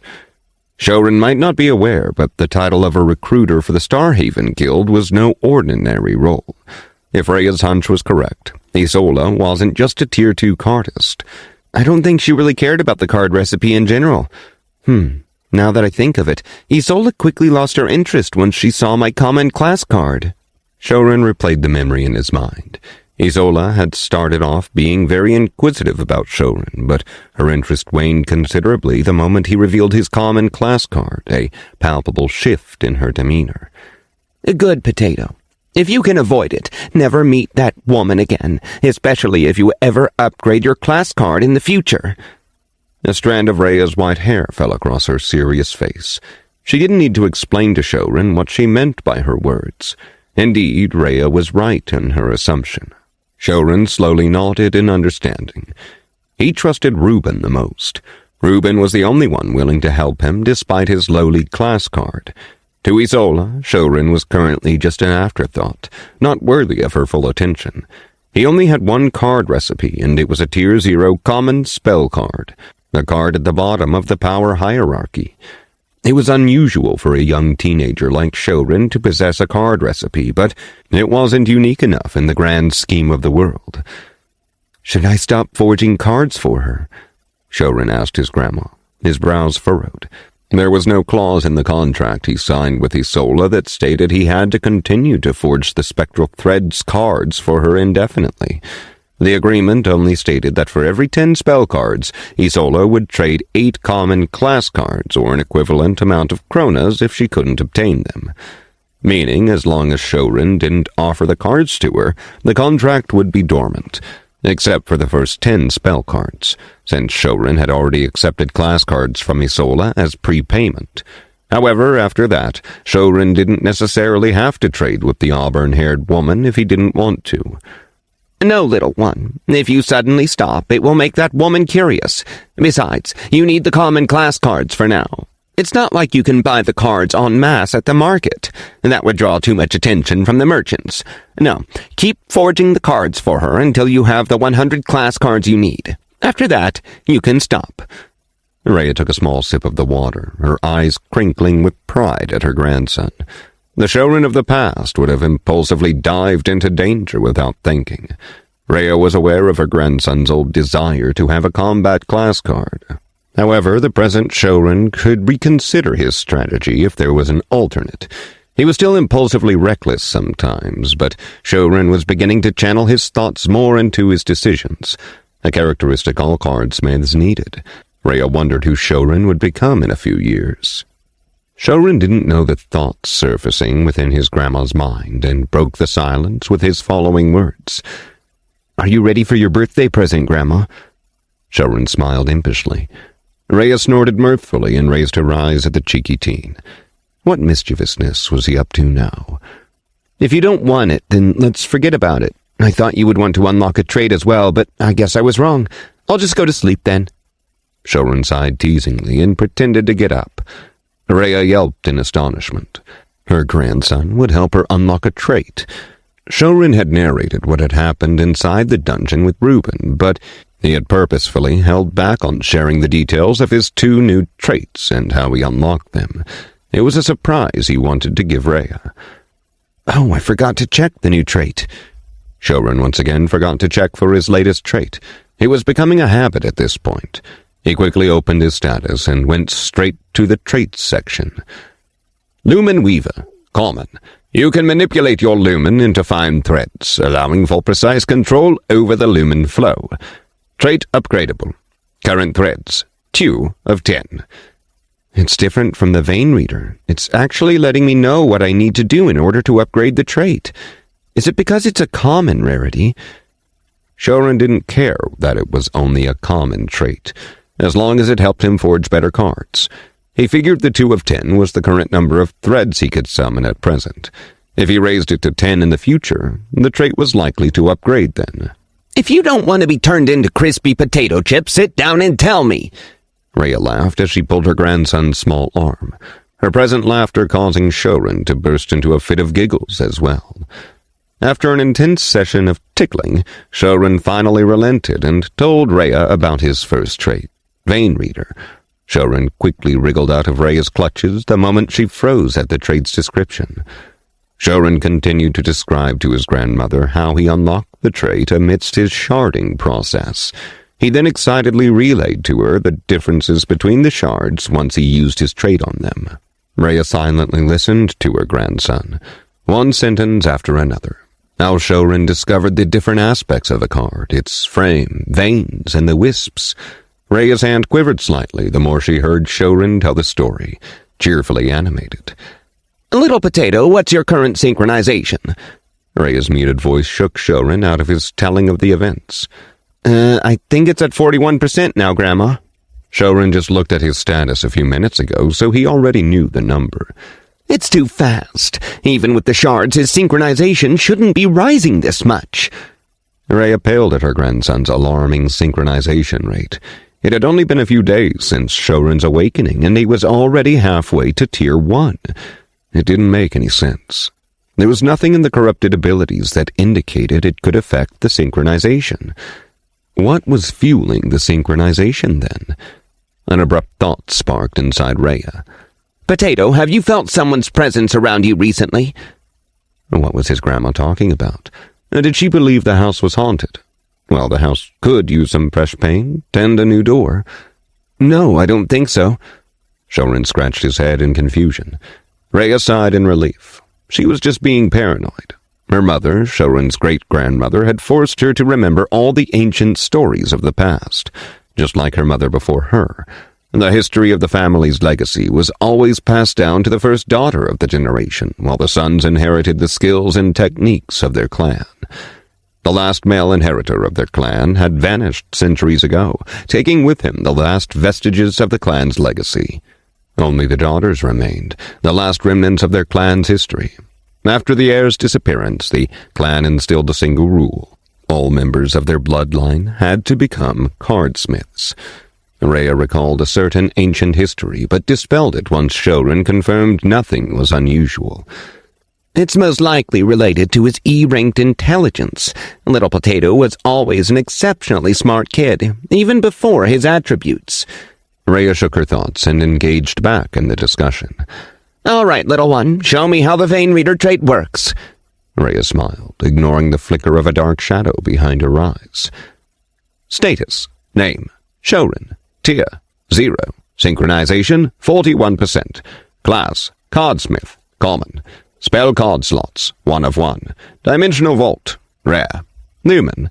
12 of 20. -5. Strength. F. Agility. F. Constitution. F. Intelligence. E. Class abilities. Corrupted. 1. Card Forge. Writ of the Forgotten. 2. Sharding. Devourer's Right. 40 of 100. 3. Card Sacrifice. Oblation Pact. Traits. 1. Corrupted Cardsmith. Unique. 2. Vein Reader. Uncommon. 3. Lumen Weaver. Common. 2 of 10 threads. Cardsmith Recipes. Tier 0. Spectral Threads. Common.